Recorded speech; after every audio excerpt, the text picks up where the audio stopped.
Hey guys, welcome to the channel. Sit back, relax, and shut your eyes if you dare, as we drift into a realm where science blurred its morals and curiosity grew claws. These are not horror movies or urban legends. These are documented experiments, real, sanctioned, and carried out in the name of progress. What happens when human beings become the lab rats? When ambition outruns empathy, and when the pursuit of knowledge crosses into madness? Tonight, we peel back the curtain on 20 of the most disturbing human experiments ever conducted. Before the world called it research, before men in lab coats learned how to smile while doing monstrous things, there was only curiosity, the kind that hummed beneath the skin and whispered that maybe, just maybe, the price of understanding didn't matter. The birth of scientific cruelty didn't start in a sterile lab or a war bunker. It began with fascination. What makes the body hurt? How far can the mind stretch? How much can a person take before the soul itself splinters? Curiosity has always been a double-edged tool. On one side, it gave us medicine, astronomy, art, and empathy. On the other, it turned people into objects of measurement. The first human experiments weren't hidden. They were entertainment. In ancient Rome, physicians like Galen dissected the bodies of the condemned for crowds. It wasn't about discovery alone. It was about dominance. Learning was a justification for power, and pain was the price of truth. By the Renaissance, the thirst for knowledge had refined itself into a more polite kind of horror. Dissections became spectacles of progress, anatomy theatres filled with scholars eager to watch knives glide across skin, and every cut was a declaration: we have the right to know. The subject beneath the blade, criminal, slave, or beggar, rarely had a voice in the matter. Then came the Age of Enlightenment, when reason ruled and humanity supposedly evolved beyond barbarism. But science doesn't need whips and torches to be cruel. It only needs detachment. Curiosity, stripped of conscience, becomes its own form of violence. Physicians began experimenting not just on the dead, but the living. They injected mercury into wounds, tested poisons on prisoners, and sliced nerves to see what twitched. The victims were poor, enslaved, imprisoned, or institutionalized, those society already forgot. In the 18th and 19th centuries, medicine's dark side sharpened. The Industrial Revolution demanded speed, efficiency, and answers, and human testing was faster than theory. Grave robbing became a profession, not for money, but for science. The dead were dissected, catalogued, and copied into textbooks. When the dead ran out, the living followed. Orphans, asylum patients, the mentally ill, all became volunteers in experiments they never agreed to. Progress became a god, and its altar was human suffering. By the late 1800s, the modern laboratory was born, a temple of intellect wrapped in glass and gaslight. But behind every discovery was a quiet cruelty, justified by the phrase, "for the greater good." Doctors infected children with diseases to test vaccines. Surgeons performed amputations without anesthesia to study shock. In Paris, one scientist recorded how long a decapitated head remained conscious. In Philadelphia, another measured how much pain a man could endure before fainting. Every statistic was someone's agony reduced to data. The scientific world applauded itself for its precision, its advancement, its courage to look where others refused. No one asked what happened to the people behind the numbers. Suffering became sterile once written in a report. The public rarely questioned these practices. Progress excused everything. The human body was an instrument, and the experimenter was the composer. Even morality was dissected, its limits tested, its screams muted beneath the hum of machines. The line between discovery and desecration blurred so gradually that no one noticed when it vanished. But darkness thrives in the spaces where no one looks. And by the time the 20th century arrived, with its wars, ideologies, and factories of death, science had already learned how to serve cruelty with efficiency. The men who would later perform experiments in concentration camps or military labs didn't invent evil. They inherited it from centuries of curiosity without consent. The stage was already set. Authority justified by data, ethics silenced by ambition, and human life reduced to a resource. All that was missing was scale, and war would provide it. The early 1900s saw experimentation turn systemic. Governments realized that science wasn't just about healing. It was about control. Soldiers were tested for endurance, civilians for obedience, and prisoners for chemical reactions. Diseases became weapons, fear became funding. Even the language changed. Scientists no longer said, "We tortured." They said, "We observed." They didn't hurt. They measured response. Pain became vocabulary. The test subject became the patient, the sample, the case. It sounded clean, clinical, respectable. And that cleanliness was the most terrifying part. Because once you make cruelty sound reasonable, the world stops flinching. What began as curiosity had evolved into justification. The pursuit of knowledge had learned how to lie in perfect sentences.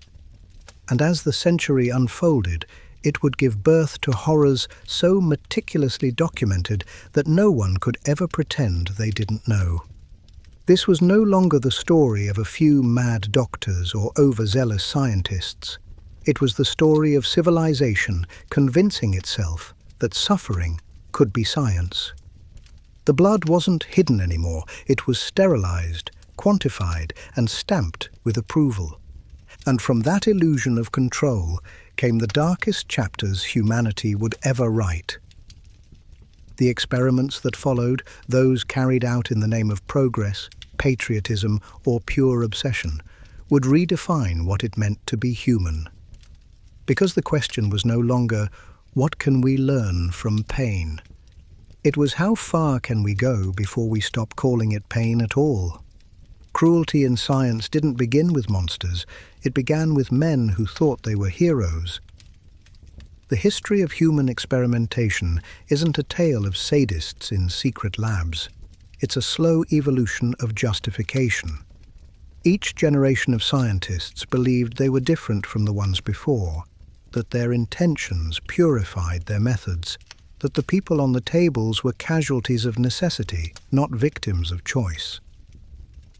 The first documented human experiments carried a strange kind of nobility on the surface. In the 1700s, smallpox ravaged continents. Doctors, desperate to stop it, began infecting the poor and enslaved to study its progression. They told themselves they were saving humanity, even as they watched subjects convulse, blister, and die. The logic was simple and horrifying. Some lives must suffer so that others may live. It became the oldest defense in medical ethics, the one no amount of progress ever fully erased. In the 1800s, a new breed of experimenter emerged, the kind who didn't just observe, but designed pain. They dissected nerves to map sensation. They tested poisons to track paralysis. They performed surgeries on living bodies to study anatomy in motion. One American surgeon, J. Marion Sims, performed gynecological experiments on enslaved women without anesthesia, believing black bodies felt pain differently. He became known as the father of modern gynecology. His statue stood in parks for over a century. That's the part history rarely says out loud. Some of the world's greatest medical milestones were built from screams. Across Europe, the industrial age brought chemicals, electricity, and ambition. Factories produced not just goods, but ideas, how to control, replicate, and exploit biology. Electricity, newly harnessed, was fed through human bodies to test nerve reactions. Some subjects volunteered for pay, most did not. Shock became both metaphor and measurement. In asylums, patients were used as test material. They were easy to access, difficult to defend, and permanently forgotten. Doctors injected toxins, induced comas, and drilled holes into skulls, documenting every tremor, every spasm, every death. Their notes read like poetry of precision, beautiful, detached, monstrous. Meanwhile, colonial empires exported experimentation to the edges of the map. In India, Africa, the Philippines, and the Caribbean, doctors working under flags of empire tested new drugs, vaccines, and surgical techniques on native populations. Consent was never requested. It was assumed. Civilization, they claimed, came with a price tag. The cruelty didn't always come from hatred. Often, it came from indifference, the idea that knowledge mattered more than the people used to find it. Once the experiment ended, subjects disappeared from reports entirely, erased like test tubes after use. In laboratories, men spoke of progress as if it were a god that demanded sacrifice. And as each decade passed, the line between innovation and violation thinned. What began as individual acts of ambition evolved into institutional routine. Universities, hospitals, and military divisions all learned the same trick: how to clean the language of horror until it sounded like research. By the dawn of the 20th century, the phrase informed consent didn't exist. The public still believed doctors were saints of science, incapable of malice. But inside those sterile walls, the modern concept of the test subject had taken hold. People became numbers. Their pain turned into graphs and averages. Their lives were less important than the promise of discovery. This is where humanity made its silent pact with itself. If the results help enough people, maybe the methods don't matter. That single thought would justify some of the most unspeakable acts ever committed in the name of medicine. When wars began, science was ready. Laboratories turned into weapons factories for the mind and body. Experimentation on the helpless became not just tolerated, but glorified as patriotic duty. The men behind these projects wore medals and titles. They weren't outlaws, they were innovators. And that's the real terror. Evil doesn't always announce itself with laughter or bloodlust. Sometimes it hides behind paperwork, behind funding grants and clinical smiles. It wears a lab coat, not a mask. Even now, the legacy of those early experiments lingers in the shadows of progress. Every new study that pushes the limits of what we can do to the human body walks that same edge, between discovery and desecration. History likes to believe we've learned from the past, that the horrors of experimentation died with the last century. But curiosity doesn't vanish, it adapts. And if we've learned anything from the birth of scientific cruelty, it's that human nature never really changes. We just find better ways to hide the cruelty in our methods, cleaner words to describe the damage, more polite justifications for why some lives are worth less than knowledge itself. The laboratory didn't invent the darkness, it only gave it credentials. When Allied forces liberated the camps in 1945, they expected to find corpses. What they didn't expect to find were laboratories, surgical rooms stained with decades of methodical suffering, stainless steel tables scarred with scalpels, cabinets filled with preserved organs, notes written in perfect German cursive cataloguing deaths as though they were mere inventory. It wasn't chaos, it was order. That was the most terrifying discovery of all, that evil could be organized. The medical experiments of the Third Reich weren't improvisations of madness. They were structured, peer-reviewed atrocities with hierarchy, funding, and deadlines. Bureaucracy wrapped horror in procedure. Death became a data set, and that made it infinitely more dangerous. Doctors were supposed to be healers. Yet, under Hitler's rule, they became engineers of ideology. The Hippocratic Oath twisted into a political weapon. The Nazis didn't see themselves as torturers, they saw themselves as pioneers building a better race. Their experiments weren't just about medicine, they were about purification. Every incision was an act of erasure. At Ravensbrück, young women, many barely 20, were lined up for infection studies. Their legs were sliced open, filled with bacteria and splinters, then left untreated for days to watch gangrene spread. Some were amputated, others executed. Survivors were nicknamed the Rabbits. Years later, when the war ended, the world struggled to look at them, not just because of their scars, but because their suffering exposed the fragility of civilization's morality. In Auschwitz, Mengele continued his twin studies with clinical precision. He ordered children measured daily, height, weight, eye color, head circumference, obsessively charting their similarities and differences. He injected chemicals into their eyes to see if color could be altered, often leaving them blind.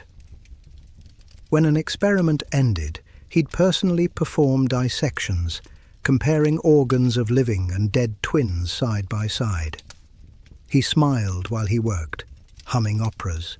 Witnesses described him as charming, articulate, elegant. Evil doesn't always wear a snarl, it can wear a smile.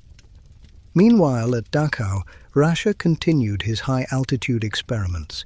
His notes were extensive, describing each subject's physical reaction to decompression, convulsions, bleeding from the ears and eyes, organ rupture, cardiac arrest. Some men begged for death before it came. Others died mid-scream. Rasche's reports described them as terminated at 40,000 feet. That phrase, cold, neat, professional, still sits in archives today, a monument to the ease with which language can sanitize suffering. Then there were the freezing tests. Victims were plunged into ice water or left naked in sub-zero temperatures, sometimes forced to stay in the open air overnight, while sensors monitored their dying bodies. Hypothermic tolerance was the term used in documents. Torture never appeared. Rasche and his team even tested reheating techniques, forcing survivors into boiling water baths or having them pressed against other human bodies to test recovery efficiency. Some survived long enough to be frozen again. The most grotesque part of the Nazi experiments wasn't just what they did, it was how many people justified it. Civilian scientists reviewed results. Academic journals accepted papers. Industries funded projects. The machinery of intellect ran smoothly alongside the machinery of death. And when the war ended, the data didn't disappear.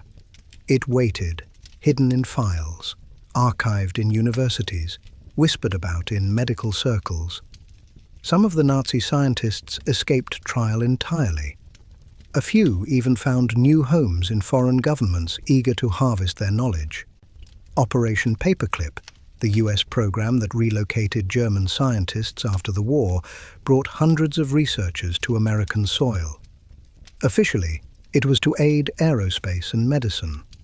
Unofficially, it blurred the moral line beyond repair. Rasche was executed by the Nazis themselves, accused of fraud. Mengele escaped to South America. Others changed names, wrote books, taught classes. The world vowed never again, but never is a fragile promise. From the ashes of those experiments, the Nuremberg Code was born, a 10-point declaration demanding consent, humane conditions, and the right to withdraw. It was supposed to end the era of involuntary human testing forever. But humanity has a short memory when progress dangles rewards. Within a decade, new experiments would rise under new banners. this time funded not by dictators, but democracies. The Nazis taught science how far it could go when unrestrained. And the world learned that knowledge, once extracted from suffering, never fully loses its contamination. Even now, decades later, debates rage over whether the data from those frostbite and hypothermia studies should be used. Pilots still reference the survival rates. Medical researchers still quote findings, prefaced by apologies.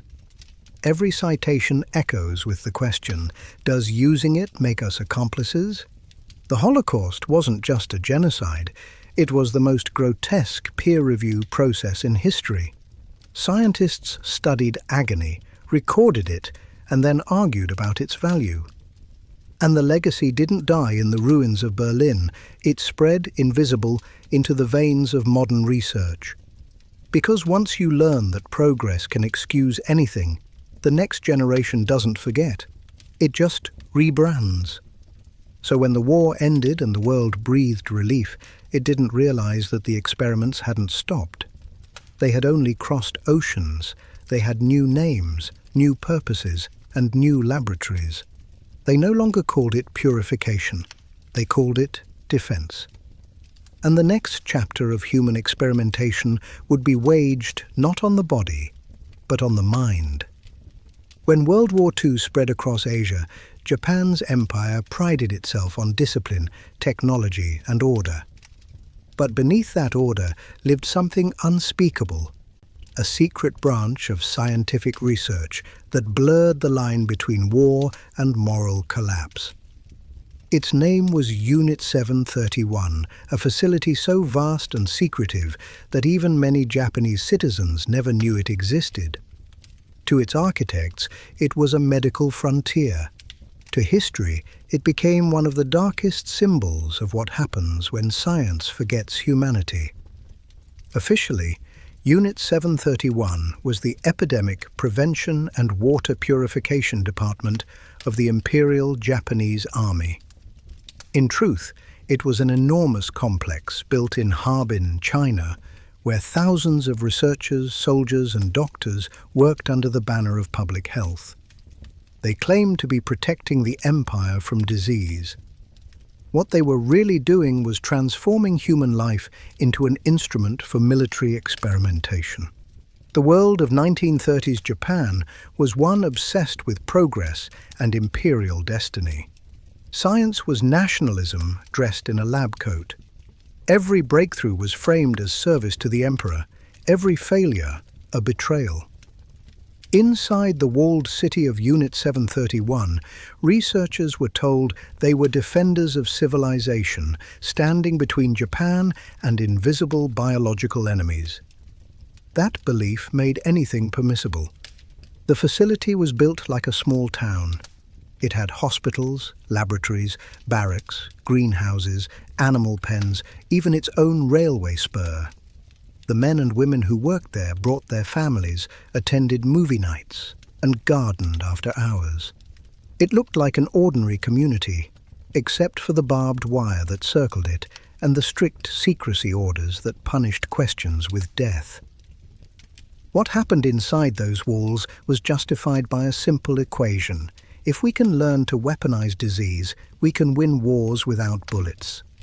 The program explored plague, cholera, typhoid, frostbite, and countless other biological agents.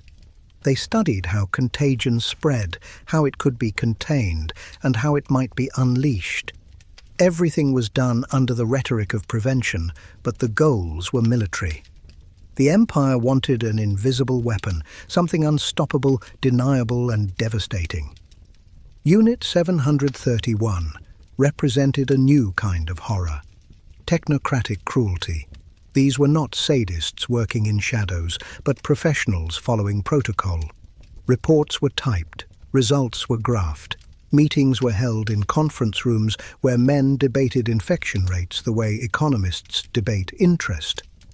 The more data they collected, the more detached they became from what the data represented: people. One former doctor later described the mindset as scientific patriotism. To question an order was to question Japan itself. And in that atmosphere of obedience, moral boundaries dissolved.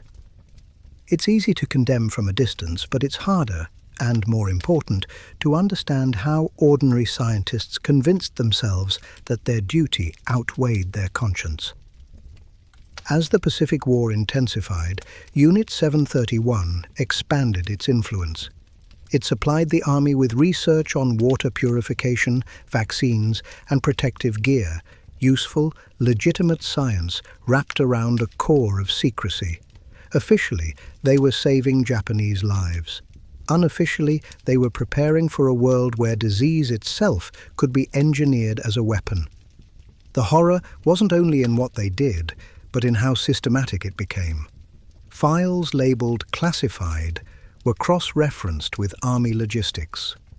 Data moved from the laboratory to military headquarters. Research wasn't hidden, it was institutional. There were budgets, progress reports, and medals awarded for innovation. When something is bureaucratized, it stops feeling like evil. It starts feeling like paperwork. What makes Unit 731 particularly disturbing is how seamlessly it blended into post-war science. Many of its leaders escaped prosecution, some trading information for immunity when the war ended. They handed over their research to Allied intelligence in exchange for protection, arguing that their data could help prevent future pandemics. The ethical rot buried inside those pages would haunt medicine for generations. But before that reckoning came, Japan's empire collapsed, and Unit 731 was ordered to vanish. Buildings were destroyed, documents burned, witnesses silenced. Soldiers fled under false names. The site itself was left in ruins, swallowed by weeds and denial. For decades, Japanese textbooks omitted it entirely. The story survived mostly through whispers, survivors, and the occasional unearthed file. What remains of Unit 731's legacy isn't only the memory of what happened, but the reminder of how easily it could happen again. It proved that you don't need monsters to create atrocities. You only need institutions that reward obedience more than empathy. By the time the world finally learned about Unit 731, decades had passed. Former workers spoke in retirement, their voices equal parts pride and guilt. Some insisted they had saved lives by producing vaccines.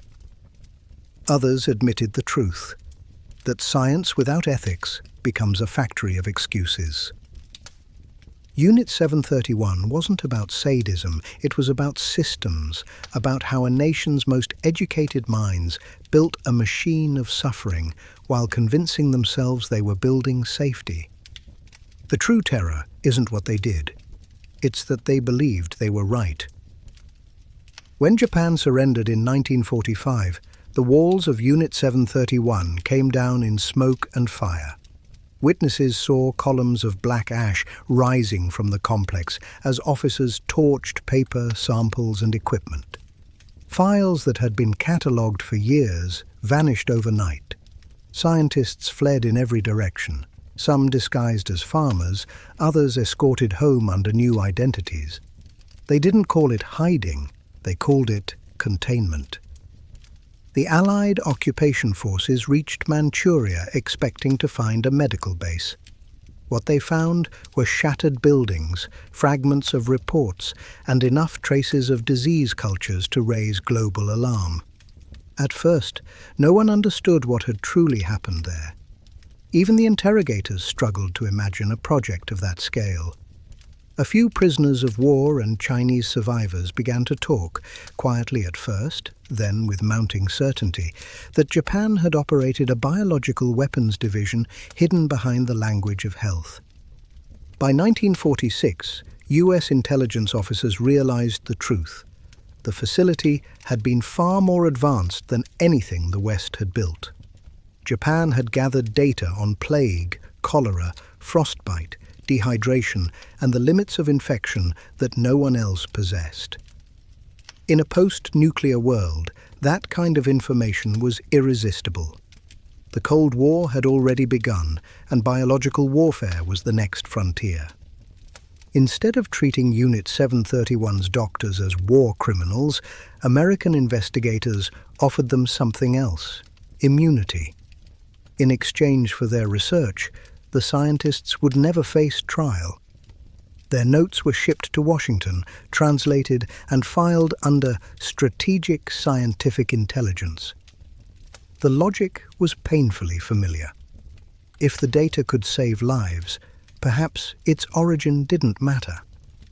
That bargain remains one of the most controversial moral failures of the 20th century. The Nuremberg Code had just been written in Europe, declaring consent sacred and cruelty unforgivable. Yet, across the Pacific, another superpower quietly exempted itself from the same rules. The justification was national security. The real reason was fear. Fear that the Soviet Union might get the data first. Many of Unit 731's scientists returned to comfortable lives. Some took university posts. Others entered Japan's booming pharmaceutical industry. They became professors, mentors, respected figures in post-war research. Their students often had no idea who they were learning from. When journalists later uncovered their identities, the response was silence. Japan's official stance was denial. Textbooks reduced the story to a footnote. The past became inconvenient, and inconvenient truths were easy to bury. It took decades for survivors and historians to piece the evidence back together. Testimonies emerged from former staff, haunted by what they'd seen, and from victims' families determined to give names to the forgotten. Museums opened in Harbin, showing photographs of the ruins and replicas of the laboratories. In 1989, a few of the scientists, then elderly, gave televised interviews. Their tone wasn't defiance. It was unease.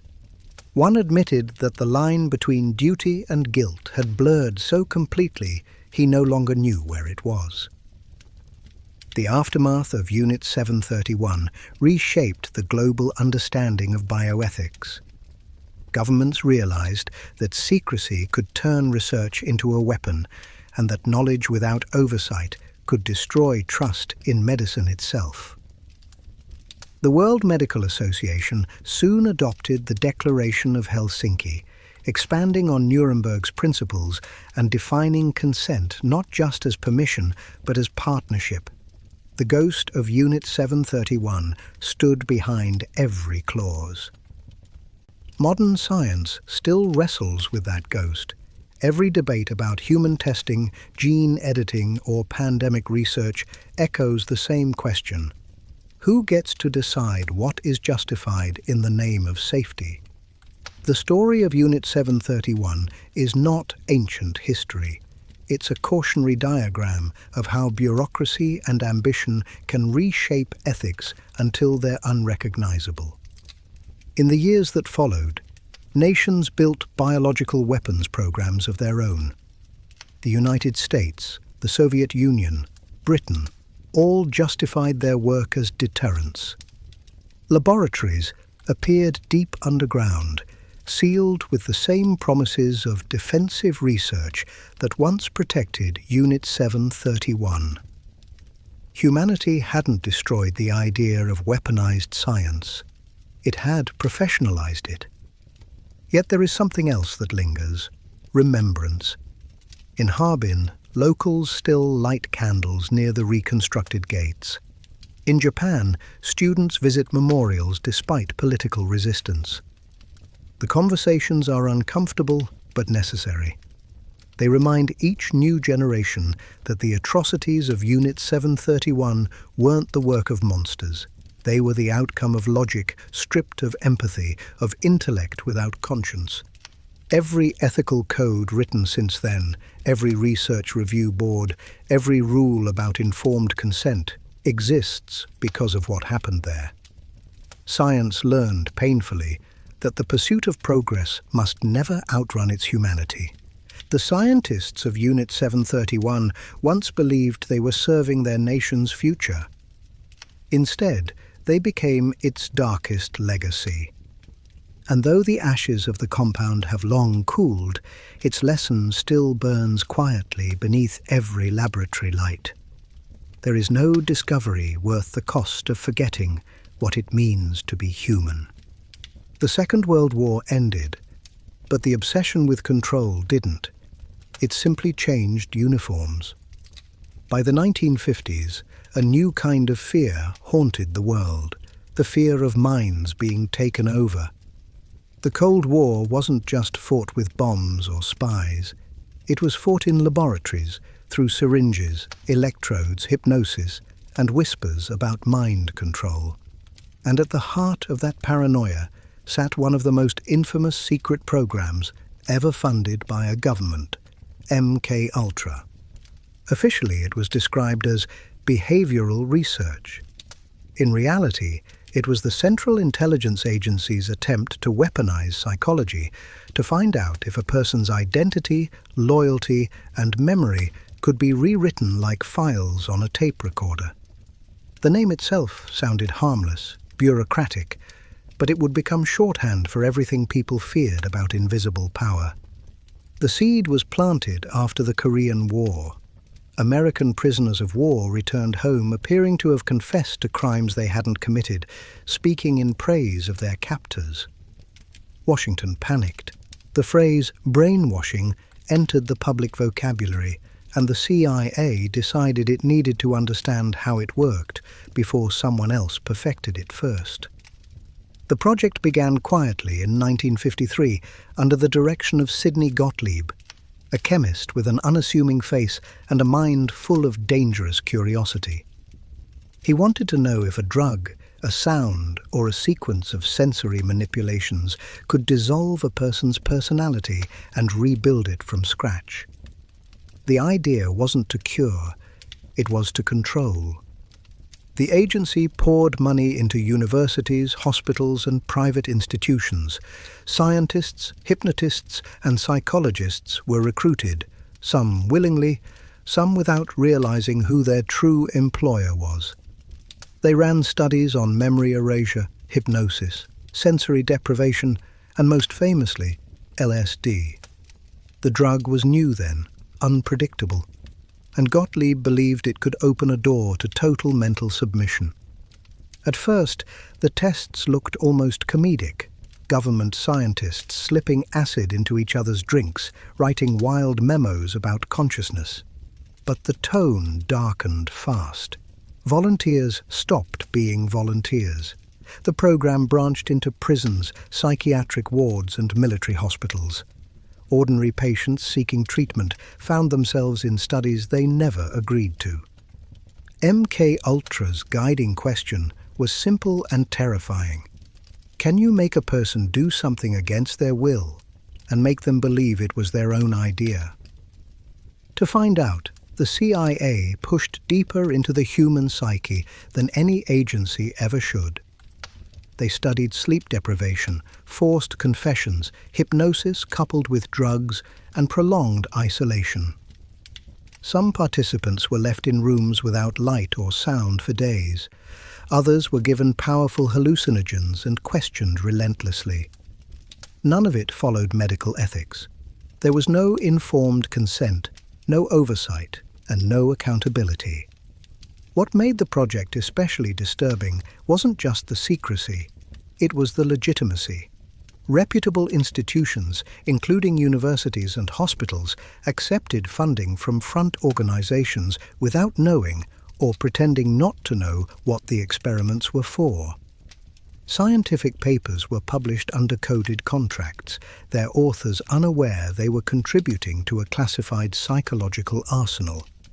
The program grew into a network of more than 100 sub-projects across the United States and Canada. Some focused on hypnotic suggestion, others on chemical truth serums, still others on manipulating sleep or electroshock to reprogram the brain. Each branch had the same objective: to unlock the secret to obedience. By the late 1950s, MK Ultra's existence had spread through rumor, but remained officially denied. Inside the agency, the results were chaotic. Hallucinogens produced madness instead of control. Hypnosis worked only on the willing. But failure didn't stop the funding. Intelligence agencies rarely abandon an obsession. They rename it. The experiments multiplied, chasing new variables, new minds to test. Not all the participants were civilians. Soldiers were recruited under the promise of stress resilience trials. Students volunteered for psychological endurance tests. Psychiatric patients were dosed with chemicals that distorted their perception of time, identity, and memory. The goal wasn't healing, it was experimentation under a patriotic veil. As paranoia deepened, so did the scope. Foreign operatives were targeted for field trials. Prisoners were studied for behavioral compliance. The moral question, should we be doing this, was buried under the pragmatic one. Can we afford not to? MK Ultra thrived in the grey zone where national security meets plausible deniability. When you label an experiment classified, morality becomes optional. Paperwork replaces conscience. The culture of secrecy inside the CIA allowed Gottlieb and his colleagues to operate almost unchecked for 2 decades. Files were scattered among code-named projects. Budgets were hidden inside unrelated programs. The very structure of the agency ensured that no single person could grasp how vast the project had become. By the 1960s, whispers about government mind experiments began leaking into public consciousness. Conspiracy magazines, student protests, and investigative journalists tried to uncover the truth. But the details remained elusive. Every request for information was met with the same phrase: "No record exists." That wasn't entirely a lie. Gottlieb himself ordered most of MK Ultra's documents destroyed in 1973, just as the Watergate scandal began to unravel Washington's faith in secrecy. Truckloads of paper were shredded, leaving behind fragments, memos, and a trail of trauma that no one could piece together. Yet the truth has a way of surviving. A few boxes of financial records escaped destruction, and through them, investigators began tracing the outlines of the program. What they found was worse than any rumor, proof that ordinary citizens had been used as tools in a psychological arms race, all in the name of national defense. The revelations came to light in 1975 during the Church Committee hearings, where Congress finally confronted the CIA's hidden experiments. The nation listened in stunned silence as senators described drugs slipped to unwitting subjects, patients subjected to illegal tests, and researchers working under the illusion of government approval. MK Ultra was officially terminated, but its legacy had already altered public trust forever. The idea that one's own government could manipulate minds blurred the boundary between science fiction and policy. It left behind a single, chilling truth. The most dangerous weapon a government can build is not a bomb or a bullet. It's a belief that knowledge justifies anything. When MK Ultra finally came into the light, it didn't end with a bang. It ended with shredded paper, half-truths, and a public trying to make sense of a government that had treated its own citizens as experiments. The hearings in 1975 were part revelation, part reckoning. Senators read out letters from victims who had spent years wondering why their memories were fragmented, their dreams violent, their sense of self unreliable. Some had checked into hospitals for depression and left with their personalities fractured by unapproved drug trials. Others were soldiers who'd volunteered for fatigue studies and came home unable to sleep again. The CIA called it behavioral research. The victims called it theft of mind, of time, of peace. Sidney Gottlieb, the man behind the project, appeared in public only once, He admitted little, claimed less, and vanished quietly into retirement. He said he'd acted out of fear that enemy nations were already using similar methods. In his mind, he had simply been defending freedom. That justification, the logic of preemptive cruelty, was the same one used in every dark experiment of the century. The agency issued brief apologies, but they sounded mechanical. Compensation was promised, rarely delivered. Most victims never even knew they'd been part of the program until decades later, when documents surfaced under the Freedom of Information Act. By then, many of the doctors were dead, the hospitals demolished, and the truth diluted by time. What made MK-Ultra endure wasn't the specifics of any one test. It was the atmosphere of distrust it left behind. The American public realized that secrecy could turn democracy into something unrecognizable. If the government could manipulate minds in the name of safety, what else could it justify? That question haunted an entire generation and seeded the modern era of whistleblowers, investigative journalism, and conspiracy culture. The psychological community faced its own reckoning.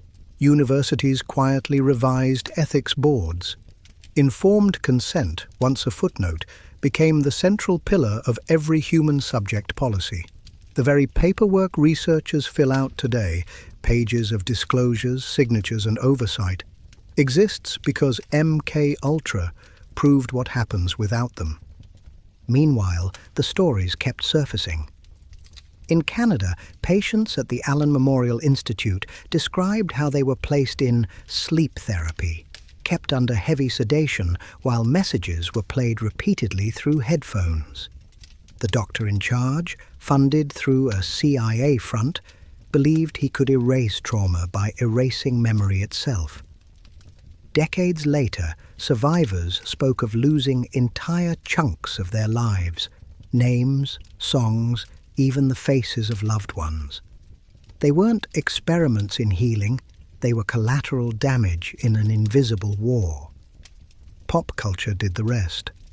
Movies, novels, and music turned MK-Ultra into shorthand for government mind control. Some depictions exaggerated, but the core truth was impossible to ignore. Reality had already outpaced fiction. Every new revelation about surveillance or psychological warfare traced its ancestry back to those secret labs and unmarked files. The project's collapse also revealed something more subtle, the fragility of morality under bureaucracy.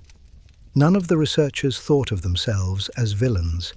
They filled out forms, collected data, and told themselves they were protecting their nation. Evil didn't look like a cackling mastermind.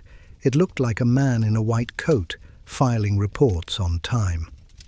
When Congress released its final summary, it contained a sentence that echoed through history. The intelligence community must never again use the tools of science against the minds of its own citizens. It sounded definitive, but it was really a warning, because secrecy is a shapeshifter. The files labeled MK-Ultra closed, but new projects with new names took their place, each claiming to be safer, smarter, more ethical. Progress never sleeps, it only rebrands. Today, whenever people talk about neural implants, behavioral algorithms, or digital persuasion, MK-Ultra rises like a shadow in the background. It reminds us that technology can change faster than ethics, and that curiosity without conscience always finds funding. The real legacy of the program isn't the LSD or the hypnosis. It's the reminder that information itself is power, and power, when frightened, will test its limits. The human mind, once seen as sacred, had become another battlefield. In the end, MK-Ultra failed at what it set out to do. It never found a reliable way to control the human will. What it did prove, inadvertently, is that free thought is far more resilient than any government imagined. You can drug it, isolate it, terrify it, but you can't program it. The mind resists. That's its nature. Decades later, the surviving participants who spoke publicly didn't ask for revenge. They asked for acknowledgement. They wanted their pain to be more than a footnote in a declassified report. Some received letters of apology signed by distant bureaucrats. Others got silence. But by telling their stories, they reclaimed what the program had tried to take: their agency, their narrative, their names. MK Ultra ended not with justice but with awareness. And sometimes awareness is the beginning of change. The lesson remains simple. Science must answer to humanity, not the other way around. The road to the Tuskegee study began with a good intention spoken in bad faith.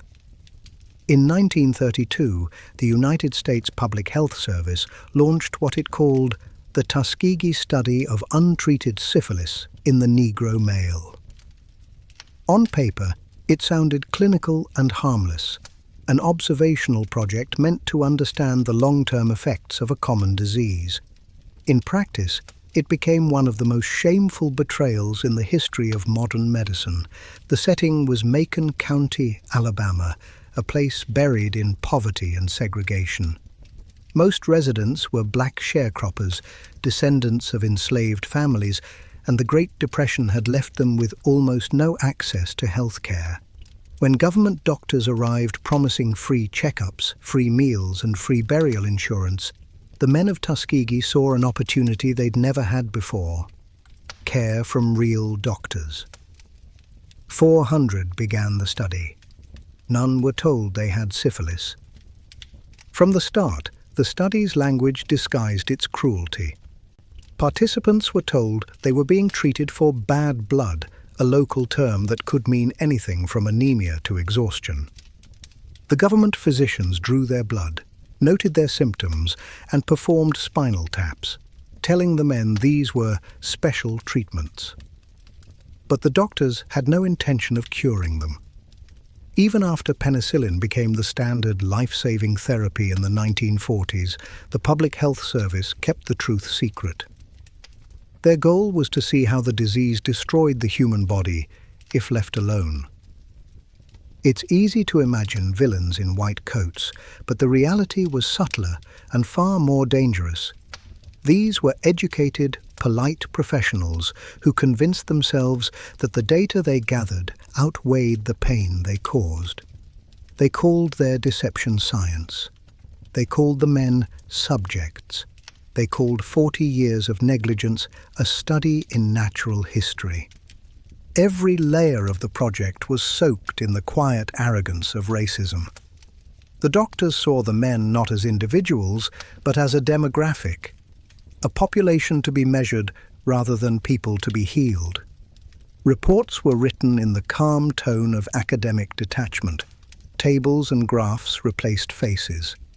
When participants went blind, went mad, or died, the entries in the file simply read, "End stage." As the years passed, the study grew into an institution. New generations of doctors inherited it without question. They updated the paperwork, adjusted the charts, and carried on the routine. No one stopped to ask why. In that silence, bureaucracy became complicity. Occasionally, outside physicians discovered the deception. A young public health worker in the 1950s wrote letters begging his superiors to end the experiment. He was ignored. Hospitals cooperating with the project were asked not to treat the men, even when penicillin was available. The study continued because ending it would mean admitting that medicine, the field sworn to protect life, had used its authority to harm. What makes Tuskegee so haunting isn't just the neglect, it's the ordinariness of it. There were no secret chambers, no hidden compounds, just offices, clinics, and smiling nurses. The cruelty was procedural, written into schedules and forms. The men kept showing up year after year, trusting the doctors who shook their hands and thanked them for helping science. By the 1960s, the study was one of the longest-running experiments in US history. The world around it had changed. Civil rights marches filled the streets, medical ethics blossomed, and the Nuremberg Code was already law. But inside Tuskegee, the same routine continued. The researchers held meetings, collected data, and published papers. To them, it was still about observation. To the men, it was about survival. They didn't know they were being observed dying. The silence finally broke in 1972 when a whistleblower named Peter Buxton, a public health service employee, leaked the story to the Associated Press. The headline landed like a thunderclap. Syphilis victims in US study went untreated for 40 years. America recoiled. Congressional hearings began. The study was shut down within days. The surviving participants were given treatment and compensation, but nothing could restore what had been taken. The lives, the trust, the faith that medicine stood on the side of mercy. The revelation shattered public confidence. For the first time, millions of Black Americans saw proof that their government had used them as expendable data. The wound ran deeper than biology. It cut into generations of fear toward doctors, hospitals, and vaccines. Even decades later, that distrust lingers, passed down through families who remember what Tuskegee meant, that a promise from authority could hide a lie. When President Bill Clinton formally apologized in 1997, the survivors sat in wheelchairs on a White House stage, listening quietly as the nation tried to atone. The apology couldn't rewrite the past, but it marked an admission that mattered. The acknowledgement that silence is not neutrality, and neglect can be as violent as a weapon. Tuskegee changed the face of ethics forever. It led to the creation of institutional review boards, IRBS, mandatory consent forms, and the National Research Act. From that scandal came a new rule carved into the core of every study. You cannot treat people as data points without their understanding and permission. But the deeper legacy is moral, not procedural. Tuskegee revealed how prejudice, power, and indifference can disguise themselves as professionalism. It forced the world to confront a question that echoes through every future experiment. When science meets injustice, who protects the human being? The men of Tuskegee never asked for glory. They wanted health. What they gave instead was a cautionary tale that medicine will carry forever. When the Tuskegee study was exposed, the shock didn't just hit the headlines, it struck the very foundation of trust between medicine and the people it was meant to serve. America's scientific institutions had committed a moral crime so ordinary in form that it almost looked administrative. The tragedy wasn't that it was hidden in the dark. It was that it had been happening in the open, under the glow of fluorescent lights and official letterhead, for 40 years. The investigation that followed peeled back layers of polite deceit.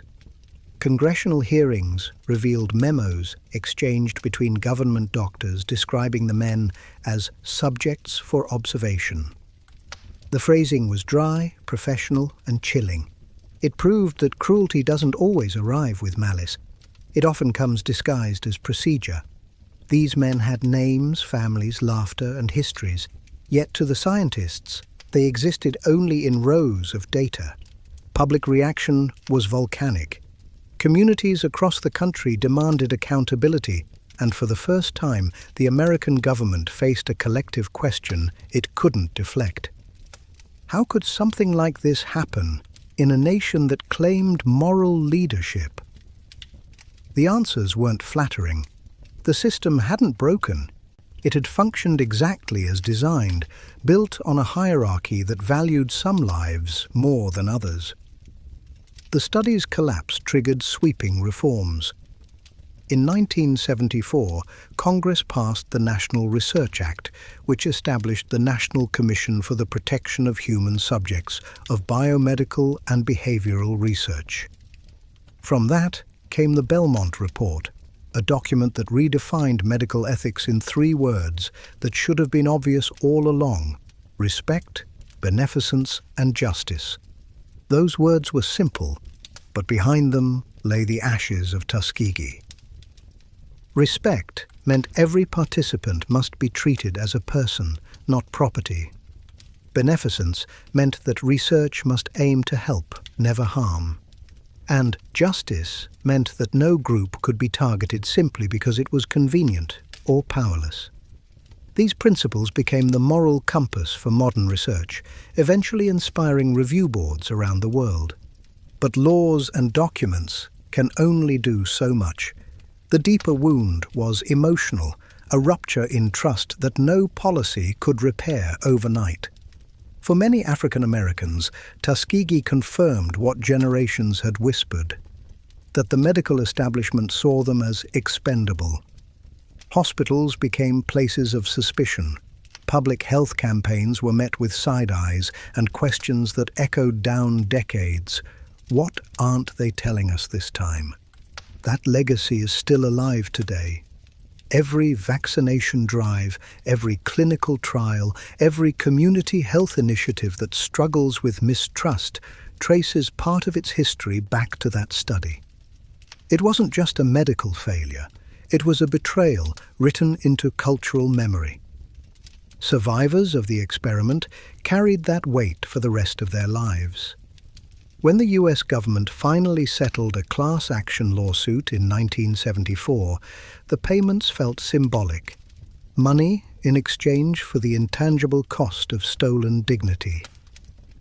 By the time President Clinton stood in the East Room of the White House in 1997 to issue a formal apology, only a handful of survivors remained. They sat quietly, wearing their best suits, listening to a nation try to find the right words for something unforgivable. The United States government did something that was wrong, deeply, profoundly, morally wrong, the president said. The room stayed silent, the words echoing over decades of absence. In that moment, history didn't correct itself. It simply acknowledged the wound.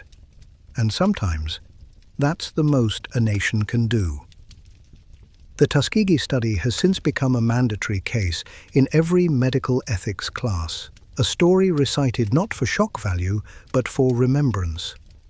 It reminds future doctors and researchers that the power to study the human body comes with an equal duty to honor the human soul.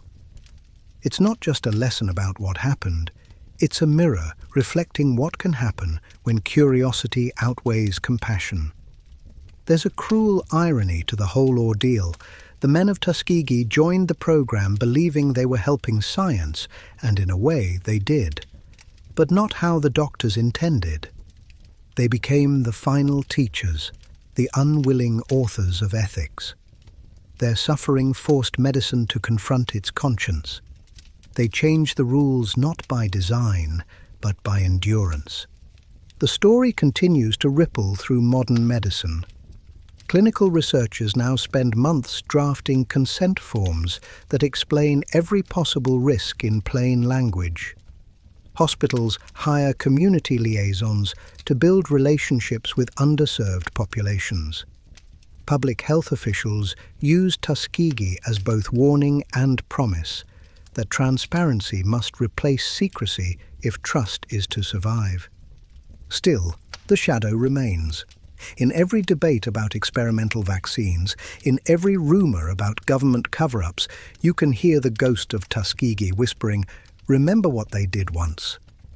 That whisper isn't paranoia, it's memory. And memory is what keeps history from repeating itself. The moral of Tuskegee isn't simply don't lie, it's don't dehumanize. Don't let progress blind you to the faces behind the statistics. Don't let data replace empathy. Because once a society decides that some people are less worthy of truth, it's only a matter of time before it calls that injustice research. The study began as science. It ended as a warning. And in its aftermath, the world learned that the truest measure of medicine isn't how much it knows. It's how much it cares. The experiment that came to be known as the monster study didn't involve poisons, drugs, or physical injury. It used something far more subtle, and in some ways far more lasting: words. Conducted in 1939 at the University of Iowa, the study sought to understand the roots of stuttering, but what it uncovered instead was how language itself can wound the human spirit. The architect of this experiment was Dr. Wendell Johnson, a respected speech pathologist and a man who had battled stuttering since childhood. Johnson believed that the disorder wasn't always physiological, that sometimes it was learned. He theorized that labeling a child as a stutterer could make them one. It was an idea meant to challenge the way speech disorders were treated, but the way it was tested would turn theory into cruelty. Because Johnson didn't want to experiment on his own students, he chose a place far from campus and public scrutiny: the Iowa Soldiers' Orphans' Home in Davenport. 22 children, aged 5 to 15, became subjects in what they were told was a language study. Half had slight speech impediments, the others spoke perfectly. None knew what the researchers really planned to do. Johnson assigned his graduate student, Mary Tudor, to conduct the sessions. She was young, bright, and eager to please her mentor. Each week, she met with the children, dividing them into two groups: one that would be praised for their speech, and another that would be corrected, criticized, and made to feel ashamed of even the smallest verbal mistake. The first group was told they spoke beautifully, even when they stumbled. They left the sessions confident, smiling, unaware they were part of an experiment. The second group, however, was treated like a case study in humiliation. Tudor told them their speech was poor, their pronunciation wrong, their voices broken. She instructed them to be careful when they talked, to avoid speaking unless sure they could do it perfectly. Each session deepened their anxiety. What began as observation turned into emotional conditioning. Within months, some of the children who had once spoken freely began to hesitate, stammer, and fall silent. Others withdrew completely, avoiding conversations, crying when called upon in class. They hadn't been born with a speech disorder, they had been given one. The power of suggestion had reshaped their confidence and rewritten their self-image.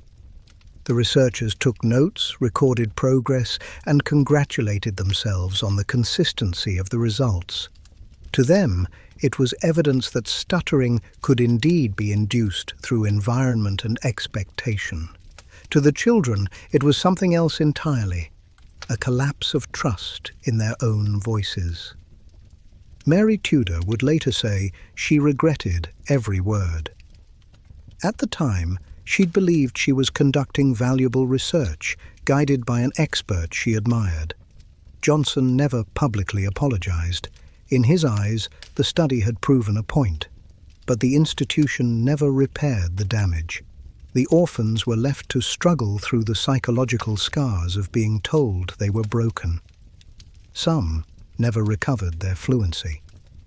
Decades passed before the experiment was revealed to the public. It remained buried in academic archives, labeled as an unpublished study, until journalists uncovered it in the early 2000s. The name monster study was coined not by the researchers, but by later scholars who saw how it had treated vulnerable children as disposable data. The term fit. What makes the monster study so haunting isn't its physical cruelty, it's the way it weaponized belief. No electric shocks, no syringes, no isolation tanks, just carefully chosen words spoken by trusted adults, repeated until a child's sense of self disintegrated. It showed that the mind can be injured not only by trauma, but by suggestion. That confidence, once broken, can take a lifetime to rebuild.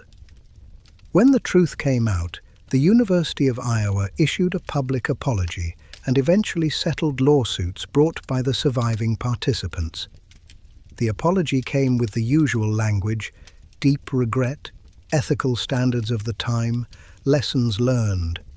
But for those who'd carried the memory of that small, cruel experiment, it felt hollow. You can't compensate for lost trust. The monster study now serves as a grim reminder in psychology and education. Ethics aren't only about avoiding pain, they're about preserving dignity. Every test subject, every student, every patient brings something sacred to the process, their belief that the person studying them means no harm. Once that belief is betrayed, the damage echoes longer than any data point.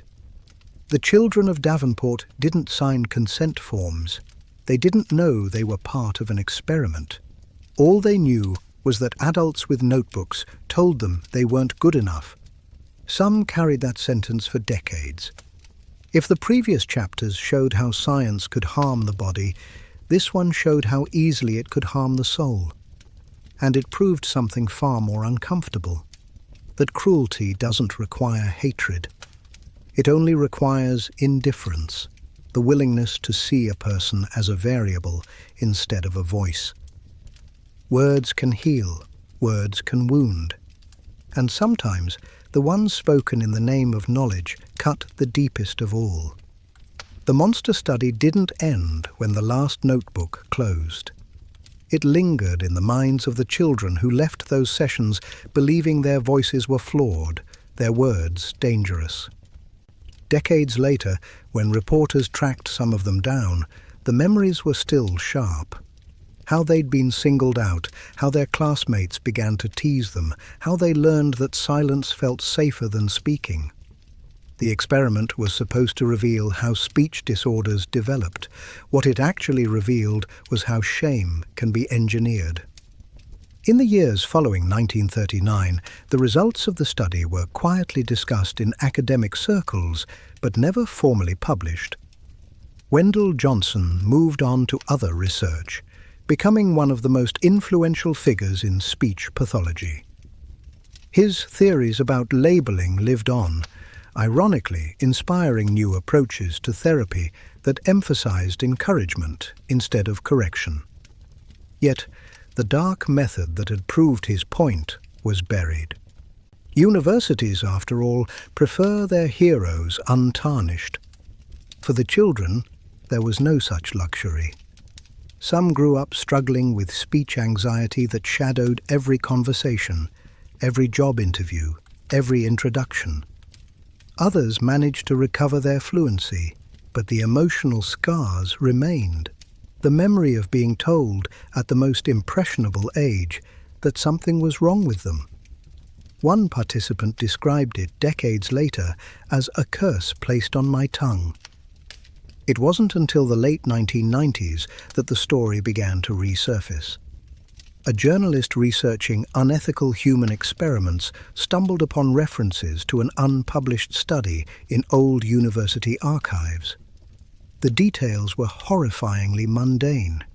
22 orphans, weekly speech sessions, praise and punishment distributed like medicine. When the media finally named it the monster study, the phrase stuck, not because the researchers were monsters, but because the system had turned curiosity into harm without realizing it. In 2001, the University of Iowa publicly apologized. Officials stood before cameras, expressing remorse that such a study had been allowed to happen under their institution's name. They emphasized that ethical standards were different in 1939. It was true, there were no federal review boards, no formal consent requirements, but ethics have never required regulation to exist. Even in 1939, a simple question could have changed everything. Would I want this done to my own child? The apology brought little comfort to the surviving participants. By then, most were elderly. They filed a lawsuit seeking recognition more than restitution. "We just want someone to admit it happened," one said. The settlement came in 2007, offering financial compensation and official acknowledgement. But there was no undoing what the words had done. The real damage wasn't in the data. It was in the belief implanted in those young minds that speaking was a risk. The monster study forced psychology to confront a truth it had often ignored, that psychological harm is real harm. A wound doesn't need to bleed to leave a scar. The experiment became a case study in nearly every ethics textbook, cited alongside Tuskegee and MK Ultra, as proof that cruelty can hide behind clinical curiosity. It also reshaped how researchers approached vulnerable populations. Children, prisoners, and the mentally ill were now explicitly recognized as needing special protection in experiments. The idea of informed consent evolved beyond signatures. It came to mean comprehension, comfort, and freedom from coercion. The lesson was simple. Just because you can study something doesn't mean you should. What makes the story endure isn't its shock value, it's its familiarity. How many classrooms, workplaces, and families still echo that same pattern? A single cruel comment repeated enough times becomes truth in the listener's mind. The monster study wasn't just a psychological experiment, it was a mirror held up to human communication itself. Every insult, every label, every dismissal carries a weight that can reshape identity. In a strange way, the study's horror gave birth to healing. Speech therapy gradually adopted a more compassionate approach, focusing on confidence rather than correction. Modern therapists teach patients to accept disfluency as part of natural expression, to embrace imperfection as normal. That philosophy, the idea that voice is an extension of self-worth, might never have existed if not for the tragedy in Davenport. Still, the name remains a scar. The monster study stands as a warning about what happens when researchers forget that their subjects are people first, data second. It teaches that harm can come not from hatred, but from detachment, the quiet, methodical kind that doesn't hear its own cruelty until it's written in hindsight. In the end, the experiment that set out to understand speech left a different kind of message entirely, that empathy must always speak louder than ambition. Because long after the notes are archived and the studies are cited, what remains are the echoes of voices that were silenced, and the reminder that no discovery is worth the cost of making someone afraid to speak again.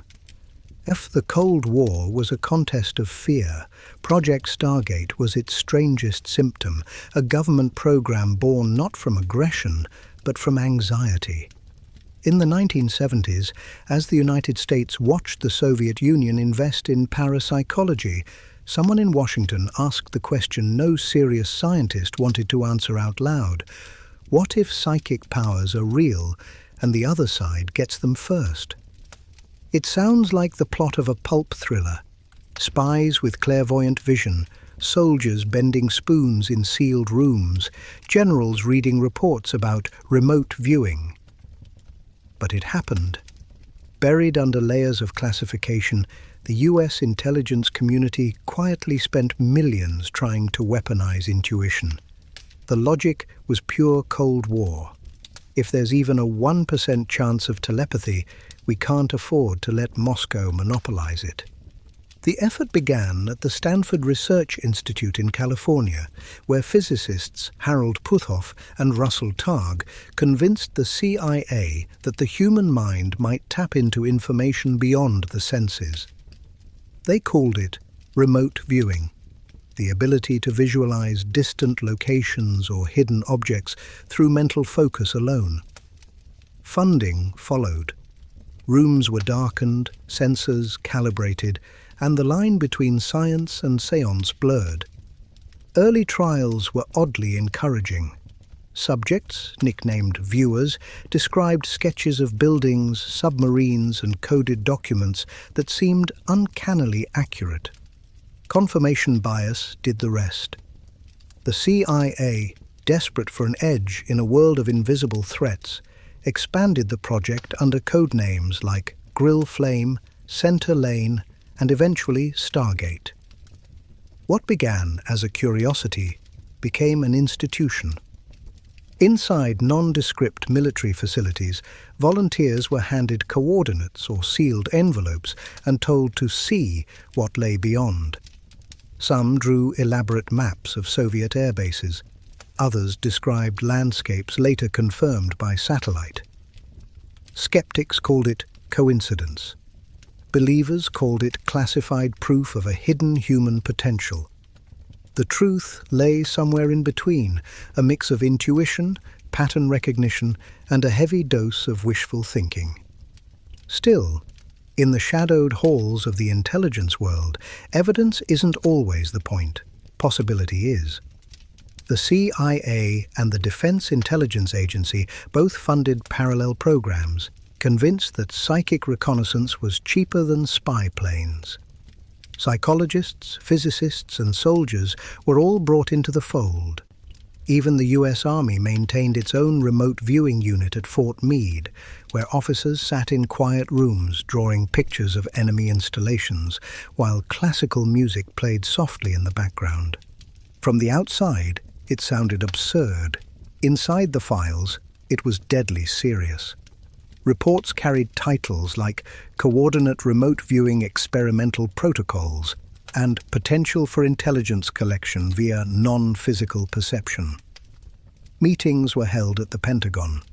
Budgets were renewed year after year. Bureaucracy wrapped the paranormal in paperwork until it looked respectable. The irony was almost cinematic. The world's most powerful superpower funding mystics because it was afraid of falling behind. It wasn't about belief, it was about competition. The same paranoia that built nuclear arsenals now built psychic laboratories.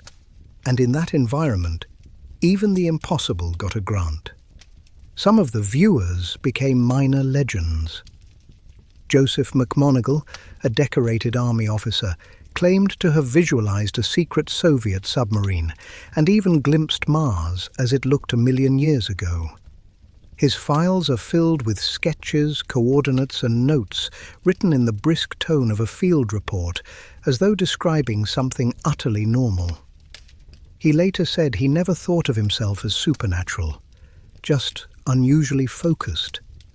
For nearly 2 decades, Project Stargate drifted between fascination and farce. Administrations changed, budgets fluctuated, skeptics rolled their eyes, but the program endured because no one wanted to be the official who killed America's chance at psychic espionage if it somehow turned out real. That's how most strange projects survive, not through proof, but through fear of missing out. By the 1980s, the cracks began to show. Reviews found that most hits could be explained by probability or vague phrasing. Analysts quietly admitted that the results were interesting but unreliable. Yet each small success, a correctly described bridge, a sketch resembling a warehouse, rekindled hope. The mind is wired to find patterns, and the military mind doubly so. The Cold War ended, but the paperwork didn't. Through the early 1990s, the project shuffled between agencies, collecting new names and losing old believers.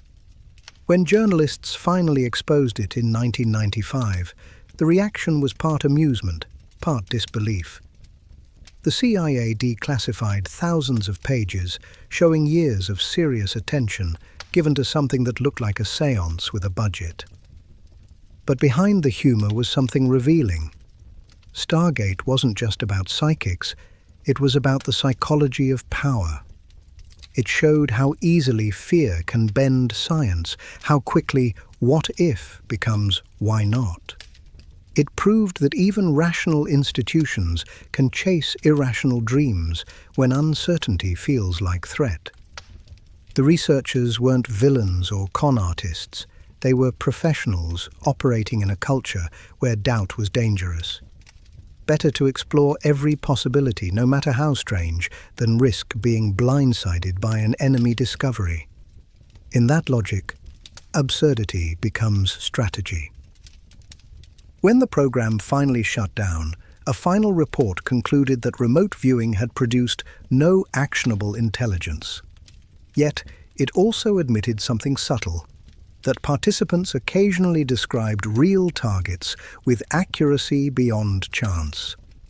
The conclusion was diplomatic, half skepticism, half mystery. Even in death, Project Stargate refused to close its file completely. It's easy to laugh at the idea of psychic spies, but the project's deeper story is about imagination weaponized. It asked whether human perception has limits, and whether governments should be the ones testing those limits.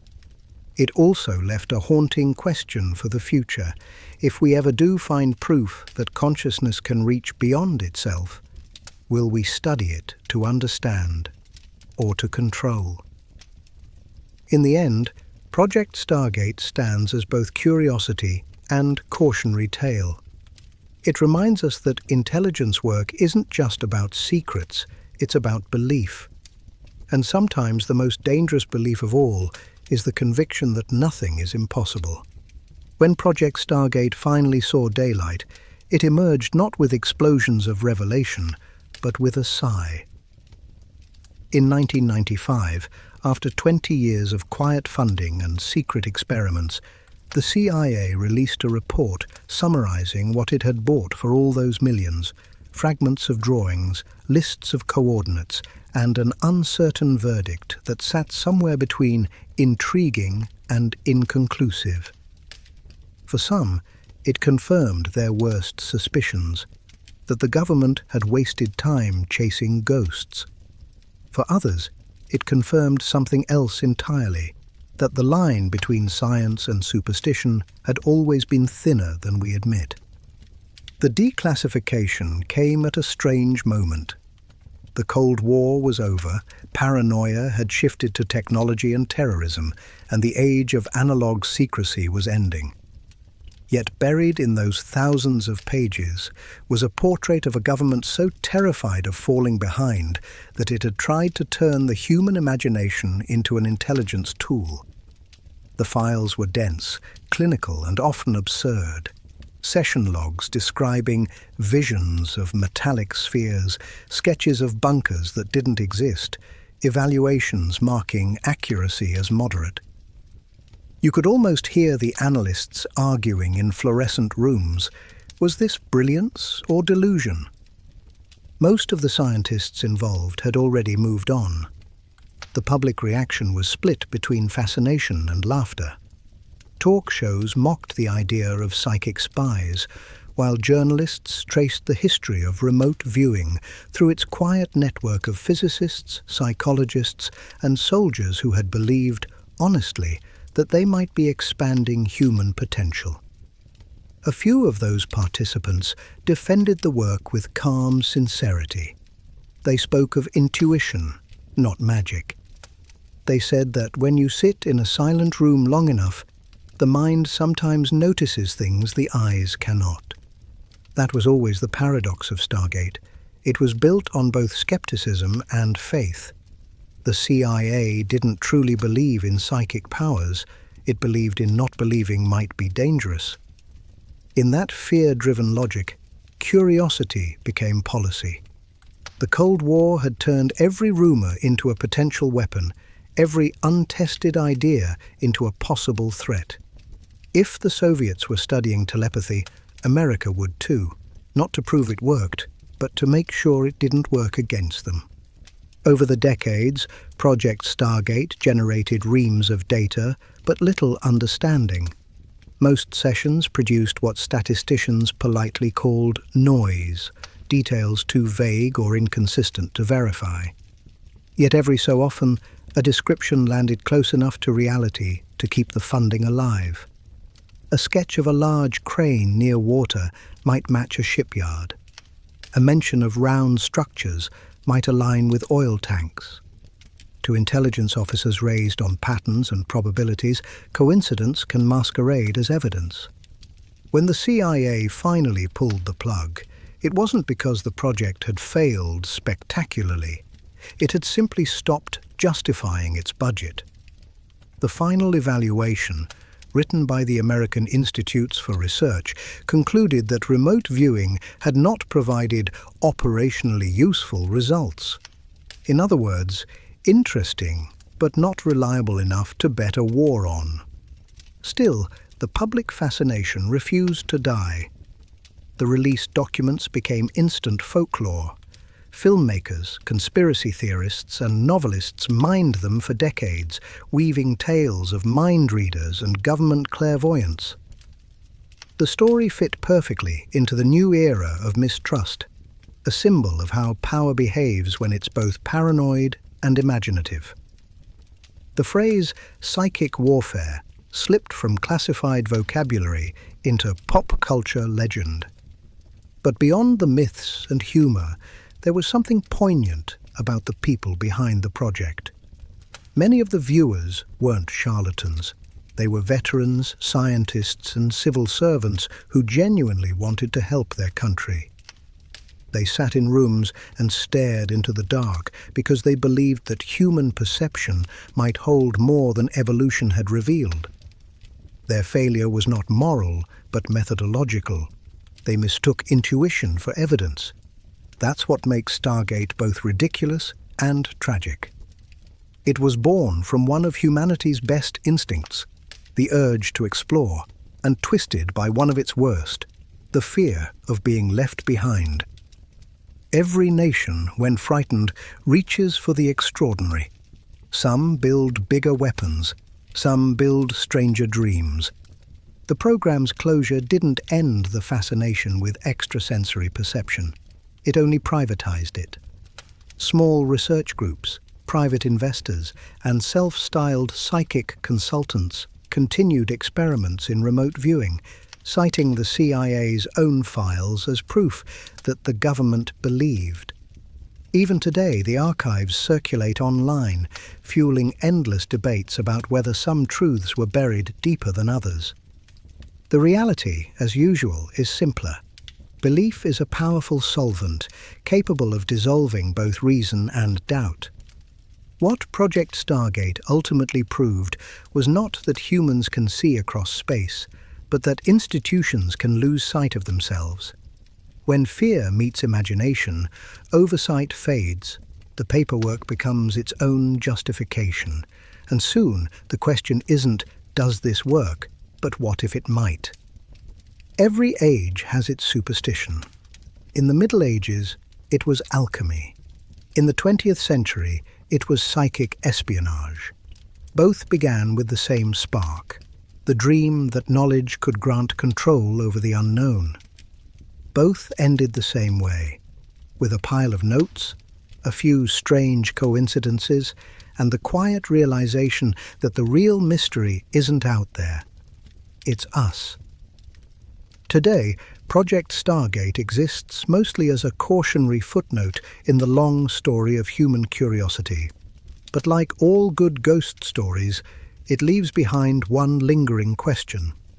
Not whether psychics can spy, but whether fear itself can make even the most rational minds believe in magic. Because sometimes the most powerful vision of all is the one we conjure out of our own paranoia.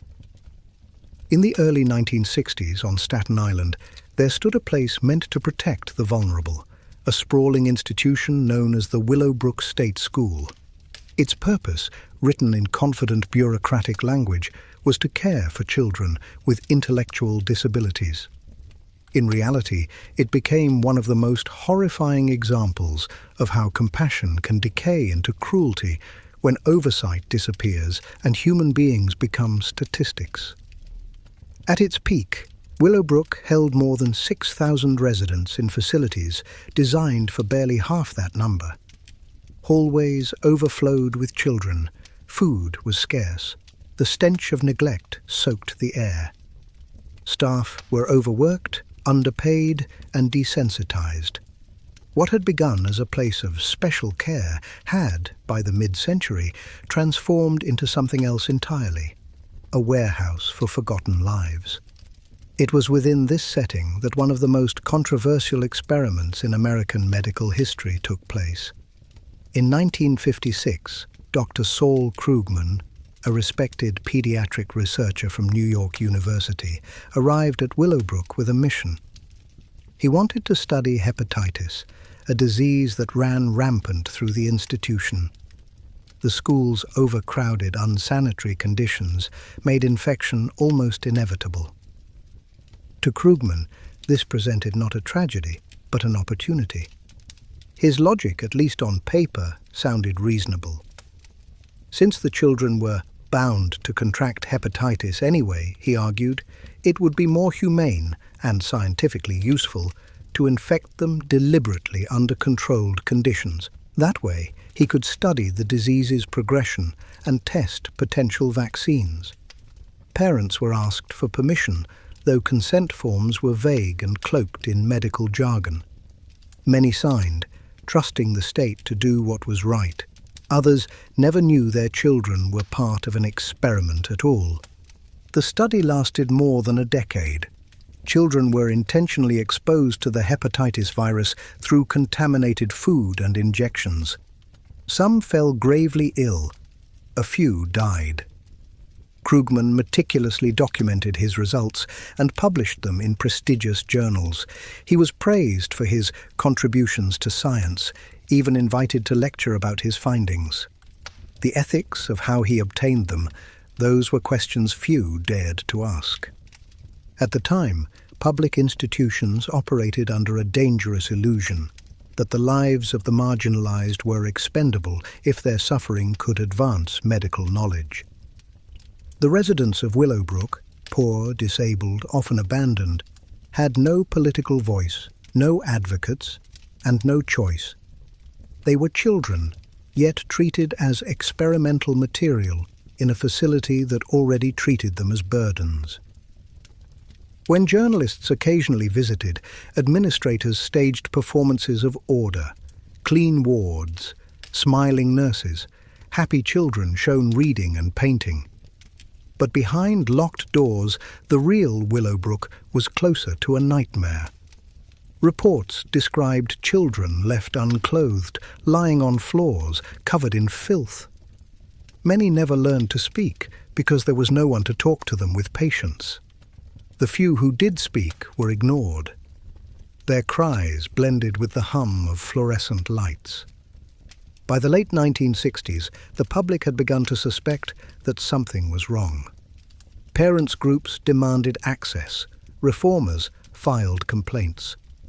But the real reckoning didn't arrive until 1972, when a young reporter named Geraldo Rivera snuck a camera into the school.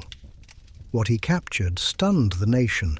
Images of children rocking back and forth in overcrowded rooms, their eyes hollow, their faces blank from neglect. The footage aired on television, and the world saw what had been hidden in plain sight for years. The hepatitis experiments were only part of the horror. They were the most scientific face of an institution that had long since abandoned humanity. Rivera's report shattered the illusion of progress and sparked nationwide outrage. The state scrambled to respond. Investigations followed, lawsuits piled up, and for the first time, the word Willowbrook became synonymous not with care, but with cruelty.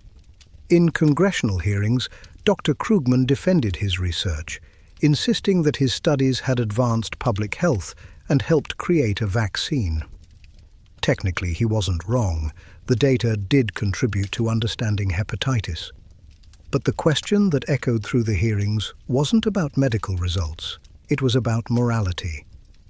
How much suffering is justified in the name of discovery? And who gets to decide which lives are worth risking? For many Americans, Willowbrook became a mirror reflecting something uncomfortable about the country's institutions, the tendency to confuse authority with virtue and procedure with compassion. It forced society to confront the reality that neglect isn't just passive, it can be policy. The scandal led to change, though it came far too late for many. The public pressure following Rivera's exposé eventually forced the state to begin closing the facility. In its wake came a wave of reforms: new disability rights legislation, mandatory oversight for institutions, and the growth of community-based care. Out of one of the darkest corners of modern medicine came a small but vital light: the recognition that dignity is not optional, even for those society forgets. Yet the legacy of Willowbrook is still uneasy. Some defended Krugman to the end, arguing that his intentions were pure, that his work saved lives. Others insisted that purity of purpose means nothing when achieved through exploitation. The debate continues in classrooms and ethics boards around the world, but for those who lived through it, the answer was simple. The moment you stop seeing the people you study as human, you've already crossed the line. Today, the site where Willowbrook once stood houses the College of Staten Island. Students walk across the same grounds where the experiment took place, unaware of the ghosts beneath the pavement. The buildings are gone, the wards silent, but history hums softly in the air. A reminder that progress without empathy is just cruelty with better documentation. Willowbrook wasn't an aberration. It was a symptom of a larger sickness, the belief that those without power exist for those who have it. And like every great experiment gone wrong, it teaches the same truth, that when science forgets compassion, it becomes its own disease.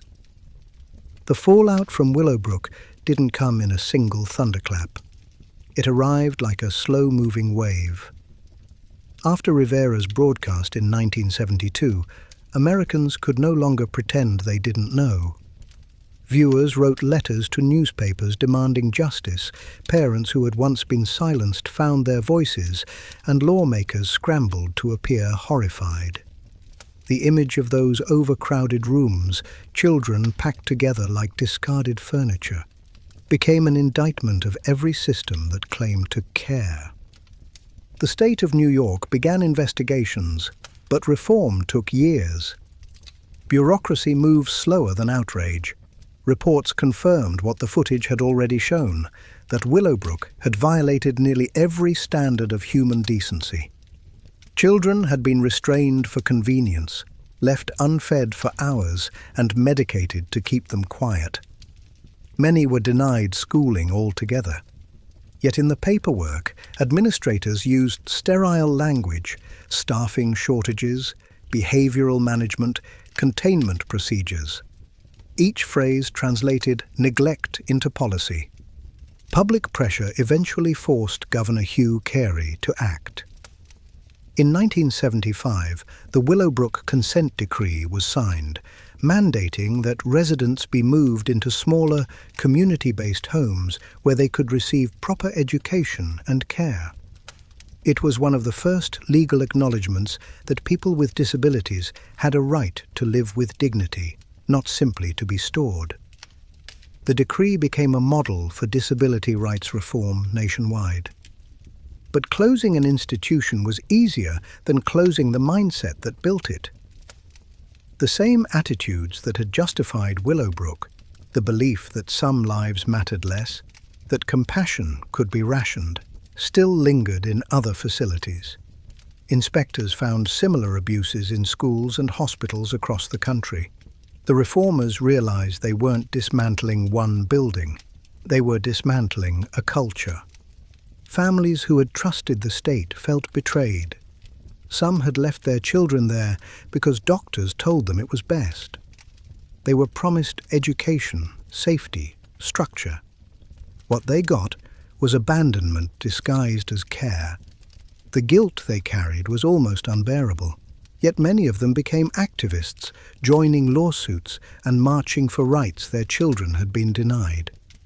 Out of tragedy, a movement was born, the modern disability rights movement, built not on pity, but on justice. Organizations such as the ARC and Parent to Parent grew rapidly, lobbying Congress and demanding oversight of institutions nationwide. Their work culminated in legislation like the Education for All Handicapped Children Act of 1975, later renamed the IDEA Act, guaranteeing public education for children with disabilities. Eventually, the same momentum helped pass the Americans with Disabilities Act in 1990, a law that reshaped public spaces, employment, and attitudes. Every ramp, every accessible classroom, every sign written in Braille carries a small echo of Willowbrook's fallen walls. Yet for the former residents, progress arrived unevenly.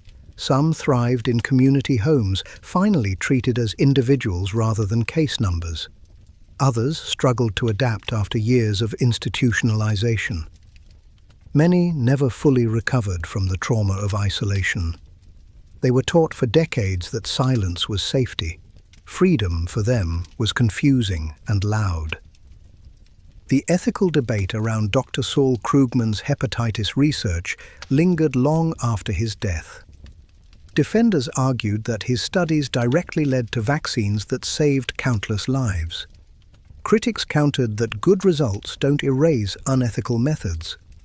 Medical schools began using Willowbrook as a required ethics case, not to vilify Krugman personally, but to remind future physicians that the phrase "for the greater good" has often been the first step toward harm.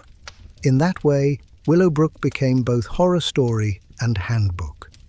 Every modern clinical research policy, the insistence on informed consent, the presence of independent review boards, the requirement that participants understand the risks, exists partly because of those children on Staten Island. Their suffering rewrote the rules. But beyond policy, Willowbrook forced a deeper question. What do we owe to those who cannot speak for themselves? The answer, society decided, was everything. The measure of civilization is how it treats its most vulnerable, and for decades, America had failed that test. By the time the last residents left Willowbrook in 1987, the grounds were quiet. Grass had grown through the cracks of the courtyard. The once bustling wards stood empty. When the College of Staten Island opened on the site years later, administrators kept one building as a memorial. Plaques lined the walls with the names of advocacy groups and former residents who had fought for reform. Students walk past them every day, often unaware that beneath their feet lies the buried blueprint for modern ethical standards. Willowbrook's legacy endures not only in laws, but in language. Terms like special education, person-centered care, and least restrictive environment were born from its ashes. They may sound bureaucratic now, but behind them are ghosts reminding us that empathy should never be optional. When survivors speak publicly today, they don't talk about revenge. They talk about visibility, about being seen, heard, and treated as equals. One former resident said during a documentary interview, "We were people before we were patients." It's a sentence simple enough to fit on a tombstone and profound enough to define a generation. In the end, Willowbrook stands as both warning and monument, a warning against complacency, a monument to resilience. It showed how easily care can become cruelty when compassion becomes routine, and how courage can grow even in the bleakest institutions. The children once hidden from the world forced that world to look, and in doing so, they changed it. On a foggy morning in 1950, San Francisco woke up to what seemed like an ordinary day. Cool mist, salt in the air, the slow hum of ships entering the bay. No one noticed that hidden among the clouds was something else, something that shouldn't have been there. A bacterial haze deliberately sprayed by the US Navy. It was an experiment called Operation Sea Spray, and the city itself had unknowingly become a laboratory. The Cold War had just begun, and paranoia was the new patriotism. America feared that enemies might someday attack with invisible weapons, biological agents instead of bombs. To prepare for that imagined threat, the US military decided to run a few harmless simulations of its own. They wanted to know, if a foreign power released germs into a city, how fast would they spread? How far could the wind carry them? How many people would be exposed before anyone noticed? The test subjects would be ordinary citizens, unaware, unconsulted, unprotected. On September 20th, 1950, a naval ship sailed quietly along the San Francisco coast. From its deck, technicians released a mist containing two types of bacteria, Serratia marquescens and Bacillus globigi, now known as Bacillus subtilis var. Niger. These microbes were chosen because they were thought to be harmless and easy to track. Serratia, in particular, produced a vivid red pigment, making it ideal for tracing how far it traveled. Over the course of 6 days, the ship sprayed massive quantities into the fog drifting over the city. The Navy called it a harmless aerosol test. San Francisco called it a normal week. For days afterward, researchers placed monitoring devices across the region, at hospitals, rooftops, bus depots, measuring how widely the bacteria had dispersed. The results astonished them. Within hours, the microbes had spread over a 50-mile radius, exposing more than 800,000 residents. To the military, it was a success. To history, it was a quiet catastrophe waiting to unfold. A week later, patients at the Stanford University Hospital began showing strange infections. A man named Edward Nevin, recovering from surgery, developed a severe bacterial infection from a rare strain of Serratia marquescens. He died soon after. The hospital's doctors were baffled. Serratia was virtually unknown in clinical settings at the time. They wrote about the mysterious outbreak in a medical journal, unaware they were documenting the aftermath of a classified military test. For the Navy, the incident was nothing more than an unintended footnote. The bacteria were still labeled non-pathogenic, and no link was officially acknowledged. The operation was deemed successful and filed away for future planning. Over the next 2 decades, similar tests would be conducted in cities across America, Washington, D.C., St. Louis, Minneapolis, even in New York subways. Each time, civilians inhaled or touched substances released by their own government in the name of preparation. The logic behind it was chillingly simple. To defend the homeland, you first had to understand how to attack it. The secrecy surrounding Operation Sea Spray lasted for years. It wasn't until the 1970s, amid growing distrust of government institutions following the Watergate scandal, that the truth surfaced. Documents were declassified. The public learned that San Francisco had been used as a test site for biological warfare studies, and outrage followed swiftly. Congressional hearings were called. Military representatives defended their actions, insisting that no one could have predicted harm. They emphasized that the bacteria used were safe, though later research showed they could indeed cause infections, especially in people with weakened immune systems. Families of the deceased demanded accountability. Edward Nevin's relatives filed a lawsuit against the US government, claiming negligence and wrongful death. The case dragged on for years before being dismissed. The court acknowledged the experiment, but ruled that the military had acted within its legal discretion at the time. Legality, however, is not morality. Operation Sea Spray sits uneasily in the long history of American experimentation, a reminder that fear can turn even the most rational governments into gamblers. During the Cold War, science often wore two faces, one of defense, one of hubris. The Navy hadn't meant to kill anyone, they hadn't meant to harm, but they had made a decision on behalf of 1 million people without their knowledge or consent. And once you normalize that, the door to abuse never really closes again. The San Francisco test was later cited as one of the catalysts for the U.S. Biological Weapons Convention of 1972, which banned the development and testing of biological agents for military use. But treaties can't undo what's already been done.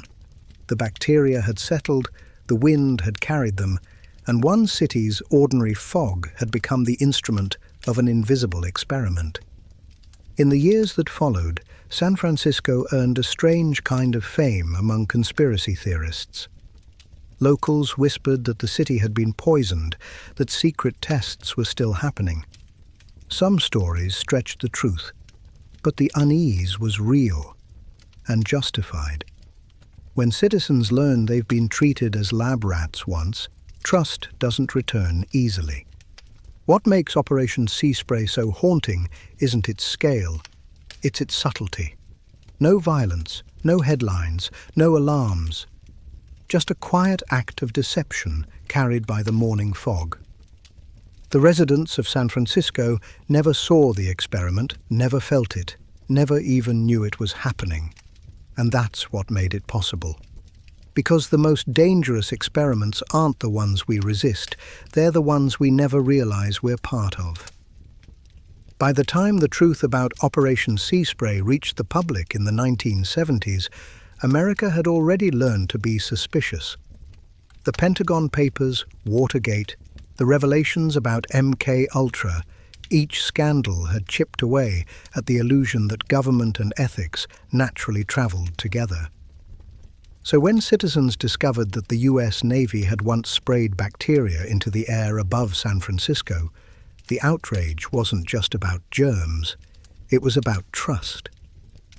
The hearings that followed were a strange mix of disbelief and resignation. Military officials sat under fluorescent lights, explaining in calm tones why it had seemed reasonable to release bacteria over a major city.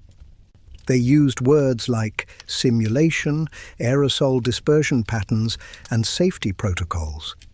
The technical language sanitized the absurdity of the act, as if turning an entire city into a petri dish could be justified with enough data.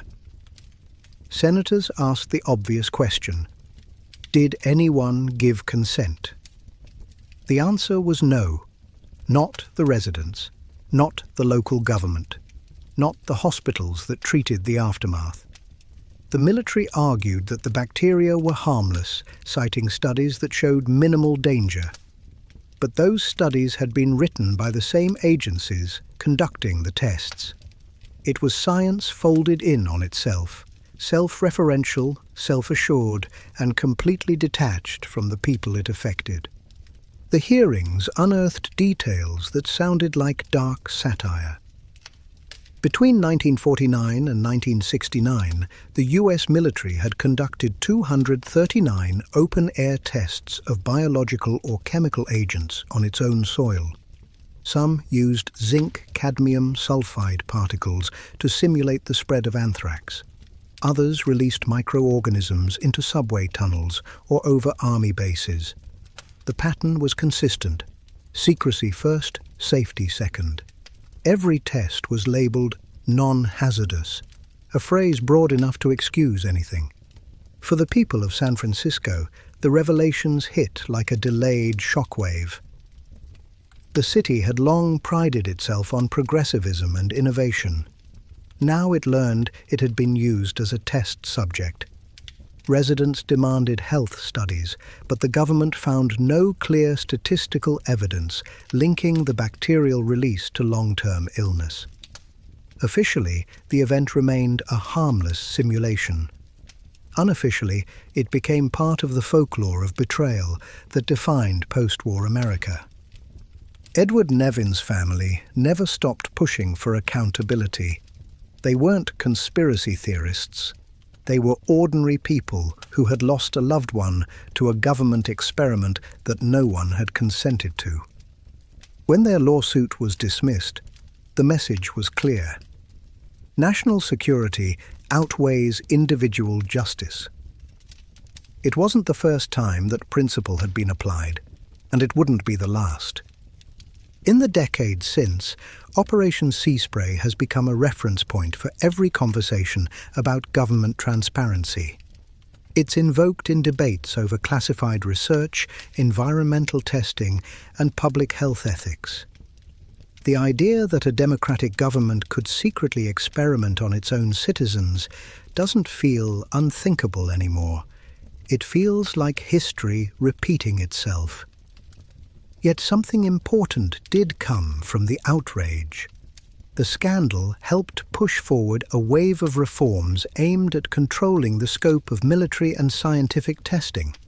By 1977, Congress had strengthened oversight committees, and the Biological Weapons Convention, signed in 1972, was ratified with stricter provisions. Federal agencies were forced to create clearer chains of accountability for experiments involving human exposure, even indirect. The world was changing too. The Vietnam War had shown the dangers of chemical agents like Agent Orange, and environmentalism was on the rise. Scientists began to question not only what they could do, but what they should do. Ethics committees became standard in research institutions, and informed consent evolved from a guideline into law. Still, the paradox of sea spray remained. Progress born from secrecy, knowledge gained through deception. Even after the reforms, the question lingered. How do you balance the pursuit of safety with the right to transparency? Governments argue that secrecy saves lives. Citizens argue that secrecy corrodes trust. Both can be true, and that's what makes the debate timeless. The cultural legacy of Operation Sea Spray outlived its paperwork. It became part of America's collective paranoia, a ghost story whispered whenever a jet left a contrail across the sky. "What are they spraying this time?" became half joke, half warning. The term chemtrail entered conspiracy vocabulary, its roots tangled partly in truth. History had already proven that sometimes the fog isn't just fog. What makes the story so unsettling isn't the science, it's the mindset behind it. The Navy didn't act out of malice. The scientists believed they were preparing the nation for survival. That's what makes it frightening. The road to ethical failure is often paved with practical reasoning. It starts with a question. What if our enemies are doing this first? And ends with ordinary people becoming subjects in experiments they never agreed to join. Today, San Francisco is known for innovation, for technology that shapes the future. But half a century ago, it was part of an experiment that looked backward into humanity's oldest impulse, control through understanding. The fog that once carried bacteria across the bay has long since lifted, but the lesson remains. Science and secrecy are a volatile mix. When combined, they can create progress or betrayal. Operation Sea Spray proved that the difference lies not in knowledge, but in conscience. And as history has shown time and again, it's possible to be brilliant, patriotic, and catastrophically wrong, all at the same time. It began, as many infamous experiments do, with an idea that sounded harmless enough. In the summer of 1971, psychologist Philip Zimbardo wanted to study the psychological effects of power. His goal was simple on paper: to understand how ordinary people behave when placed in positions of authority or submission. But within days, his experiment spiraled so far beyond control that it became a living metaphor for how easily morality collapses when structure disappears. The setting was the basement of Stanford University's psychology building, transformed into a makeshift prison. Metal bars, grey walls, a cell block built from plywood and imagination. Zimbardo recruited 24 college students, healthy, intelligent and stable, and split them randomly into two groups, guards and prisoners. Both were paid $15 a day. None knew that they were about to walk into something that would feel frighteningly real. From the first day, Zimbardo wanted authenticity. He had local police officers perform the arrests. The prisoners were handcuffed at home, driven in patrol cars, fingerprinted, blindfolded, and taken to the mock prison. Once there, they were stripped, deloused, and assigned numbers instead of names. Their uniforms were shapeless smocks with ID tags, their shoes replaced with rubber sandals. The guards, meanwhile, wore khaki uniforms, mirrored sunglasses, and carried wooden batons, not as weapons, but as symbols of authority. The distinction between student and subject vanished the moment those sunglasses went on. At first, the atmosphere was awkward, students playing pretend. But it changed quickly. The guards began improvising rules, shouting orders, and waking prisoners in the middle of the night for roll call. Zimbardo, playing the role of superintendent, encouraged them to maintain discipline, but gave no strict guidelines. The lack of limits became its own permission slip. By the second day, rebellion broke out. Prisoners barricaded their cell doors with mattresses and refused to comply. The guards responded with aggression, using fire extinguishers to force them out and ordering push-ups as punishment. What had begun as an experiment turned into a performance of cruelty, and the line between acting and believing blurred with disturbing speed. Psychologists later called this phenomenon de-individuation, when identity dissolves into role. The guards stopped seeing the prisoners as peers. The prisoners stopped seeing the guards as classmates. They became exactly what their roles dictated, oppressor and oppressed. By day 3, the situation had turned psychological. Guards began inventing humiliations, forcing prisoners to clean toilets with bare hands, making them repeat numbers endlessly, denying them sleep. Some guards showed hesitation, but others leaned in, intoxicated by power. When one prisoner broke down, sobbing uncontrollably, Zimbardo's notes described it clinically. Subject 8612. Emotional disturbance, disorganized thinking. He didn't end the experiment. He replaced the prisoner with an alternate. Outside observers didn't question it either. Visiting psychologists and even Zimbardo's colleagues accepted the growing cruelty as part of the study. That was the most disturbing revelation, how quickly witnesses normalized what they saw. The experiment wasn't just exposing human nature. It was exposing how easily authority excuses itself. Zimbardo later admitted that he too was trapped by his own design. Immersed in the role of warden, he began prioritizing order over ethics. His authority as a researcher blurred into complicity. Every time he told himself the situation was still under control, it slipped further away. By day 5, the prisoners looked broken. Some stopped eating, others refused to leave their cells. One begged to quit, but was convinced to stay for the good of the study. The guards, meanwhile, became more efficient in their cruelty. They no longer shouted, they simply issued commands. The worst part wasn't the malice, it was the calm. The Stanford prison experiment was scheduled to last 2 weeks. It ended after 6 days. The turning point came when Christina Maslach, a young graduate student and later Zimbardo's wife, visited the site and demanded to know why he was allowing such abuse. Her reaction snapped Zimbardo out of his detachment. "What you're doing to those boys is terrible," she said. That single confrontation did what ethics boards, colleagues and participants hadn't. It ended the experiment. When it was over, the participants returned to being students, but none were the same. The guards expressed shock at their own behavior. Some cried.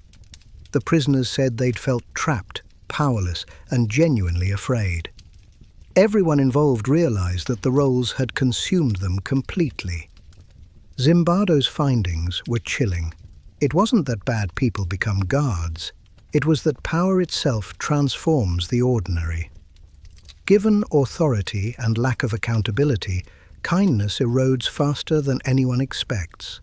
The experiment suggested that the potential for cruelty lives quietly inside everyone, waiting for the right conditions to surface. When Zimbardo published his results, the world was fascinated and horrified. The Stanford prison experiment became one of the most cited studies in psychology and one of the most ethically controversial. Critics accused Zimbardo of orchestrating the chaos to prove his theory. Supporters argued that it revealed uncomfortable truths about systems and obedience. But whether it was flawed or not, its message stuck. Ordinary people can become monsters when given permission, and when stripped of it, they can be victims just as easily. The basement prison was dismantled, the uniforms packed away, but the echoes of that week lingered through every discussion about authority, punishment, and human nature. Years later, when soldiers at Abu Ghraib were photographed humiliating prisoners during the Iraq War, journalists and psychologists invoked Zimbardo's work again. The images looked eerily similar: men in uniform smiling, captives in distress, and behind it all the quiet defense. We were just following orders. In that sense, the Stanford prison experiment never really ended. It simply found new walls. The world's fascination with the Stanford prison experiment didn't fade when it ended. It only intensified. Newspapers called it a descent into madness, and psychology students whispered about it like a modern myth. For some, it was proof that power corrupts absolutely. For others, it was proof that people will do almost anything when they believe they're supposed to. Whatever your interpretation, one truth was clear: the line between order and abuse is disturbingly thin. In the weeks after the experiment, the participants tried to move on. But how do you return to normal life after realizing what you're capable of? Some of the former guards were haunted by guilt. They had seen themselves shouting at classmates, inventing punishments, and stripping away dignity from people they'd just shared coffee with days before. One said later in an interview, "I wasn't pretending. I really started to believe I was in control." That sentence, more than any data, captured the experiment's power. It didn't create monsters, it revealed them. The prisoners, too, carried scars. Several described feelings of helplessness that lasted long after the study ended. They spoke of dreams where they were still trapped in that basement, waiting for permission to leave. One recalled crying when he first walked outside again, realizing how quickly he had accepted his imprisonment as real. Zimbardo's experiment had lasted less than a week, but in their minds, it had felt like months. When Zimbardo published his findings, he became both celebrated and condemned. To his supporters, he was a pioneer who had forced the world to look at the darkness inside ordinary people. To his critics, he had crossed ethical lines so completely that his conclusions were tainted by cruelty. The American Psychological Association soon established stricter regulations for human subject experiments, rules about informed consent, mental health monitoring, and the right to withdraw without penalty. In a way, the Stanford prison experiment became the cautionary tale that modern research ethics were built on. Yet Zimbardo himself never fully recanted. He admitted he had become too absorbed in his role as warden, but insisted the results still mattered. In lectures, he warned that the experiment wasn't about sadism, it was about systems. The situation, not the disposition, he said. In other words, even good people can do evil things when placed in environments that reward obedience and punish empathy. The debate over that claim has never stopped. In recent years, researchers have re-examined Zimbardo's methods and found inconsistencies. Some guards later claimed they had felt pressured to act aggressively because they believed that's what the researchers wanted. If true, it meant the experiment might have been more directed than spontaneous, a dramatization of cruelty rather than a discovery of it. But even that didn't make it less important. Whether spontaneous or staged, the results mirrored something we already know but rarely face. Human behavior bends easily to authority. Outside academia, the experiment became pop culture legend. Movies, documentaries, and books retold it again and again, each adding its own interpretation. Hollywood dramatized it as a psychological horror story, young men descending into madness under fluorescent lights. But the truth needed no embellishment. It was horrifying precisely because it was ordinary. The legacy of the Stanford prison experiment reached beyond psychology. Military academies studied it to understand abuse in prisons and war zones. Corporations cited it when training leaders about workplace power dynamics. Human rights groups used it to argue against solitary confinement and unchecked authority. Even religious scholars found lessons in it, proof that morality without accountability quickly evaporates. Zimbardo's own career became inseparable from the study. He went on to teach about heroism, arguing that just as ordinary people can become villains, they can also become heroes when the situation allows it. In his later work, he urged society to build structures that encourage empathy instead of obedience. It was, in many ways, an attempt at redemption for himself and for the experiment that made him infamous. Still, critics remained relentless. Some accused Zimbardo of letting the suffering continue too long, of watching rather than intervening. Others said the study had done irreversible harm to its participants. The ethics debate became as famous as the experiment itself, transforming it from psychological study into moral parable. When Zimbardo reflected on it years later, he said something that captured the heart of the experiment. The power of the situation is stronger than the power of the individual. It was both an excuse and a warning. Because while it's comforting to think we'd all resist authority when it turns cruel, history and psychology suggest otherwise. The true horror of the Stanford prison experiment wasn't in the shouting or humiliation, it was in how fast it happened. 6 days. That's all it took for college students to start believing their uniforms were real, their power justified, their cruelty necessary. 6 days to dissolve empathy, to build a hierarchy of fear and control from nothing but suggestion. When modern audiences revisit the experiment, they often focus on the question, would I have done the same? The uncomfortable answer is that most of us probably would. That's what makes it so timeless, so disturbing. It's not about what happened in 1971. It's about what could happen anywhere, to anyone, under the right pressure. In the end, the Stanford prison experiment stands as both revelation and warning. It revealed how fragile morality is and how easily good intentions can rot when cloaked in authority. It warned that evil rarely announces itself. It arrives disguised as duty. Today, the basement of the Stanford Psychology Building is quiet. The cells have been dismantled, the walls repainted, the echoes replaced by lecture halls and offices. But the lesson remains embedded in every ethical code, every experiment proposal, every psychologist's conscience. You don't need a real prison to create prisoners. All you need is power and permission. In 1939, inside the halls of the University of Iowa, a quiet experiment unfolded, one that would scar its participants for life and earn a name that sounded like something from a horror novel, The Monster Study. The title wasn't an exaggeration.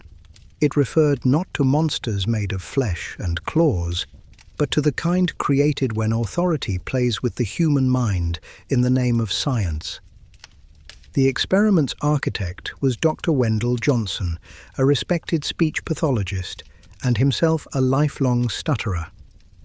Johnson was obsessed with understanding what caused stuttering, whether it was a biological defect or a learned behavior. His theory, radical for the time, proposed that stuttering wasn't innate at all. He believed it was taught, triggered when children were made self-conscious about their speech. It was an idea he called the diagnosogenic theory, and he wanted proof. To test it, Johnson enlisted one of his graduate students, Mary Tudor, to conduct an experiment on a group of 22 orphaned children living at the Iowa Soldiers' Orphans' Home in Davenport. The children, ranging in age from 5 to 15, were divided into two groups, one of children who stuttered and another of children who did not. What followed would haunt both psychology and ethics for decades. Tudor's mission was to use psychological suggestion to either reinforce or induce stuttering. She met regularly with the children, recording their speech patterns and behavior. For half of them, the positive group, she offered encouragement. She told them their speech was fine, their voices strong, their words clear. For the others, the negative group, she took the opposite approach. These children, many of whom had never stuttered before, were told that they were developing speech problems. "Careful," she'd warn, "you're beginning to stutter. Don't speak unless you can do it right. Your words aren't coming out clearly enough." Imagine being a child in an orphanage, already feeling unwanted, and being told by an adult authority that there's something wrong with the way you speak. Some of the children grew withdrawn. Others began hesitating before speaking, repeating words nervously and avoiding conversations altogether. Tudor took notes on everything, every pause, every tremor of fear in their voices. Within weeks, several of the perfectly fluent children had developed speech anxiety so severe that they began exhibiting the exact symptoms of stuttering. They had quite literally been talked into a disorder. The results seemed to confirm Johnson's theory that stuttering could be learned. But what it really proved was something darker, that psychological harm can be just as real and as devastating as physical injury.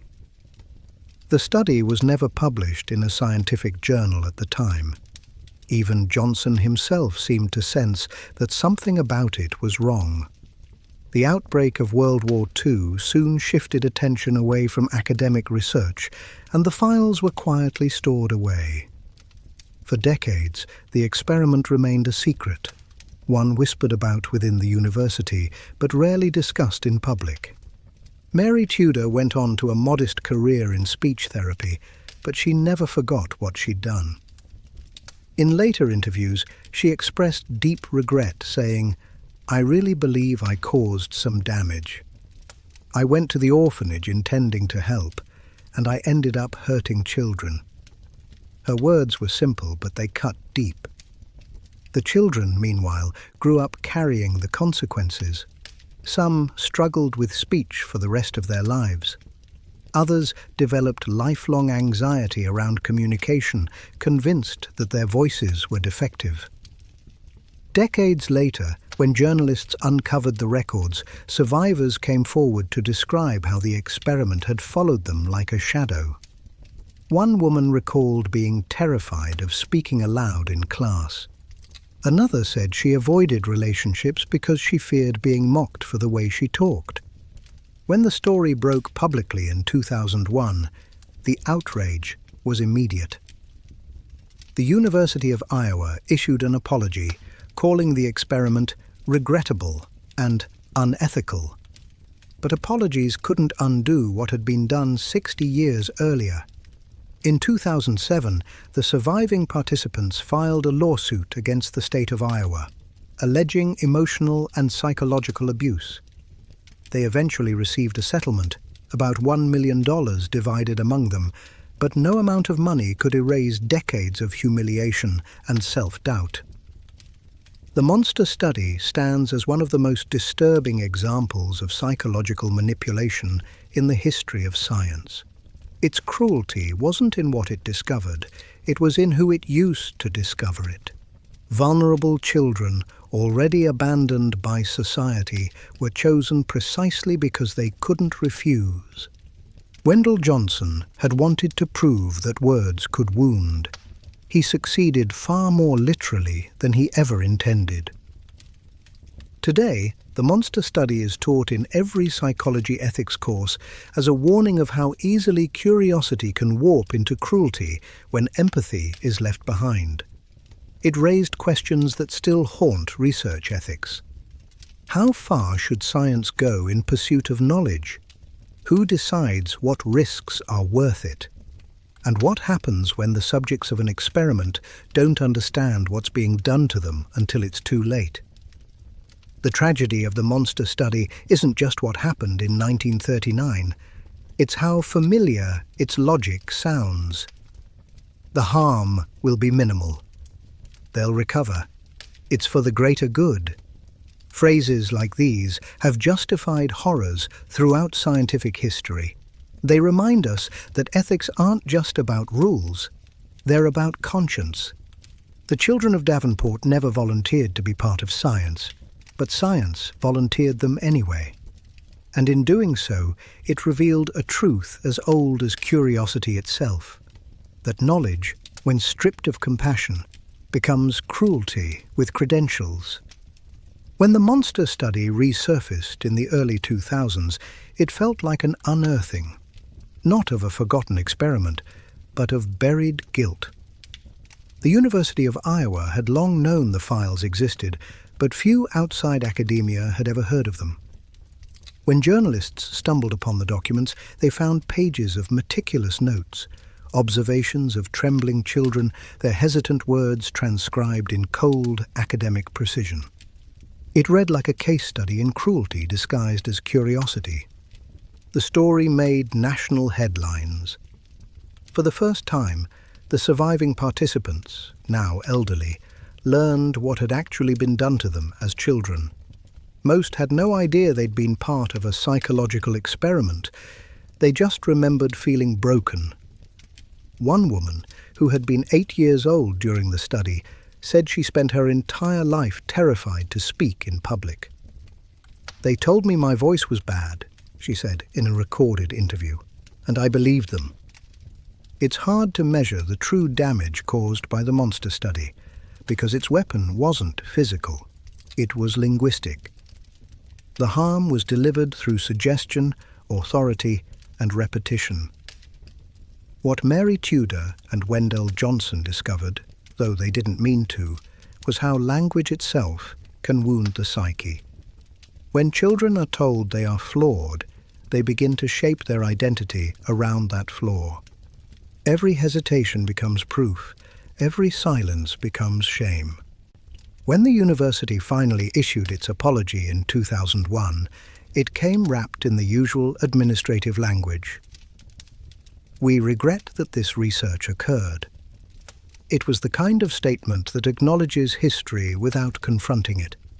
But for the victims, it was still something, a small overdue recognition that their pain had a name.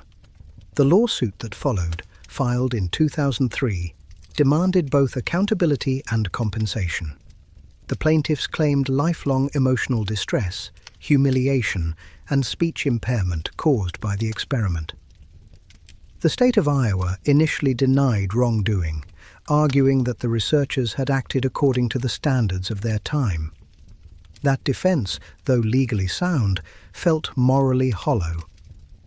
After years of proceedings, the state settled in 2007 for $925,000, divided among the 6 surviving participants and their families. It wasn't justice. It was acknowledgement. What makes the monster study so haunting isn't the malice behind it, because there wasn't any. Wendell Johnson didn't set out to harm children. He wanted to cure a disorder that had tormented him his entire life. But intent doesn't erase impact. His desire to prove a theory blinded him to the ethical nightmare it created.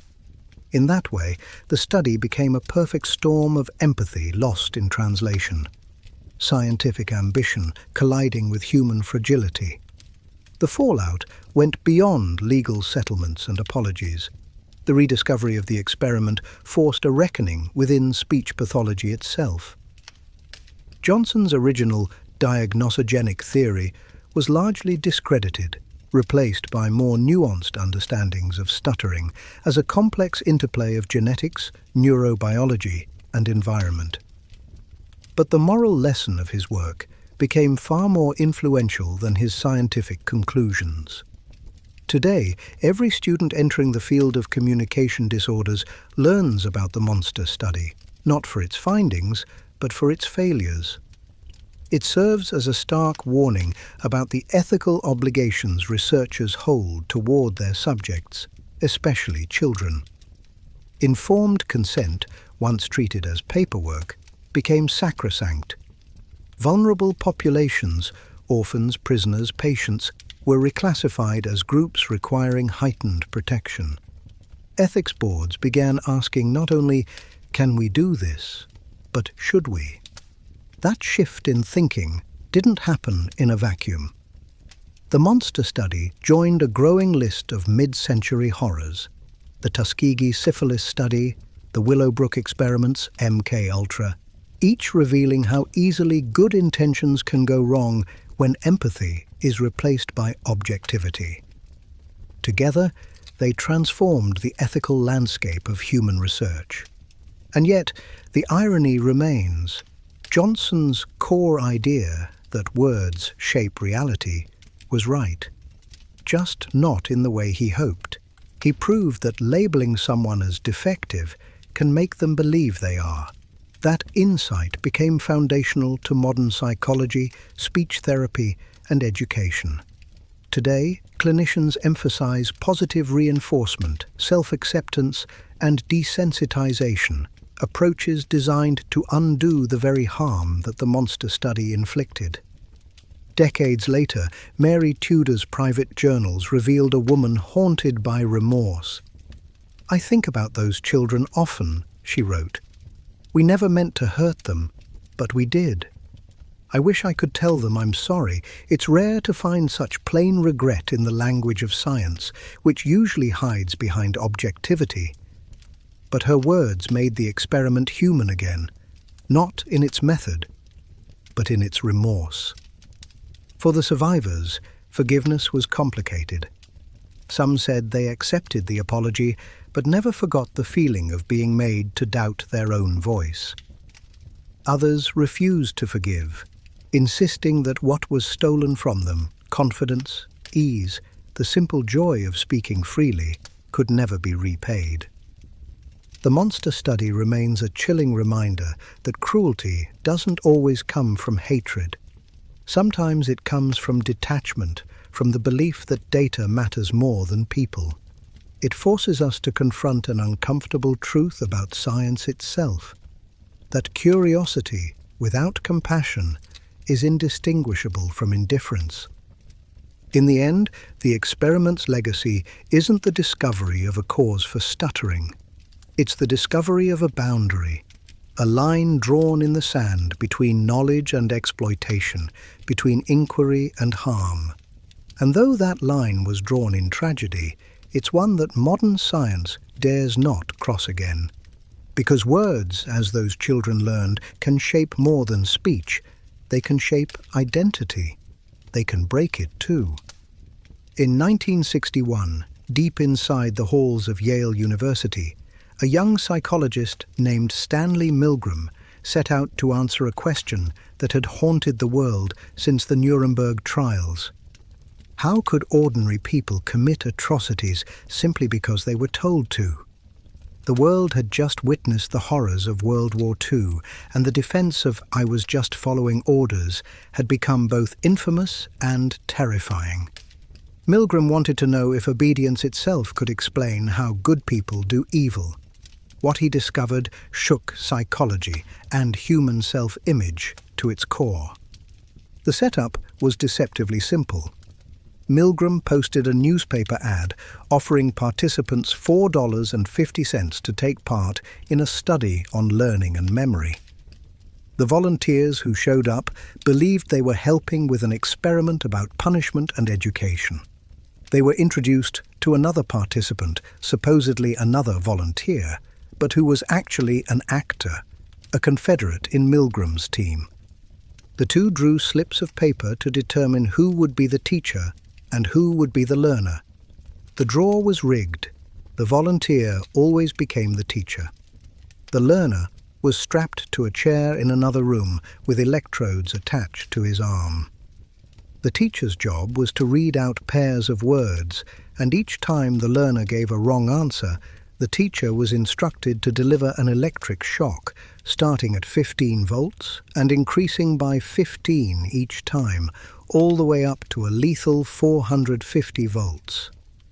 The shock machine looked authentic, its panel lined with switches labeled from slight shock to danger severe shock. Each flick of a switch emitted a crackling buzz, the sound of voltage arcing through wires, pure theatre, but utterly convincing. Milgram's true experiment wasn't about learning, it was about obedience. He wanted to see how far an ordinary person would go when ordered to inflict pain by an authority figure. At first, the sessions seemed harmless. The learner, hidden in the next room, made deliberate mistakes. The teacher, following the scientist's instructions, pressed the switches. As the voltage rose, the actor began to protest. At 150 volts, he demanded to be released. At 300, he screamed that his heart was hurting. At 330, he fell silent. The teacher, now visibly nervous, would turn to the scientist, an imposing man in a grey lab coat, and ask if they should continue. The scientist would calmly reply with scripted prods, "Please continue. The experiment requires that you continue.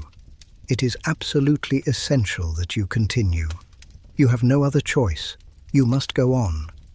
Most people expected that participants would refuse early on, perhaps at the first signs of distress. But the results stunned everyone. 65% of participants continued administering shocks all the way up to 450 volts, believing they were inflicting fatal harm simply because an authority figure told them to. Even more disturbing, many participants showed visible anguish. They sweated, trembled, and laughed nervously. Some pleaded to stop, but when told they weren't responsible, they kept going. It was obedience stripped bare, morality outsourced to authority. Milgram didn't expect such compliance. He had polled psychologists before running the experiment, and they predicted that only 1 in 100 would go to the maximum voltage. Instead, nearly 2/3 did. And these weren't sadists or soldiers. They were teachers, office workers, fathers, and students. People who, by every normal measure, were decent. After the sessions ended, Milgram debriefed the participants, revealing that no shocks were ever delivered. Still, some left shaken. A few wept when they realized what they had been willing to do. Others justified their actions by saying they were just doing their job. The line between obedience and complicity had never looked thinner. Milgram's study tore through the academic world like a lightning bolt. To some, it was a profound insight into the mechanics of authority. To others, it was a psychological betrayal, an experiment that had traumatized its participants. Ethics boards were horrified by the deception and emotional distress involved. Yale received hundreds of letters of complaint, yet the experiment's message was too important to ignore. The results were replicated in different forms around the world. In every culture tested, obedience persisted. Whether in Germany, Australia, or the United States, roughly 2/3 of participants followed orders to the end. The conclusion was universal. Human beings have a frightening capacity to obey, even against their own conscience. Milgram's findings resonated beyond psychology. They became a framework for understanding everything from military atrocities to corporate corruption. The study suggested that evil doesn't require monsters. It just needs systems that encourage obedience and discourage doubt. Milgram later wrote, "The essence of obedience consists in the fact that a person comes to view himself as the instrument for carrying out another person's wishes. Once that happens, the moral self shuts down. Responsibility is transferred upward. At that moment, conscience takes orders. The world didn't want to believe him. The results were too ugly, too close to home. People preferred to think that the Holocaust was a historical anomaly, that only certain cultures or ideologies could produce blind obedience. But Milgram's data said otherwise. Under the right conditions, anyone could become complicit. He ran variations of the experiment to test the limits. When the authority figure gave orders over the phone, obedience dropped sharply. When the teacher had to physically hold the learner's hand on the shock plate, almost everyone refused. But when responsibility was shared, when one person gave orders and another flipped the switch, obedience skyrocketed again. It wasn't evil that drove people, it was distance. By the time Milgram published his book, Obedience to Authority, in 1974, he had become one of the most controversial figures in science. Critics accused him of psychological manipulation. Admirers hailed him as a prophet of moral awareness. Either way, his experiment changed forever how the world viewed human nature. Because if cruelty can be commanded, then morality must be defended, not from others, but from within. The most haunting part of the Milgram experiment isn't what participants did. It's how easily they were convinced that they had to. When the results of Stanley Milgram's obedience experiments were published, the world didn't just react, it recoiled. What his study revealed wasn't comfortable psychology, it was a mirror held up to humanity's darkest instinct, the desire to obey. The headlines were sensational. "Ordinary people will commit murder if ordered," one paper claimed. The public couldn't decide whether Milgram had exposed evil or created it. Either way, he'd struck a nerve. The fallout began at Yale.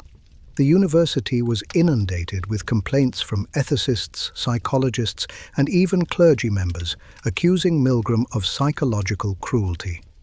Many participants reported distress during the experiment, some shaking uncontrollably, others laughing nervously, one even biting his lip until it bled. To them, the emotional toll felt real, even if the shocks were not. Yale quietly revised its research policies soon after, requiring future studies to pass stricter ethical reviews. But Milgram stood by his work. In interviews, he defended his experiment not as a study in cruelty, but as a warning against blind obedience. "The real danger," he said, "is not that people will refuse to follow orders, but that they will follow them too well." He believed that understanding obedience was essential to preventing future atrocities. And in that sense, he wasn't just studying psychology, he was studying civilization itself. Outside academia, his findings reverberated through a society still processing the horrors of World War II. His experiment seemed to explain everything from Nazi war crimes to corporate malfeasance.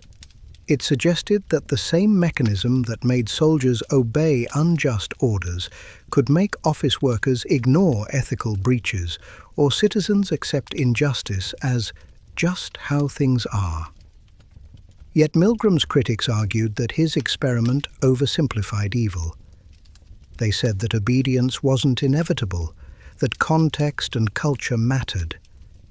They accused him of manipulating participants through deception and emotional stress. But Milgram countered with data. 2/3 of participants had obeyed to the end, across variations, genders, and backgrounds. The pattern was too consistent to ignore. In later interviews, some participants described the experience as transformative. "It made me question authority for the first time in my life," one man said. Another admitted, "I still feel sick thinking about it, but maybe that's the point." Milgram's experiment didn't just reveal obedience, it provoked introspection. It forced people to confront a truth that history had already hinted at, that ordinary people are capable of extraordinary harm when stripped of accountability.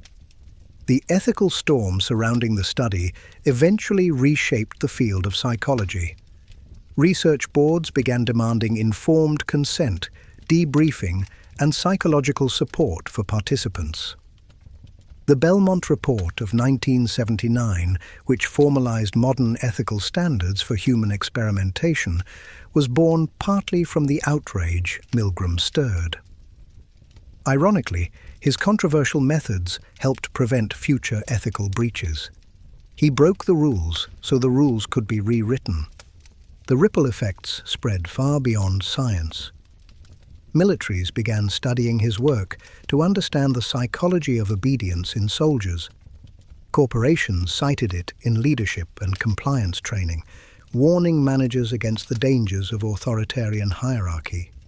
Even law enforcement adopted it as a framework for examining excessive force, how just following orders becomes justification for cruelty.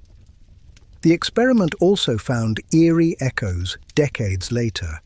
When the Abu Ghraib prison scandal broke in 2004, showing US soldiers humiliating and torturing detainees, journalists and psychologists invoked Milgram immediately. The parallels were undeniable: uniforms, hierarchy, authority, and dehumanization. Philip Zimbardo, Milgram's contemporary and friend, called it Milgram in real life. The guards weren't monsters, they were participants in a system that rewarded obedience and blurred morality. Milgram's work had become timeless because the conditions that produced his results never went away. Whether in politics, religion, business, or war, authority continues to command obedience, often cloaked in rationalization. His experiment showed that evil doesn't need hate, it just needs a chain of command. But Milgram himself was never entirely comfortable with his own legacy. He spent much of his later career trying to balance the scales, running softer experiments on social behavior, like the famous Small World study that introduced the concept of 6 degrees of separation. Yet the shadow of the shock machine followed him everywhere. Even his colleagues debated whether he had gone too far. Some saw him as a genius, others as a manipulator who exploited trust for fame. When asked late in his life whether he regretted the distress caused to participants, Milgram paused and said, "I regret that they felt anguish. But I do not regret showing that they could." It was a characteristically clinical answer, cold but honest. He understood that the value of his experiment lay not in comfort, but confrontation. In the decades since, numerous replications and variations have confirmed Milgram's grim findings. Whether the authority figure is a scientist, a manager, or a political leader, the same pattern emerges. Most people obey. They may hesitate, They may question, but they comply. And when asked why, they give the same explanation: I had no choice. But Milgram's true insight wasn't about obedience, it was about resistance. About 1/3 of participants who refused to go all the way. They were the anomaly, the hope. They showed that morality isn't erased by authority, it's just buried under it. The challenge, Milgram said, is to make disobedience as reflexive as obedience. That's why his work endures, not as a condemnation, but as a challenge. Each generation must decide whether to be the hand that flips the switch or the voice that says no. Today, the shock generator sits quietly in a Yale archive, its dials frozen at 450 volts, its switches labelled with warnings that once felt hypothetical. It's not just a relic of psychology, it's a monument to human frailty, because Milgram didn't invent obedience. He just measured it. And he proved, in the most unsettling way possible, that the capacity for cruelty lives in all of us, not in our hearts, but in our hesitation to question power. If there's one government project that sounds like a conspiracy theory but isn't, it's MK Ultra, the CIA's decades-long attempt to control the human mind. Born from paranoia and secrecy in the early days of the Cold War, MK Ultra was more than an experiment.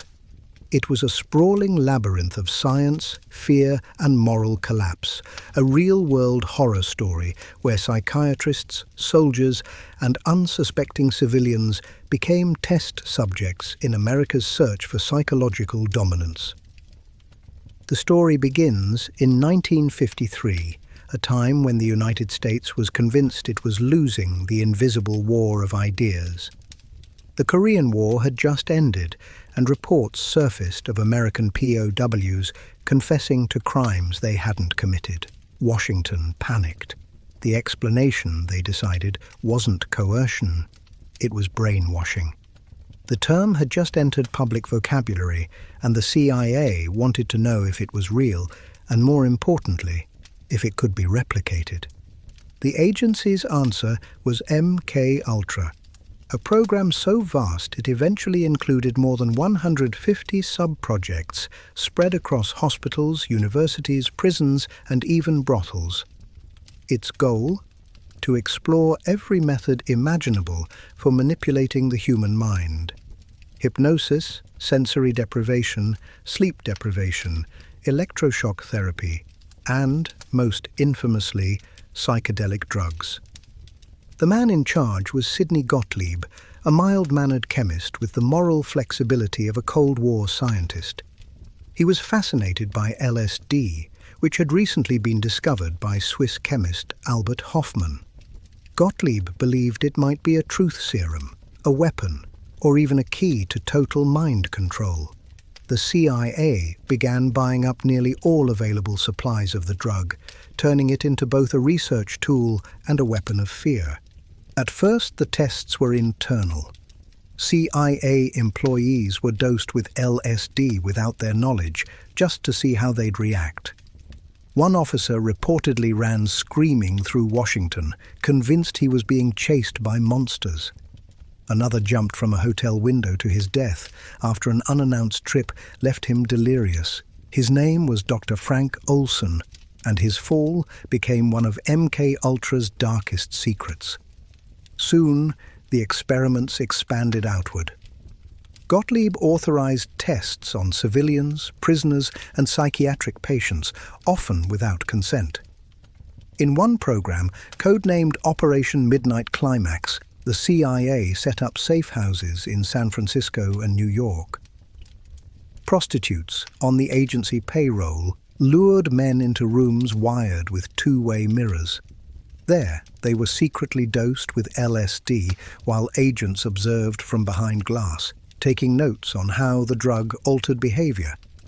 The blend of sex, surveillance, and psychosis read like pulp fiction, but it was taxpayer-funded reality. At universities, prestigious scientists unknowingly received CIA grants through front organizations. Some genuinely believed they were studying the effects of hallucinogens on creativity or mental health. Others turned a blind eye to where the money came from. The goal remained consistent: to break down and rebuild the human psyche, to find the switch that turned autonomy into obedience. But mind control proved harder than Gottlieb imagined. LSD didn't create truth-tellers, it created chaos. Subjects reacted unpredictably. Some laughed uncontrollably, others fell into terror. Some reported ego death, describing out-of-body experiences that shattered their sense of reality. The CIA, frustrated by the inconsistency, pushed harder, blending psychedelics with hypnosis and electroshock. What began as curiosity devolved into cruelty. In one experiment at the Allen Memorial Institute in Montreal, psychiatrist Dr. Donald Ewan Cameron, funded through MK-Ultra, subjected patients to a process he called psychic driving. He used powerful electroshock therapy combined with recorded messages repeated for hours or days, an attempt to erase existing memories and replace them with new ones. His subjects weren't spies. They were ordinary patients seeking help for depression or anxiety. Many emerged catatonic, with erased memories and shattered minds. By the late 1950s, MK-Ultra had become a kind of black-budget Frankenstein's lab. It absorbed other projects: Artichoke, Bluebird, Chatter, all names that sounded more like code words for paranoia than science. The central question remained the same. Could you completely control a person's mind without their consent? The answer, it turned out, was no. But not before hundreds suffered in the attempt. The secrecy around MK-Ultra was so intense that even the President and most of Congress didn't know it existed. Gottlieb operated with almost total autonomy, shredding documents regularly and disguising grants behind legitimate research. The CIA director at the time, Alan Dulles, defended the work as a necessary evil in a world where enemies might be doing the same. To them, ethics were a luxury America couldn't afford. But in the shadows of that justification, human rights vanished. Subjects were drugged, interrogated, and sometimes permanently damaged. The irony was cruel.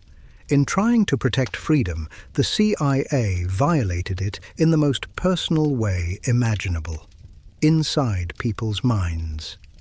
By the mid-1960s, LSD had escaped the lab. It became the chemical fuel of the counterculture, spreading far beyond government control. What began as a weapon of the state became a weapon of rebellion. Timothy Leary, once a Harvard psychologist studying psychedelics under MK-Ultra funding, turned into a cultural icon preaching "turn on, tune in, drop out." The CIA's secret obsession had accidentally sparked a social revolution. When the program finally began to unravel in the early 1970s, it wasn't through confession, but exposure. A cache of MK-Ultra financial documents survived a mass purge because they were misfiled in a budgeting office. Journalists and the Church Committee unearthed the program in 1975, revealing decades of illegal experiments. The public was outraged. The CIA scrambled to contain the damage. Gottlieb quietly retired, taking most of his secrets to the grave. What MK-Ultra ultimately proved wasn't that minds could be controlled, but that morality could be lost in the pursuit of control. It showed how fear of enemies, of ideas, of failure can turn science into torture and patriotism into paranoia. And perhaps most hauntingly, it demonstrated that the greatest danger to freedom doesn't always come from outside a nation, but from the minds of those sworn to defend it. When the curtain was finally pulled back on MK-Ultra, America stared into a mirror it didn't recognize. The revelations came not through confession, but through bureaucracy. A few forgotten boxes of financial records that had escaped a document purge. Inside them lay fragments of a nightmare. Expense reports for chemical procurement, invoices from safe houses, and coded memos from psychiatrists who treated patients like test subjects. It was enough to crack open one of the darkest chapters in American intelligence history. The year was 1975, and the country was already exhausted by scandal. Watergate had eroded public faith in government, and the Vietnam War had exposed the cost of blind trust. When the Senate launched the Church Committee to investigate illegal intelligence operations, MK-Ultra became the ghost everyone wished would stay buried. Witnesses described experiments that sounded like fiction. Dr. Sidney Gottlieb, the program's director, had already retired and destroyed most of the records 2 years earlier on CIA orders. Out of more than 150 sub-projects, only financial scraps and a handful of testimonies remained. Still, what survived was damning. Senators learned about Operation Midnight Climax, the LSD brothels where men were dosed and watched through mirrors. They heard about Dr. Frank Olson, the scientist who fell to his death after being secretly drugged by his colleagues. His family had been told it was suicide, until MK-Ultra proved otherwise. The hearings were surreal. Here were men in suits describing, in measured tones, the systematic violation of human minds. Senators sat in disbelief as agents calmly explained how they drugged unwitting Americans, hypnotized soldiers, and experimented on prisoners, all in the name of national security. The language was clinical: behavioral modification, chemical interrogation, sensory deprivation. Beneath those phrases lay terror, confusion, and shattered lives. The Rockefeller Commission followed, confirming the existence of MK-Ultra and other CIA programs involving chemical testing on civilians. The findings painted a government willing to sacrifice its citizens' sanity for hypothetical defense. The agency's justification was always the same: fear. Fear that the Soviets were doing it too. Fear that the next war would be fought not with bombs, but with thoughts.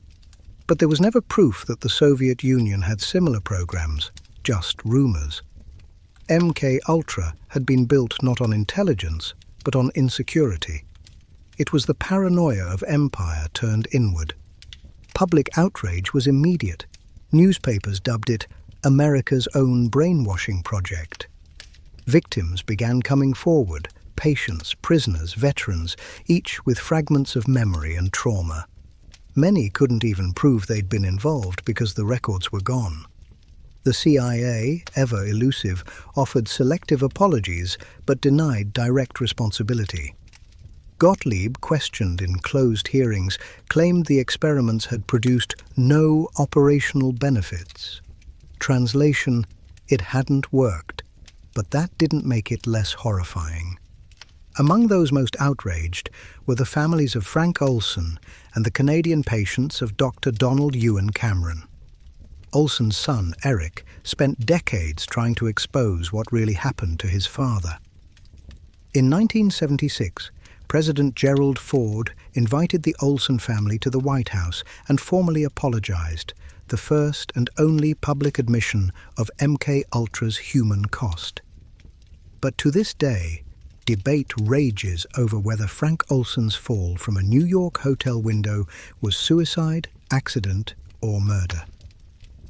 Meanwhile in Canada, victims of Cameron's psychic driving experiments at the Allen Memorial Institute demanded justice.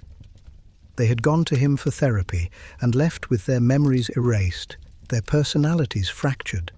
Many never fully recovered.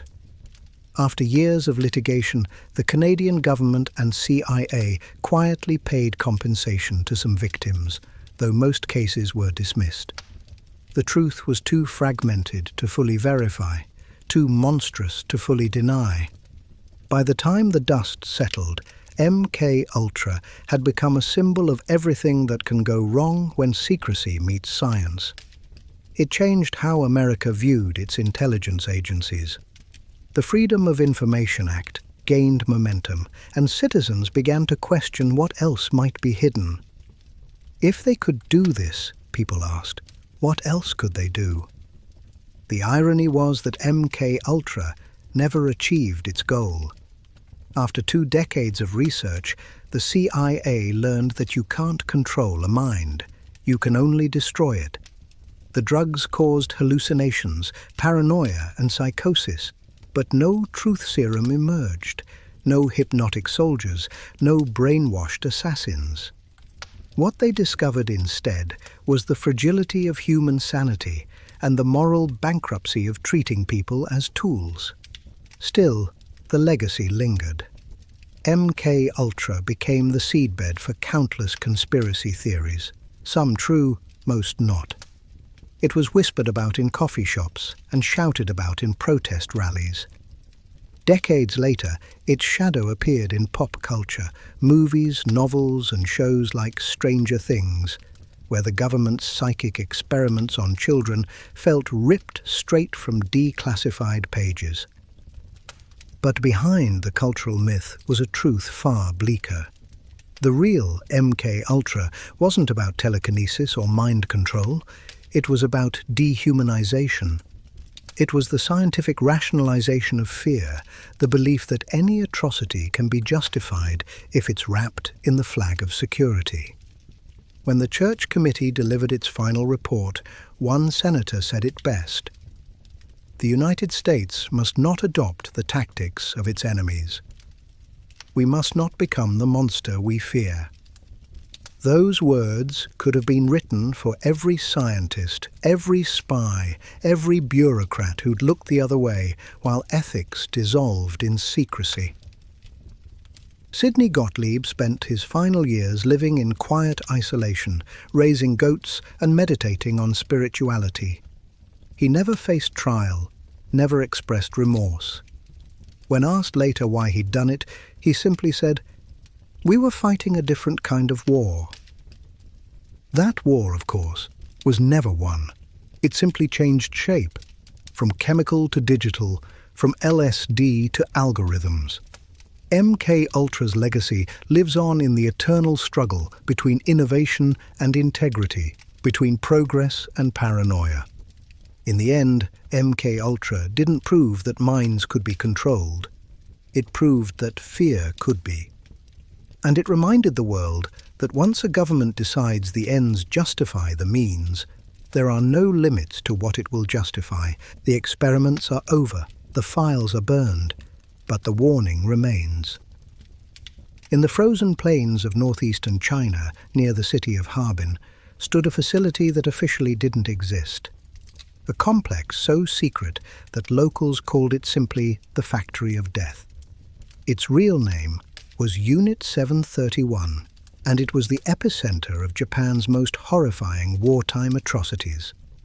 Here, under the guise of medical research, scientists conducted experiments on living human beings, men, women, and children, without anesthesia, without mercy, and without record until decades later.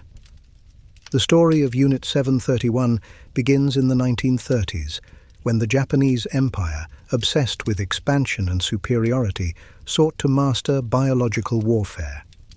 Its leader, General Shiro Ishii, was a physician and microbiologist with an unsettling mix of intelligence and ambition. Ishii believed that diseases could be weaponized just as effectively as bombs, that pathogens could conquer where armies failed. With government funding and imperial blessing, he built a massive research complex under the cover of water purification and epidemic prevention. Behind those gates, medicine turned into something monstrous. Prisoners, mostly Chinese civilians, but also Russians, Mongolians, and a handful of Allied POWs, were brought in under the euphemism logs. It was a chilling code word, maruta in Japanese, meaning wood. They weren't people, they were materials. And once stripped of identity, anything could be done to them. Inside the compound, Ishii's team conducted experiments designed to push the limits of human endurance and infection. Subjects were deliberately exposed to diseases such as plague, anthrax, cholera, and typhus. They were injected with unknown substances to test their effects. Some were vivisected, dissected alive, so scientists could observe how the body reacted to disease without the interference of anesthesia. Others were frozen to study the effects of frostbite, their limbs doused in water and left in the freezing air until they crystallized. Soldiers then struck their arms with sticks, listening for the hollow sound of ice cracking beneath skin. What followed defied comprehension. Limbs were thawed in boiling water, organs removed for examination, wounds deliberately infected to study gangrene.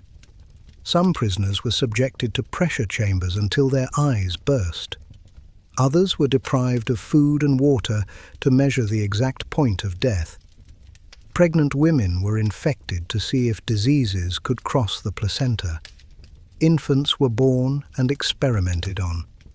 The cruelty wasn't chaos. It was methodical, recorded, and justified in reports written with clinical detachment. Ishii's logic was grotesquely rational. He argued that Japan could not fall behind the West in scientific progress and that sacrifices were necessary for the empire's future. His team of doctors, many of them elite graduates from Japan's top universities, followed orders with bureaucratic precision. They believed they were patriots. They believed that human experimentation was essential for Japan's survival. And so, science became an accomplice to slaughter. Beyond the laboratory, Unit 731 functioned as a testing ground for biological weapons. Researchers cultivated massive quantities of plague-infected fleas, which were loaded into ceramic bombs and dropped on Chinese villages. Outbreaks followed wherever they landed. Thousands died of bubonic plague, their corpses piling up in towns that never knew they'd been attacked. It was warfare by disease, invisible and indiscriminate. But Unit 731 didn't only study how to kill, it studied how to conceal killing. Bodies were burned, bones ground into ash, and test sites sterilized to hide evidence. Prisoners who survived one experiment were often executed to prevent leaks. The secrecy was absolute. Even the Japanese public had no idea what their government was doing in Manchuria. As the war turned against Japan, Ishii's urgency grew. He planned to weaponize pathogens against the United States, ambitious ideas that never materialized before Japan's surrender in 1945. When the empire finally fell, the facility's staff destroyed the compound, killing the remaining prisoners and torching the records. The site vanished beneath the smoke, and with it, accountability.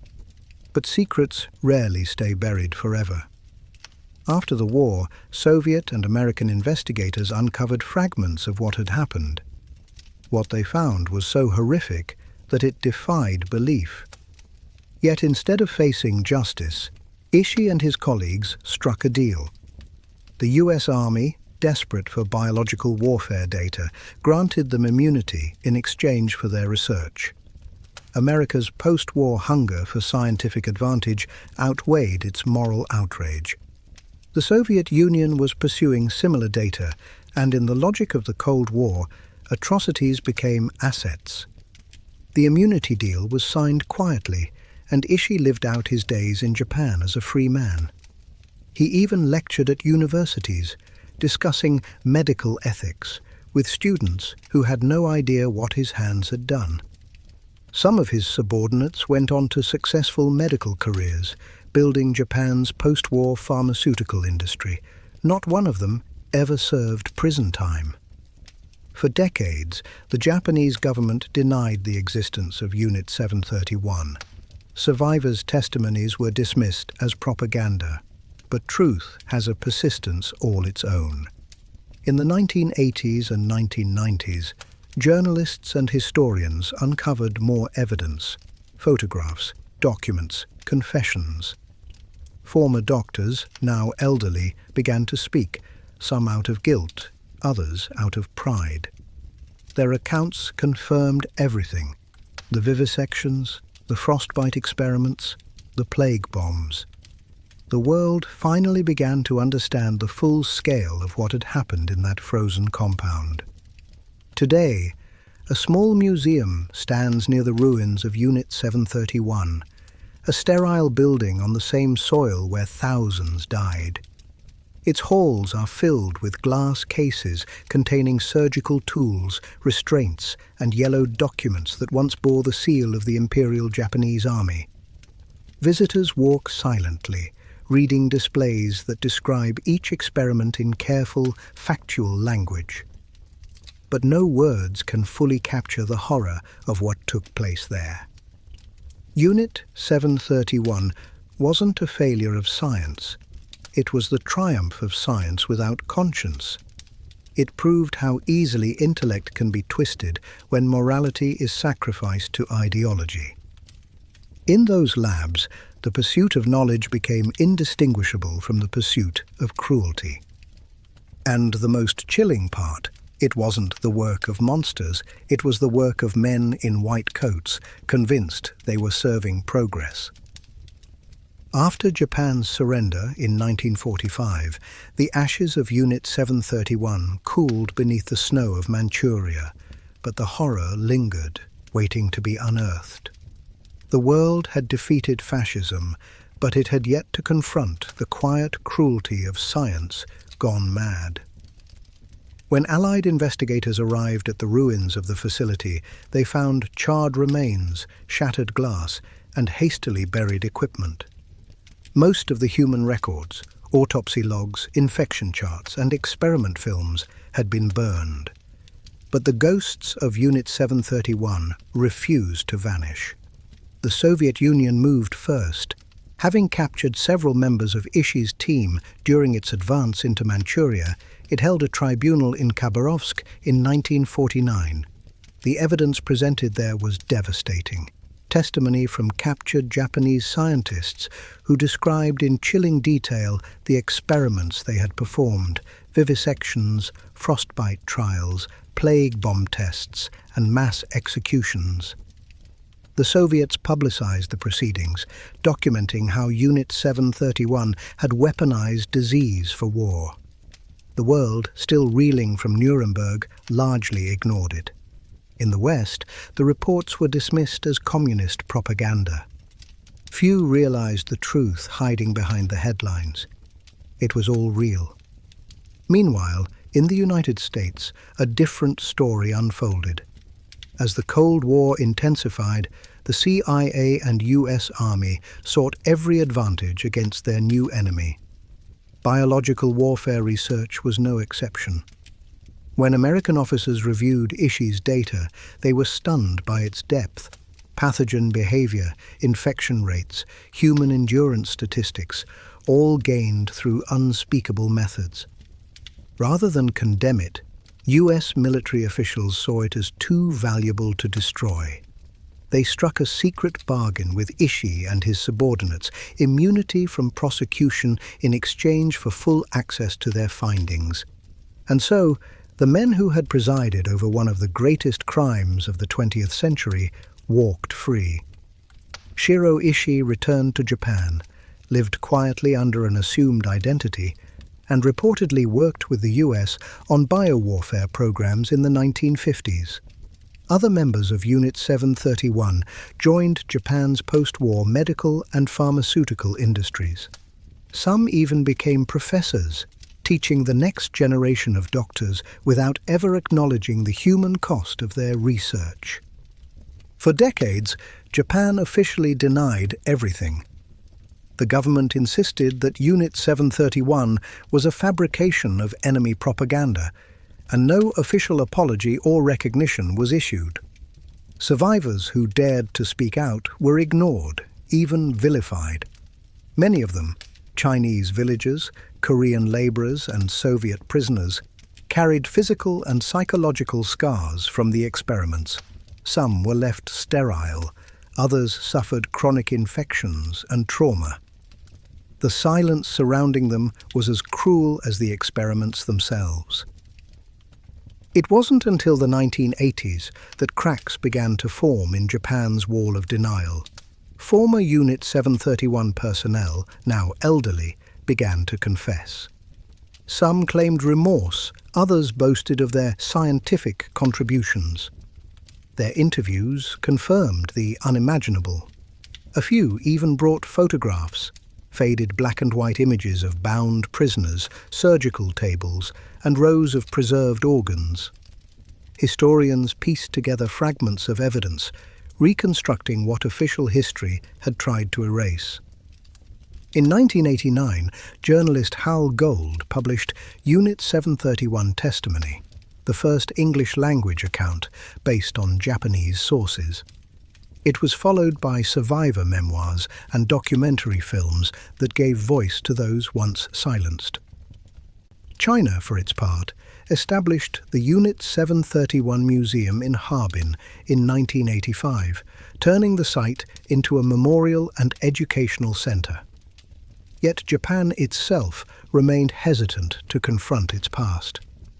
Textbooks downplayed the atrocities, calling them medical research during wartime.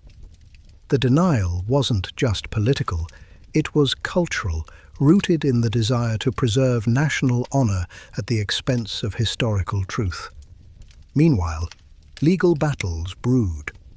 In the late 1990s, Chinese survivors filed lawsuits against the Japanese government, demanding recognition and compensation. They presented testimony, documents, and even surviving medical instruments as evidence. Japanese courts admitted the atrocities had occurred, but rejected the claims for reparations, citing legal immunity under post-war treaties. It was justice denied in plain sight, a moral victory without material consequence. The haunting part of Unit 731's legacy is how seamlessly atrocity merged with bureaucracy. The doctors and scientists who performed those experiments weren't lunatics. They were professionals operating under orders, convinced they were serving their country. Their meticulous records read like medical journals, except the subjects were alive. This bureaucratic detachment is what makes Unit 731 so chilling. Evil didn't scream, it took notes. The ethical lessons drawn from Unit 731 changed the world of medical science.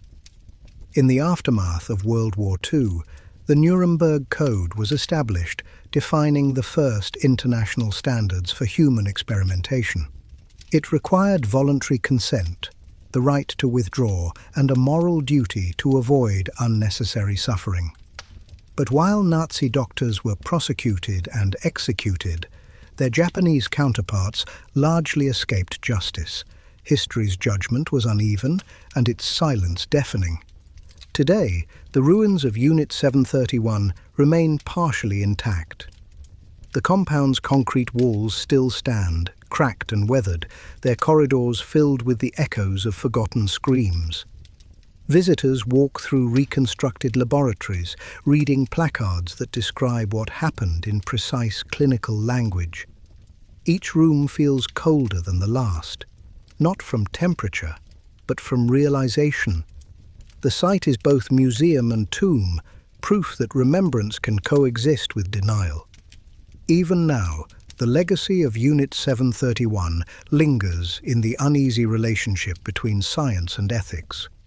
It reminds us that intelligence, discipline, and education offer no protection against moral decay.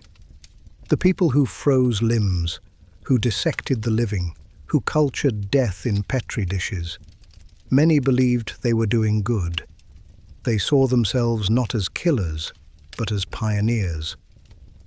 That's the lesson that haunts us.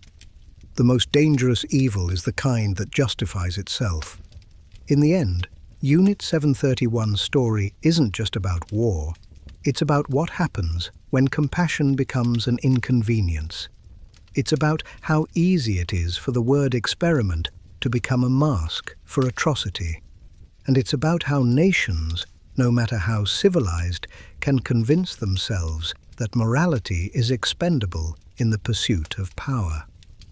The snow still falls over Harbin, covering the ground where so many perished. But beneath that white silence lies the memory of what was done there, a warning carved into history's frozen soil. Because the real horror of Unit 731 isn't that it happened, it's that it happened quietly, efficiently, and in the name of progress. When the dust of World War II settled and the world gasped at the scale of Nazi atrocities, one might imagine that justice came swiftly, that the architects of horror were punished and their legacies erased. But history has a darker twist. In the aftermath of destruction, the United States made a decision that blurred the line between victory and compromise. It was called Operation Paperclip, and it turned war criminals into American assets. The operation began quietly in 1945, overseen by the Office of Strategic Services, OSS, the precursor to the CIA, and later managed by the Joint Intelligence Objectives Agency, JIOA. Its mission was simple on paper: recruit German scientists and engineers to aid the US in the Cold War technological race.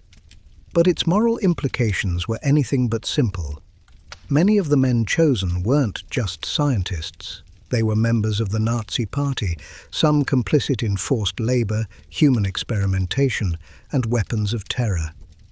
America justified it with one phrase: if we don't take them, the Soviets will. The logic was Cold War calculus. Ethics could wait. Science could not. The United States had just witnessed the dawn of the atomic age, and suddenly knowledge was the new weapon. The scientists who had built Hitler's rockets, nerve gases, and experimental aircraft were now the most valuable commodities on Earth. At the center of it all stood Werner von Braun, a brilliant rocket engineer and charismatic opportunist. During the war, von Braun led the development of the V-2 rocket, the world's first ballistic missile, a marvel of engineering that also killed thousands of civilians when unleashed on London and Antwerp.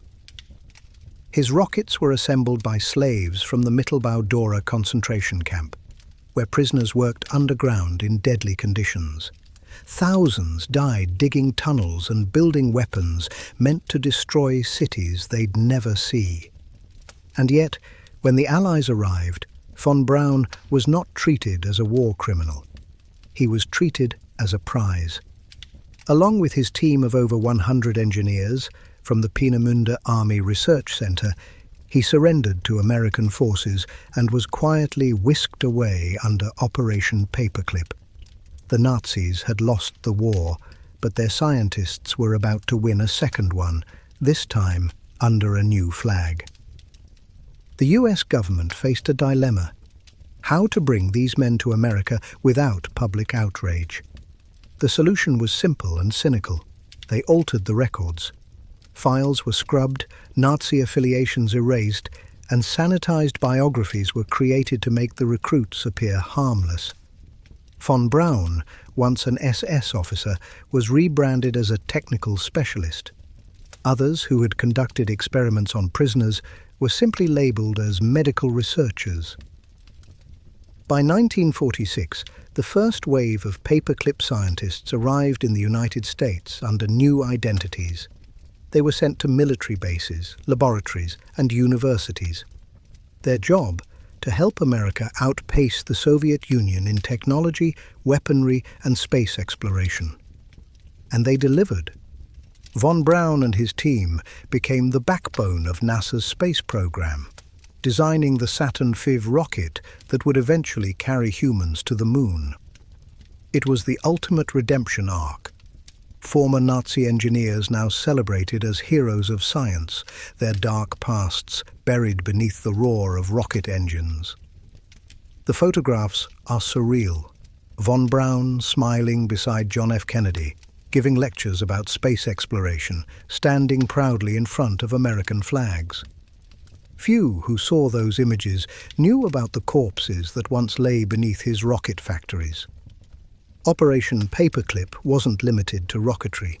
It also recruited experts in chemical weapons, aeronautics, and medical experimentation. Dr. Hubertus Strughold, known as the father of space medicine, had been involved in aviation tests on concentration camp prisoners exposed to freezing temperatures and low-pressure chambers.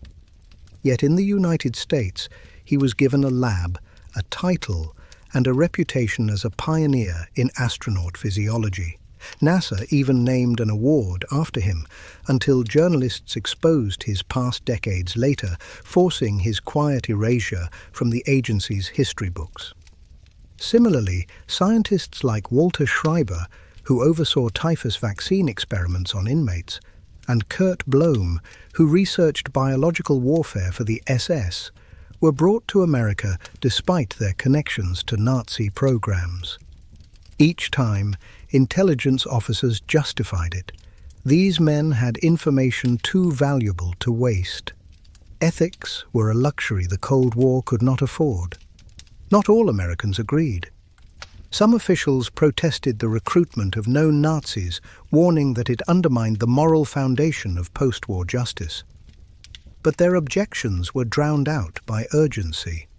The Soviets were already capturing German scientists and rebuilding their own weapons programs in the East.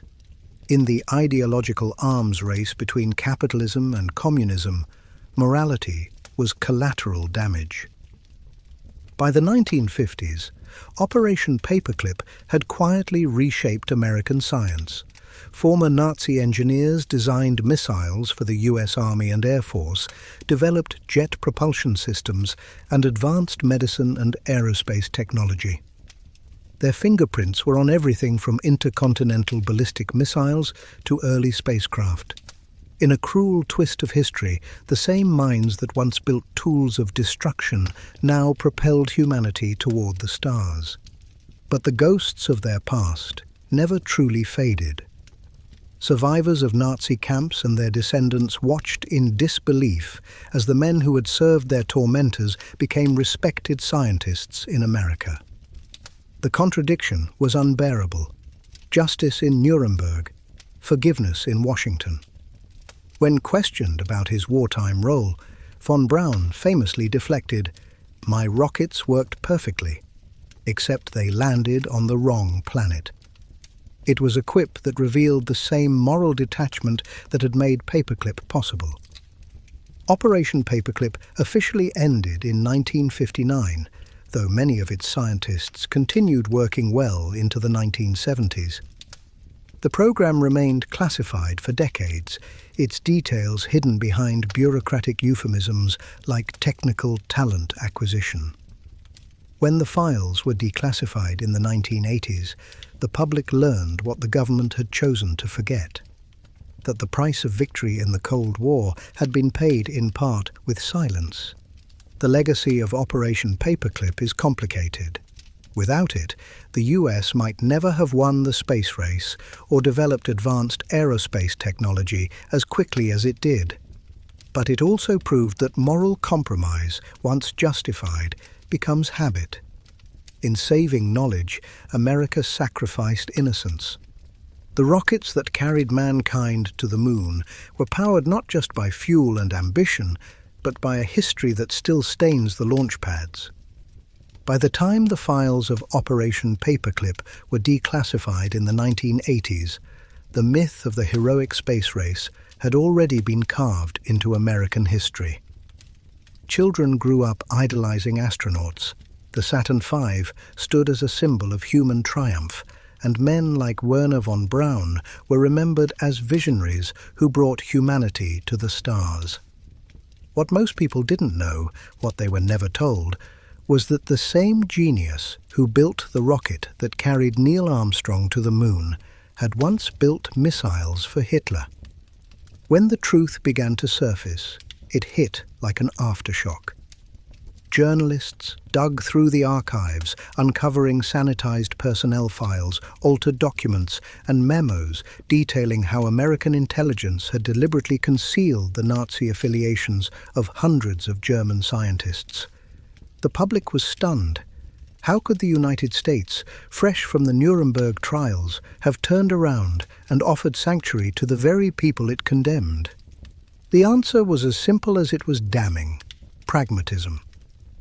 The Cold War had rewritten morality into math. Every scientist was a number, every invention a potential advantage over the Soviet Union. In that ruthless calculus, ethics didn't stand a chance. The newly released files revealed the extent of the deception.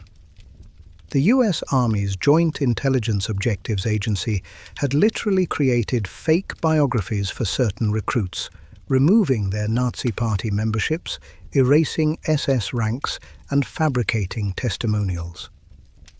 Hubertus Strughold, for instance, the man lauded as the father of space medicine, had his record cleaned of any mention of the hypothermia and pressure chamber experiments conducted under his supervision at Dachau.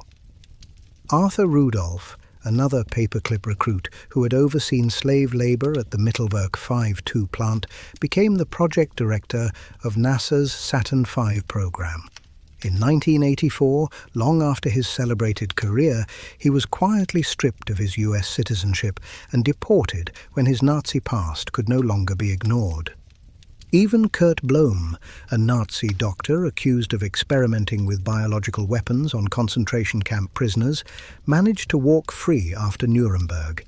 His charges dismissed after agreeing to share his data with American intelligence. The same hands that once tested plague and anthrax on human beings were soon consulting for the U.S. military on biological defense. The moral line between justice and utility had evaporated in the fog of geopolitics.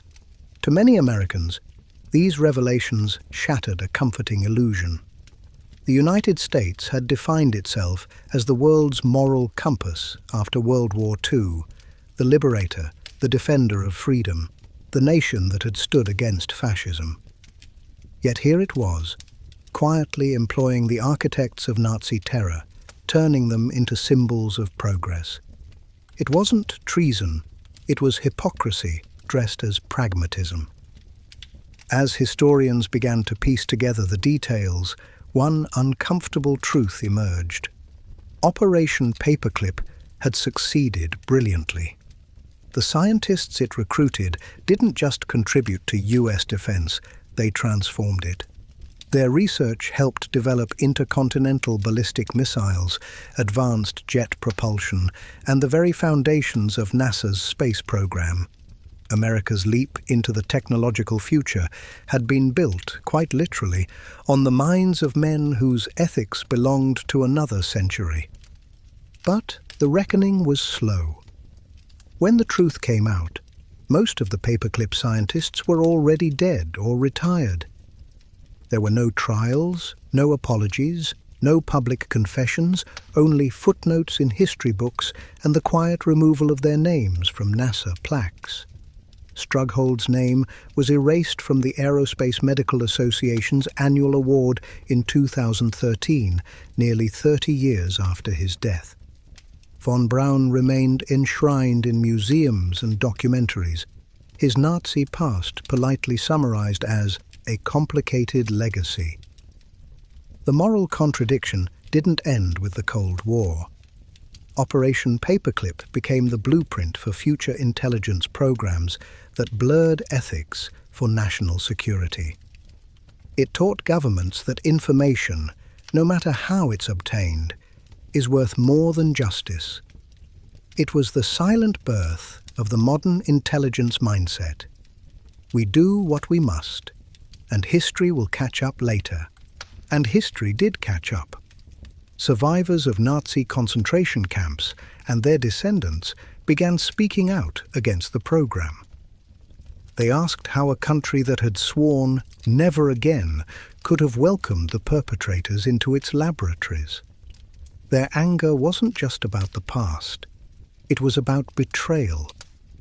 It was about realizing that even the victors could bend morality when convenience demanded it. The cultural echo of Operation Paperclip reached beyond politics. Films, novels, and documentaries began dissecting its implications. From The Right Stuff to The Man in the High Castle, pop culture turned Von Braun and his peers into symbols of ethical paradox: the genius who serves evil, the villain turned visionary. The story became less about rockets and more about conscience. How far would humanity go to progress? What price is too high for knowledge? And yet, the most haunting truth remains that Operation Paperclip worked because it was easy to look away. The files were hidden, the victims were silent. Progress drowned out guilt. America got to the moon, and the applause was so loud that few cared who built the engines beneath it. The declassified documents didn't rewrite history, they exposed it.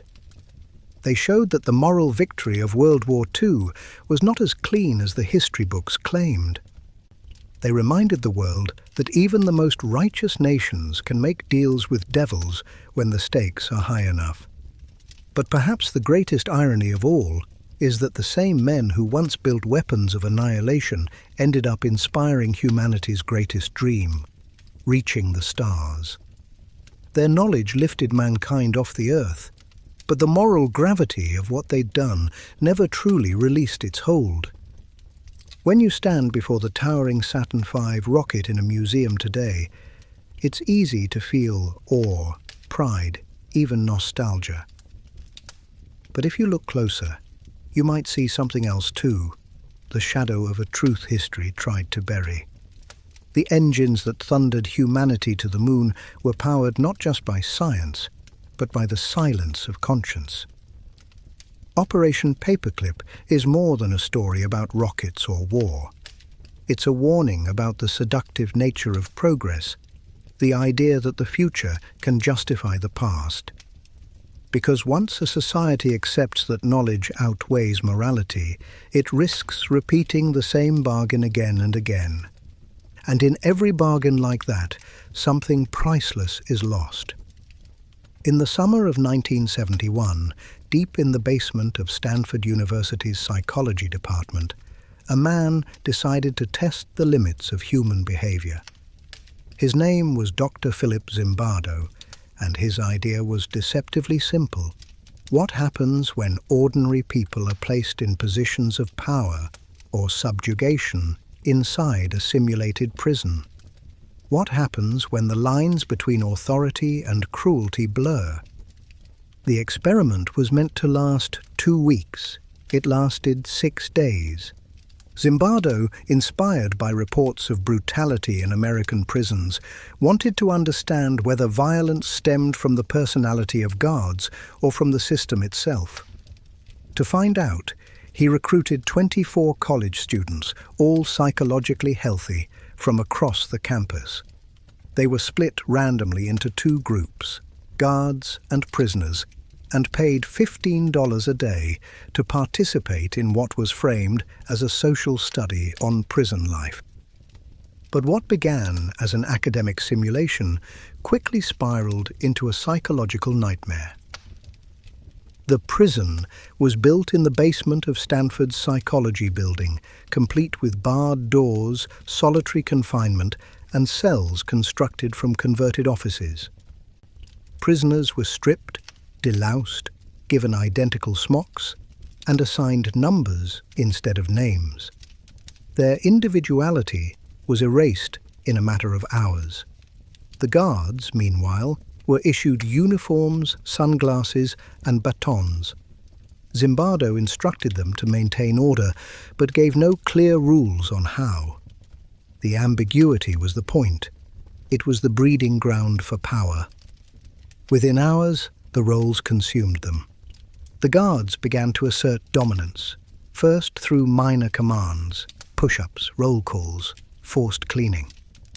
But the tone shifted fast. They began waking prisoners at all hours, shouting insults, forcing them to repeat their identification numbers endlessly. The sunglasses, meant to anonymize them, had the opposite effect. They made them gods behind glass. The prisoners, once amused by the absurdity of it all, started to break. Some cried. Some refused to eat. Some began to believe they truly were prisoners. By the second day, rebellion erupted. The inmates barricaded themselves in their cells, using beds, shouting for respect. The guards responded with fire extinguishers, blasting the prisoners through the bars, then stripping them naked as punishment. Zimbardo watched from behind a monitor, not as a detached scientist, but as the self-appointed superintendent of his growing psychological penitentiary. He didn't intervene. He recorded. As the days dragged on, cruelty metastasized. The guards created a system of reward and punishment, privilege cells for obedient inmates, and solitary confinement for dissenters. They forced prisoners to clean toilets with their bare hands, staged degrading lineups, and used psychological manipulation to turn them against one another. It was no longer an experiment. It was theater, and everyone had forgotten the script.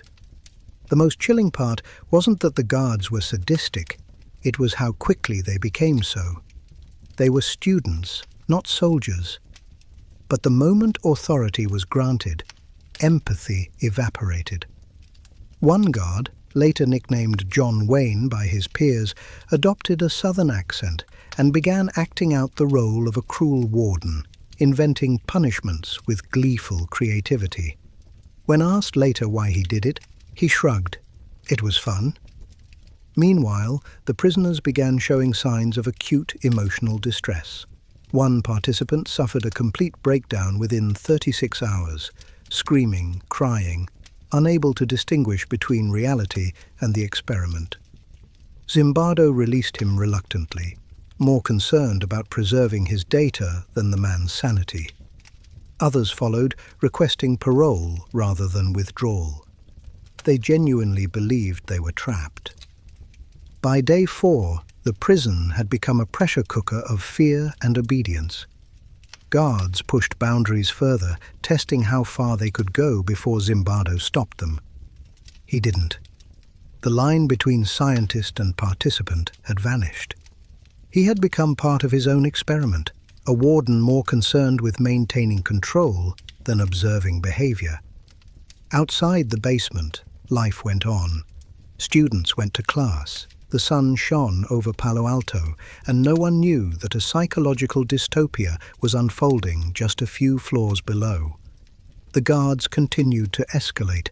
They forced prisoners to simulate sexual acts, made them sing humiliating songs, and deprived them of sleep. They justified it all as maintaining discipline. Each day, the experiment's purpose drifted further into moral quicksand. It wasn't until day 6 that someone finally saw what Zimbardo could not. Dr. Christina Maslach, a graduate student and Zimbardo's girlfriend, came to observe the study. What she witnessed horrified her. The prisoners looked broken, hollow-eyed, and terrified.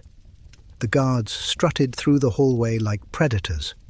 Maslach confronted Zimbardo, telling him bluntly that what he was doing was unethical, abusive, and monstrous. For the first time, Zimbardo looked at his creation and saw it for what it was. The next morning, he ended the experiment. In total, it had lasted just 144 hours. But in that brief window, it had revealed something terrifying. That normal people, when placed in the right conditions, can become monsters without realizing it. The experiment didn't create evil. It exposed it. When the footage was later reviewed, psychologists and ethicists were appalled. Zimbardo's study had crossed every line of human research ethics: lack of informed consent, psychological harm, and absence of intervention. It became one of the most infamous studies in psychological history, proof that the thin veneer of civility can shatter under the slightest pressure. Zimbardo defended himself for decades, arguing that the study's impact justified its cruelty. His conclusion was chillingly simple. It's not bad people who do evil things, it's ordinary people placed in bad systems. But the Stanford prison experiment didn't just change psychology. It changed how society understood authority, obedience, and morality. It forced the world to confront a dark truth about human nature. That power doesn't corrupt suddenly. It seduces slowly. And once it takes hold, it doesn't just command obedience. It creates it. When the doors of Stanford's mock prison finally opened and the volunteers stepped back into daylight, they emerged blinking, disoriented, and changed. The roles that had consumed them in the basement didn't simply dissolve, they clung like invisible residue. Guards apologized awkwardly, unable to explain why they'd done what they'd done. Prisoners avoided eye contact, still flinching at the sound of the guards' voices. It had only been 6 days, yet many described it as feeling like months. Zimbardo himself later admitted, "We were all prisoners of the situation." News of the Stanford prison experiment spread rapidly. Some hailed it as groundbreaking, a raw glimpse into the machinery of authority. Others called it unethical, exploitative, and psychologically scarring. Both were right. The experiment revealed a truth that no one wanted to face. You don't need cruelty to create a prison. You just need structure, uniforms, and permission. In the aftermath, the academic world turned on Zimbardo. Ethics committees questioned how he could have allowed such harm to occur unchecked. His defense was disarmingly simple. He hadn't expected it to go that far. That answer became the very point of the study. How quickly control collapses when people believe they're acting under a system that absolves them of personal responsibility. The ripple effect was immediate. Universities across America rewrote their research standards. Institutional review boards, IRBs, became stricter, demanding clear limits, safety protocols, and oversight. What happened in that Stanford basement became the case study for how not to conduct psychological research. It joined the ranks of the Milgram obedience experiments, the Monster Study, and MK Ultra as cautionary tales about the cost of curiosity unrestrained by empathy. For the participants, the aftermath was more personal. Many struggled with guilt and confusion. Some of the guards couldn't reconcile their behavior with their self-image as kind, intelligent students. "I thought I was incapable of cruelty," one later confessed. "Turns out, I just needed a badge." The prisoners, meanwhile, described lingering anxiety and distrust of authority. One said he couldn't walk past a police officer for years without feeling his stomach twist. Zimbardo, meanwhile, became both infamous and influential. He testified before Congress about prison reform, arguing that real prisons mirrored what he'd seen in his simulation, systems that dehumanize both the inmates and the guards. His experiment became a cultural touchstone, referenced in sociology classes, documentaries, and countless films. Hollywood dramatized it repeatedly, fascinated by the same question. How thin is the line between civilization and savagery? Yet, not everyone agreed with his conclusions. Critics argued that the experiment wasn't as scientific as it seemed, that Zimbardo himself had influenced the outcome by taking on the role of superintendent and subtly encouraging the guards to be tough. In later interviews, some participants revealed that they'd felt pressured to act a certain way to please the researchers. The cruelty, they suggested, was not inevitable. It was performed. These revelations didn't erase the horror of what happened, but they reframed it. Maybe the experiment wasn't proof that humans are naturally prone to evil, but rather that authority, expectation, and environment can coax out behaviors that would otherwise remain dormant. Either way, the message remained grim. Context can turn morality into suggestion.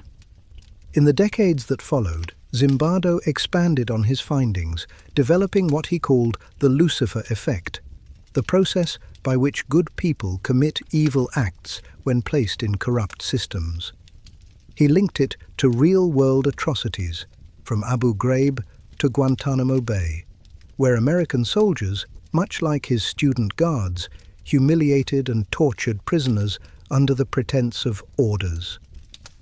The photos from those prisons echoed the Stanford basement so closely that Zimbardo was called as an expert witness during the trials.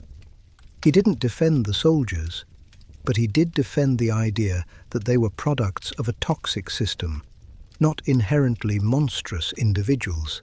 That argument remains controversial. Some say it lets people off the hook. Others say it forces us to confront the uncomfortable truth that morality is situational, not absolute. Most of us like to think we'd resist orders, that we'd speak up when power turns cruel. But history, from prisons to battlefields, suggests otherwise. The Stanford prison experiment also reshaped pop culture's obsession with control and identity. It became a narrative template for dystopian fiction, influencing stories like The Truman Show, Cube, and even The Hunger Games. Worlds where behavior is manipulated by systems that strip away individuality. The idea that anyone can break under the right pressure became both a warning and a fascination. But beneath the academic debates and media fascination lies a quieter tragedy. The experiment's participants were never truly the same. They had stared into the abyss of human behavior and seen something terrifyingly familiar themselves. Decades later, Zimbardo admitted in interviews that if not for Christina Maslach's intervention, the study might have continued. She was the only one who saw it for what it was, he said. Everyone else was trapped in the illusion. That acknowledgement is perhaps the most telling lesson of all. Even the scientist can become the subject. Even the observer can lose sight of humanity. In 2018, Stanford University finally issued an official statement acknowledging that the experiment, while historically significant, failed to meet modern ethical standards. It was an overdue confession, one that cemented the study's status as both revolutionary and reprehensible. Today, the basement where it all happened still exists, repurposed into offices and classrooms. The barred doors and mock cells are gone, but the stories remain, whispered in lectures, dissected in essays, immortalized in documentaries. Students still walk those halls, perhaps unaware that beneath their feet decades ago, empathy was dissected and power was exposed. The Stanford prison experiment wasn't about criminals or psychopaths. It was about us, our willingness to obey, our hunger for control, our fragility in the face of authority. It revealed that morality isn't a shield. It's a choice that must be made every day, especially when the world encourages you to forget it. In the end, the experiment wasn't just a study of human behavior, it was a mirror, and what it reflected was not comfortable but necessary. Because every society, no matter how civilized, is only one locked door away from becoming a prison. Long before the ink dried on the scandal of MK Ultra, there was another project, its quieter, meaner twin. It was called MK Search, and while history often forgets its name, it carried the same poisonous ambition to weaponize the human mind. If MK Ultra was the storm, MK Search was the thunder that followed, quieter, darker, and just as destructive. The year was 1965. The Cold War was at full boil. American intelligence was obsessed with mind control, interrogation, and chemical manipulation. But MK Ultra was unraveling. Too many sub-projects, too much chaos, too much attention.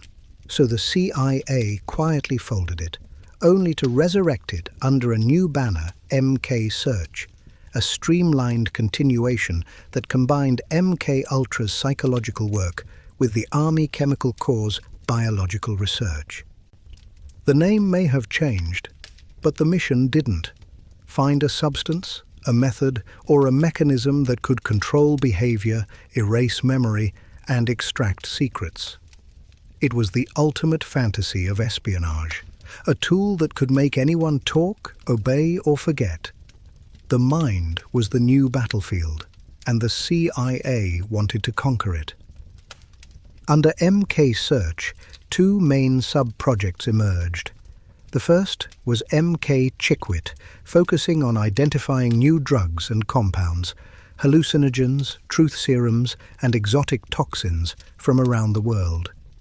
Agents worked with pharmaceutical companies, sometimes covertly, to gather samples of untested substances. They wanted the next LSD before anyone else even knew it existed.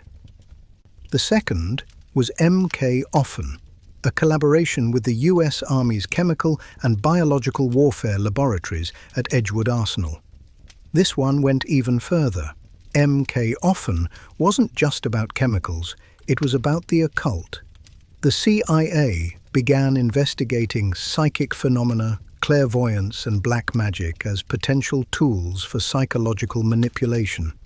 They funded studies on astrology, telepathy, and even demonic possession. To modern ears, it sounds like a bad pulp novel, but declassified files confirm it. America's brightest intelligence minds were dabbling in the supernatural. At its core, though, MK Search remained a chemical project. LSD was still king, but new contenders arrived: BZ, 3-quinaclidinyl benzylate, a hallucinogenic incapacitant that caused delirium and confusion for days; scopolamine, known for erasing short-term memory; and THC derivatives engineered to amplify paranoia. The CIA wanted a drug that could break a person's will without leaving a trace. Prisons, hospitals, and mental institutions once again became the hunting grounds for subjects.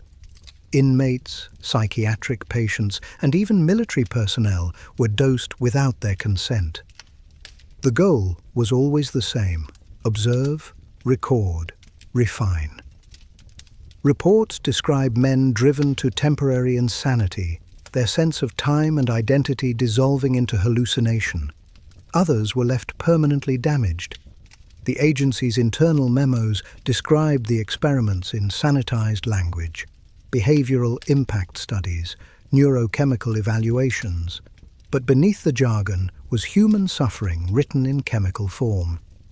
MK Search also took the work of Sidney Gottlieb, the poisoner-in-chief of MK Ultra, and gave it new direction. Gottlieb's obsession with controlling consciousness evolved into something broader: behavioral engineering. He envisioned programming agents to act against their will, to assassinate without hesitation, to forget missions entirely. Science fiction? Maybe. But in Gottlieb's labs, science and fiction had already merged. By 1968, the Vietnam War provided new testing grounds. Soldiers were dosed with stimulants and hallucinogens under the guise of performance research. Some were given BZ, leading to days-long delirium and violent hallucinations. The military reported unusual side effects. That phrase, cold, vague, bureaucratic, hid the truth.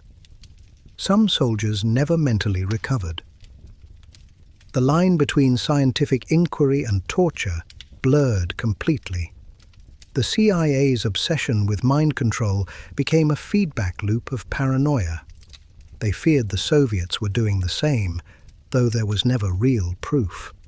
The logic was circular. We must do this because they might be doing it. The result was a moral vacuum where ethics dissolved under the pressure of imagined threats. Meanwhile, MK Search expanded its reach into universities and corporations. Front companies were established to fund research under innocent-sounding names like the Human Ecology Fund and Society for the investigation of human behavior. Grants flowed to chemists, psychiatrists, and pharmacologists who had no idea their work was feeding into a covert government project. Others knew and didn't care. Funding was funding, and the Cold War paid well. By the early 1970s, MK Search had begun to lose momentum. The public mood was shifting. Protests against the Vietnam War had turned Americans skeptical of secret government programs. The CIA's internal leadership was also changing.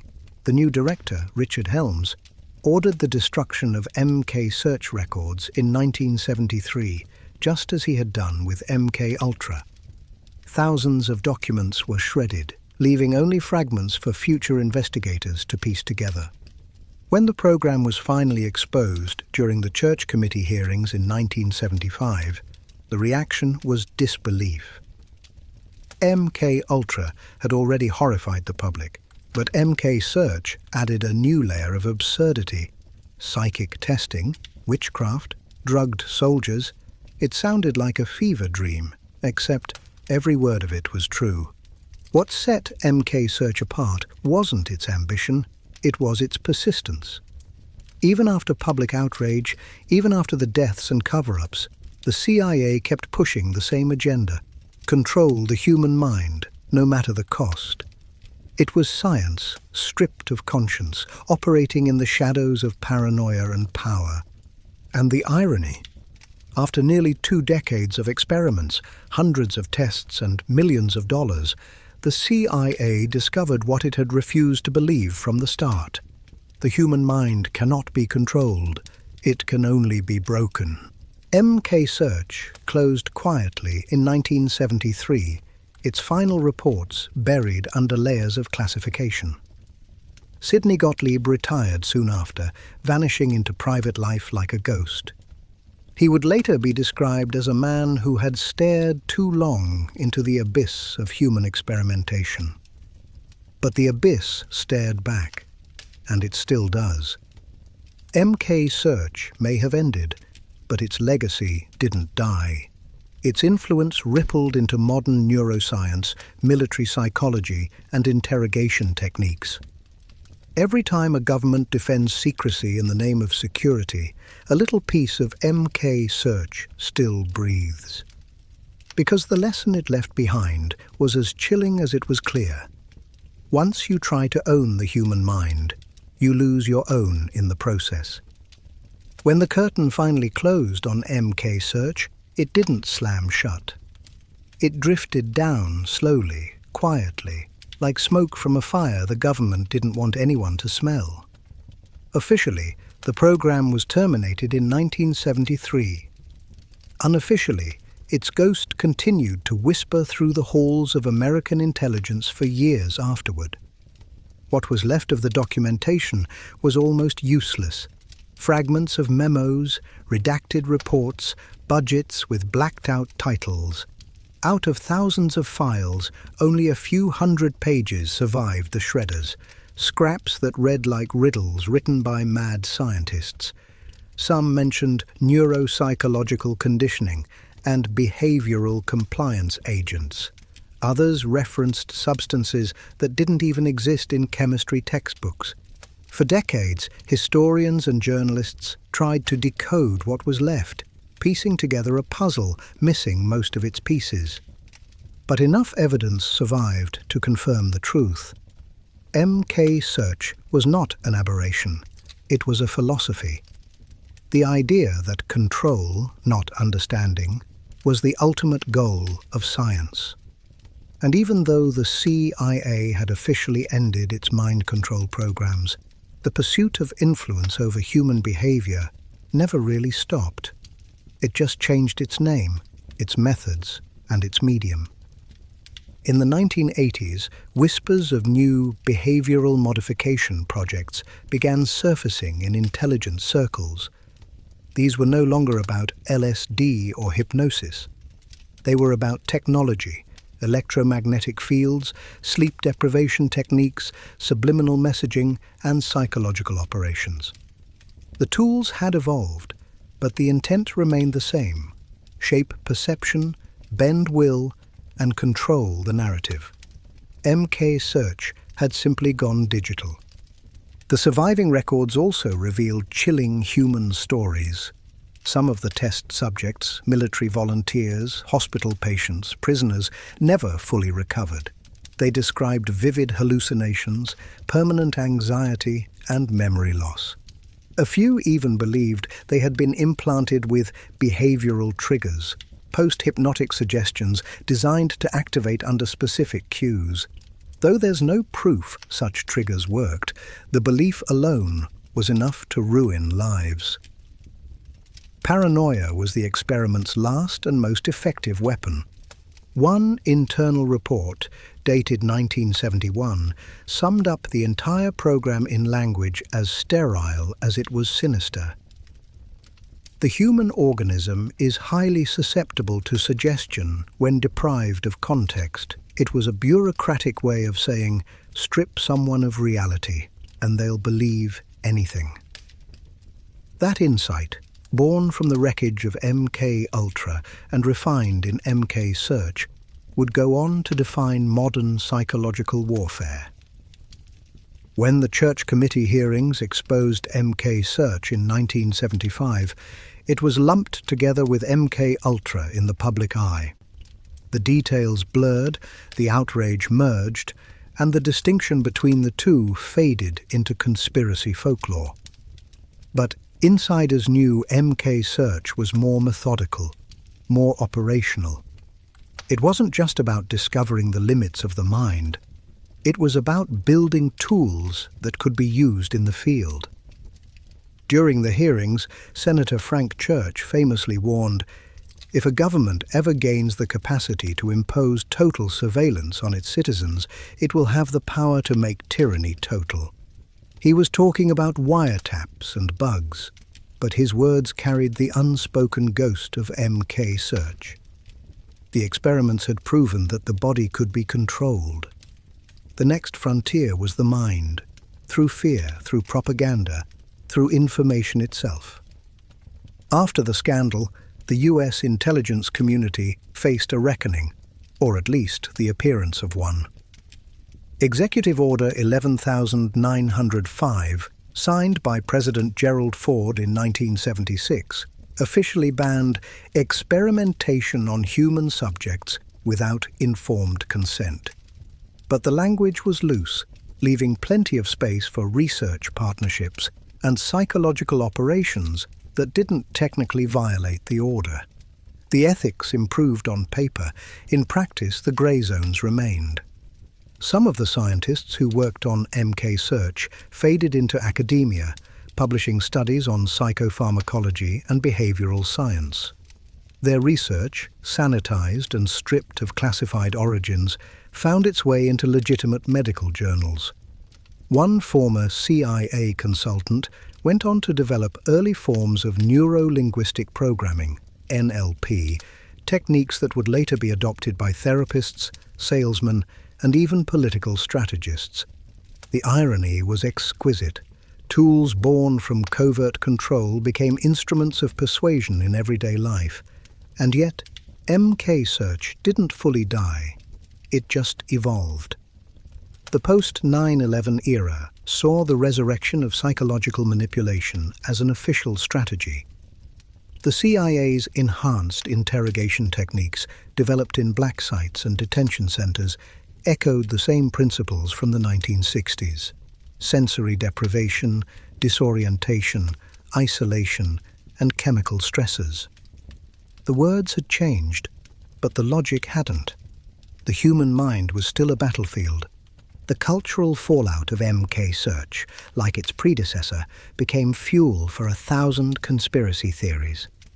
It was whispered that microwaves could beam thoughts, that radio waves could implant ideas, that governments had perfected remote mind manipulation. None of it was ever proven, but the belief itself became a kind of self-sustaining fear, a reminder of what happens when institutions lose trust. Once a government experiments on its own people, no amount of declassification can restore innocence. For those who lived through it, scientists, subjects, or skeptics, the story of MK Search remains a stain on the conscience of modern science. It represents a moment when intelligence outpaced morality, when the pursuit of knowledge devoured empathy.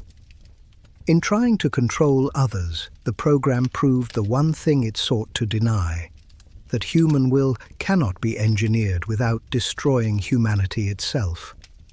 The surviving fragments of MK Search are now stored in national archives, yellowed and brittle, their ink fading, but their implications permanent. Scholars still request access, piecing together timelines, trying to determine how far the experiments truly went. Some documents reference substances never identified. Others describe behavioral results that don't match any known drug. Whether those gaps hide exaggeration or something darker, no one can say. The records are both a confession and a warning. In the end, MK Search wasn't a failure. It was a mirror. It showed the world that the greatest danger to human freedom doesn't come from foreign enemies or technological innovation. It comes from the arrogance of believing that consciousness can be mastered, that the soul is a code waiting to be cracked. The program may have ended in 1973, but its echo still lingers in every government experiment that asks, "Can we?" before asking, "Should we?" And if there's one lesson to take from the ashes of MK Search, it's this. The moment you try to own a human mind, you lose your own. For 40 years, in the quiet rural heart of Alabama, hundreds of men lived and died inside one of the most shameful medical betrayals in American history. It was called the Tuskegee Syphilis Study, and on paper, it looked like science. In reality, it was cruelty disguised as research, an experiment that turned trust into a weapon and ignorance into a lab. The story began in 1932, during the Great Depression. Public health officials from the U.S. Public Health Service, PHS, launched what they described as a study of untreated syphilis in the Negro male. The location, Macon County, Alabama, home to some of the poorest black communities in the South. The stated goal was to observe the natural progression of the disease. The real goal was to watch men die. At the time, syphilis was a devastating illness, painful, degenerative, and often fatal. But a cure existed, or at least treatments that could control its damage. The men in Tuskegee, however, were never told they had syphilis. They were told they had bad blood, a local term for anything from fatigue to anemia.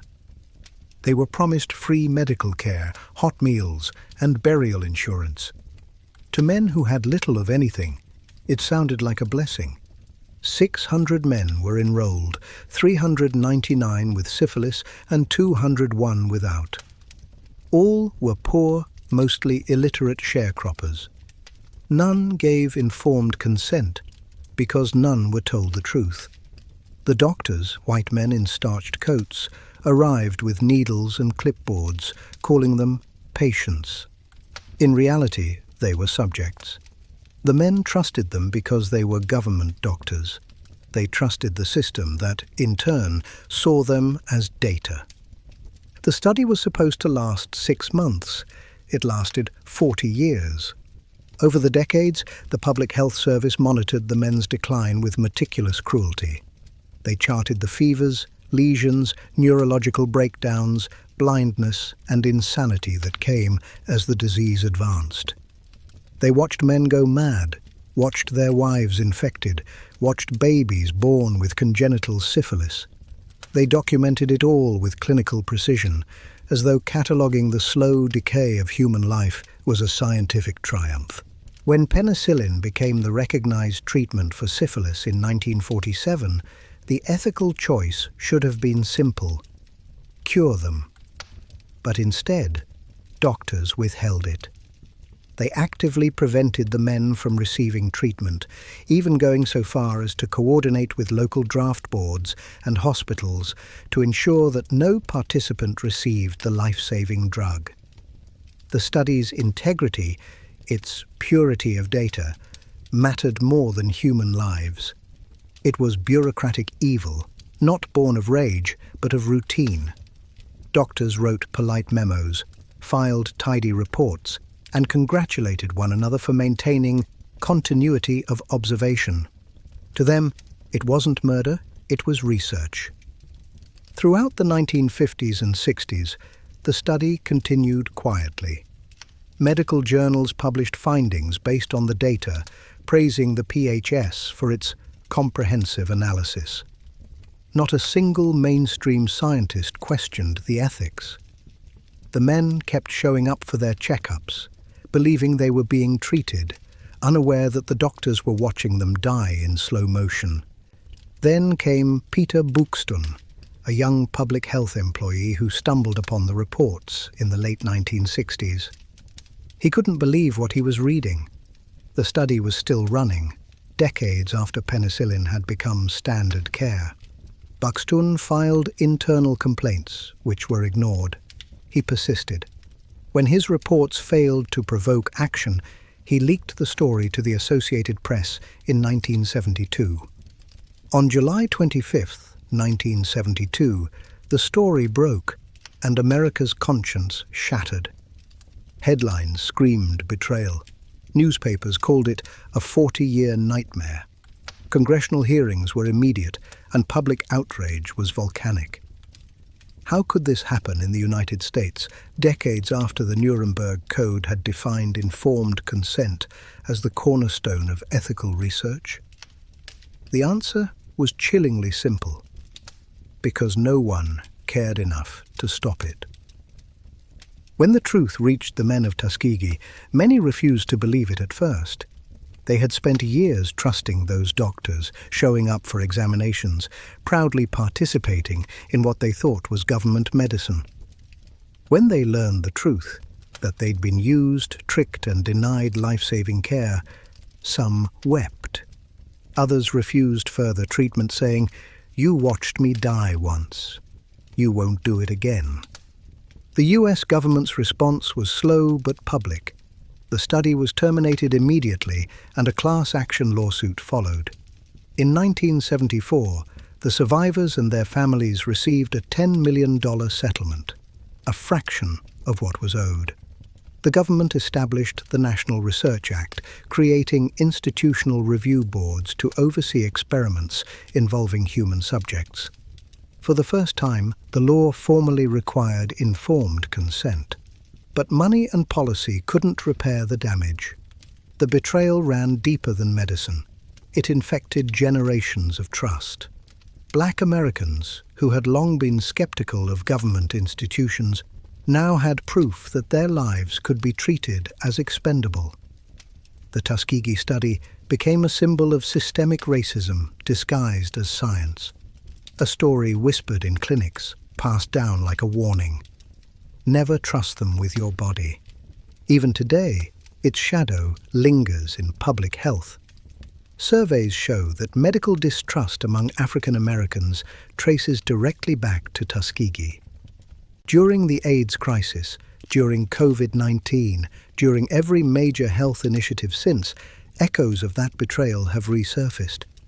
Tuskegee wasn't just a medical failure, it was a moral fracture that still hasn't healed. And yet, the most horrifying part of all is how ordinary it looked on paper.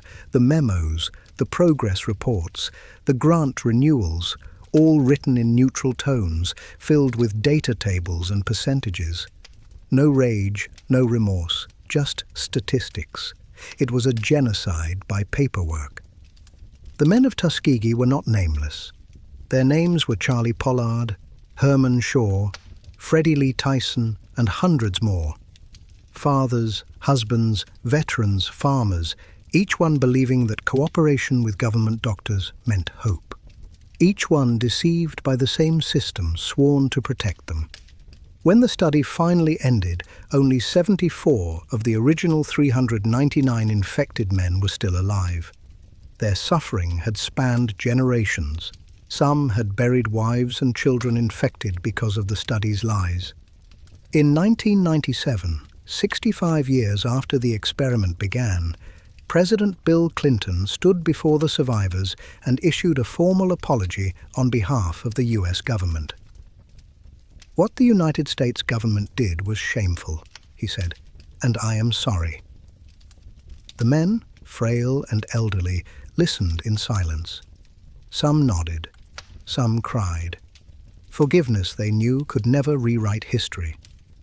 The Tuskegee syphilis study remains one of the darkest chapters in medical ethics, not because it was unique, but because it was systematic. It proved that cruelty doesn't always wear a face. Sometimes it wears a white coat. And the lesson it left behind is one the world still struggles to live by. Science without humanity isn't progress, it's betrayal. The aftermath of the Tuskegee syphilis study wasn't measured in lawsuits or headlines. It was measured in silence. It lived in the quiet distrust that settled over generations, in the fear that the same hand offering help might also hold a knife. The story didn't end when the study was shut down. It began again, in the way America had to confront what it truly meant to value a human life. After the public revelation in 1972, the nation demanded answers, and the answers were devastating. Investigations by the Ad Hoc Advisory Panel, established by the Department of Health, Education and Welfare, confirmed that no one, not a single doctor or official, had intervened to stop the study. Some had expressed doubts privately, yes, but not one had broken ranks. The system had functioned exactly as designed, obedient, efficient and blind. The panel's findings were a mirror held up to American medicine. It wasn't just Tuskegee, it was what Tuskegee revealed. The problem wasn't one rogue study. It was the culture that allowed it to happen, one that valued data over dignity and saw marginalized lives as expendable in the name of progress. In 1974, the US government passed the National Research Act, creating the National Commission for the Protection of Human Subjects of Biomedical and Behavioral Research. Its purpose was clear: never again. From its work came the Belmont Report, published in 1979, a document that would redefine global medical ethics. It laid out 3 principles: respect for persons, beneficence, and justice, that became the backbone of informed consent worldwide. Respect for persons meant recognizing individuals as autonomous agents capable of choice. Beneficence meant minimizing harm and maximizing benefit. And justice, perhaps the hardest to uphold, meant fair distribution of risks and rewards. It was, in essence, a moral blueprint carved from human suffering. But policies on paper can't erase pain. The survivors of Tuskegee carried scars that no law could heal. When they spoke about their experiences, they described not just betrayal, but confusion. How for years they had believed they were being helped. Many said they would have consented to real treatment if asked. What haunted them wasn't just what had been done, but the lie that made it possible. The study also exposed how racism had been baked into medical practice, not through overt hatred, but through dehumanization disguised as scientific detachment. Researchers viewed the men not as patients, but as subjects, representatives of a race they believed was biologically inferior, more resilient to disease, more primitive in response. Those prejudices were not fringe beliefs. They were mainstream science at the time, and Tuskegee became the logical conclusion of that poisoned thinking. In the decades that followed, the shadow of Tuskegee stretched far beyond Alabama. It reached every corner of American healthcare. During the HIV/AIDS crisis of the 1980s, black communities referenced Tuskegee when rejecting public health outreach, believing that government medicine couldn't be trusted. During the COVID-19 pandemic, surveys found that Tuskegee was still cited as a reason for vaccine hesitancy, proof that the wound hadn't healed, just aged.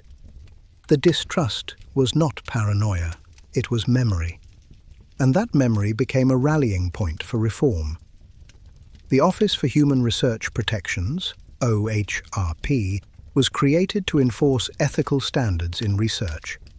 Medical schools rewrote their curricula, teaching Tuskegee as a cautionary tale. Institutional review boards, IRBs, became gatekeepers of morality, requiring consent forms, participant rights, and ethical oversight. Every signature on every form was, in a sense, an apology to the men who never got one. But Tuskegee also changed culture. It entered film, literature, and music as both symbol and scar. Books like Bad Blood by James H. Jones and films like Miss Evers' Boys brought the story to light for new generations, transforming it from hidden shame into public reckoning. The word Tuskegee itself became shorthand for betrayal, used in political debates, protest speeches, and health campaigns as a reminder of what happens when science loses its soul. When President Bill Clinton delivered the official apology in 1997, the few remaining survivors sat in wheelchairs in the East Room of the White House. Behind them were their families, sons, daughters, grandchildren, each carrying the weight of a history they didn't choose but could never escape. Clinton's voice broke slightly as he said, "The United States government did something that was wrong, deeply, profoundly, morally wrong." The room was silent, except for the sound of men quietly weeping. That apology, though powerful, was not closure. It was acknowledgement, a moment when America finally said the words it had avoided for 65 years. True closure, if such a thing exists, would come only through remembrance. Today, a memorial stands in Tuskegee, Alabama, near the site of the original clinic. It's simple, solemn, a curved stone wall inscribed with the names of the men. Visitors leave flowers, notes, and sometimes medical textbooks signed by students, a gesture of penance from a new generation determined not to repeat the past. The memorial doesn't just honor the victims, it challenges every doctor, scientist, and policymaker to remember that ethics are written in blood. The Tuskegee syphilis study remains a cornerstone of medical ethics because it represents the moment when the pursuit of knowledge collided with the absence of empathy. It forces us to ask again and again, what good is science if it forgets its humanity? The tragedy also redefined how the world views race and medicine. It taught that healing cannot exist without trust, and trust cannot exist without truth. The men of Tuskegee didn't just change American medicine. They changed how the entire world thinks about consent, justice, and the fragile contract between doctor and patient. Yet the most haunting part of Tuskegee's legacy isn't what it destroyed, but what it revealed. That progress without conscience will always circle back to destruction. And so, every time a new vaccine is tested, every time a clinical trial begins, every time a doctor asks a patient to sign a consent form, the echo of Tuskegee hums in the background, a whisper that says, "Never again." Because the lesson is eternal. Science without compassion isn't discovery. It's desecration. Hey guys, welcome back to the channel. Take a deep breath because if you've made it this far, you've stared into some of the darkest corners of human history. You've seen laboratories that looked more like dungeons, experiments where curiosity turned into cruelty, and scientists who mistook power for progress. So before we close this book, sit back just for a moment and think about what all of it means. Because this isn't just a story about science gone wrong, it's a story about us. Throughout history, we've been obsessed with understanding the mind, the body, and the invisible threads that make us human. Every breakthrough, every triumph in medicine, psychology, or technology was born from the same spark that drove these experiments: curiosity. But curiosity without conscience is a wildfire. It consumes everything around it, even the hands that lit it. From the frozen horror of Unit 731 to the sterile deception of Tuskegee, one truth keeps echoing through time. Human beings will do almost anything when they believe the end justifies the means. In the name of war, patriotism, and even healing, we've rationalized acts that should have been unthinkable. It's a chilling reminder that evil rarely introduces itself wearing horns. It usually arrives wearing a lab coat. Each experiment you've heard about began with the same question: can we? Rarely did anyone stop to ask, should we? That missing question is where history bleeds.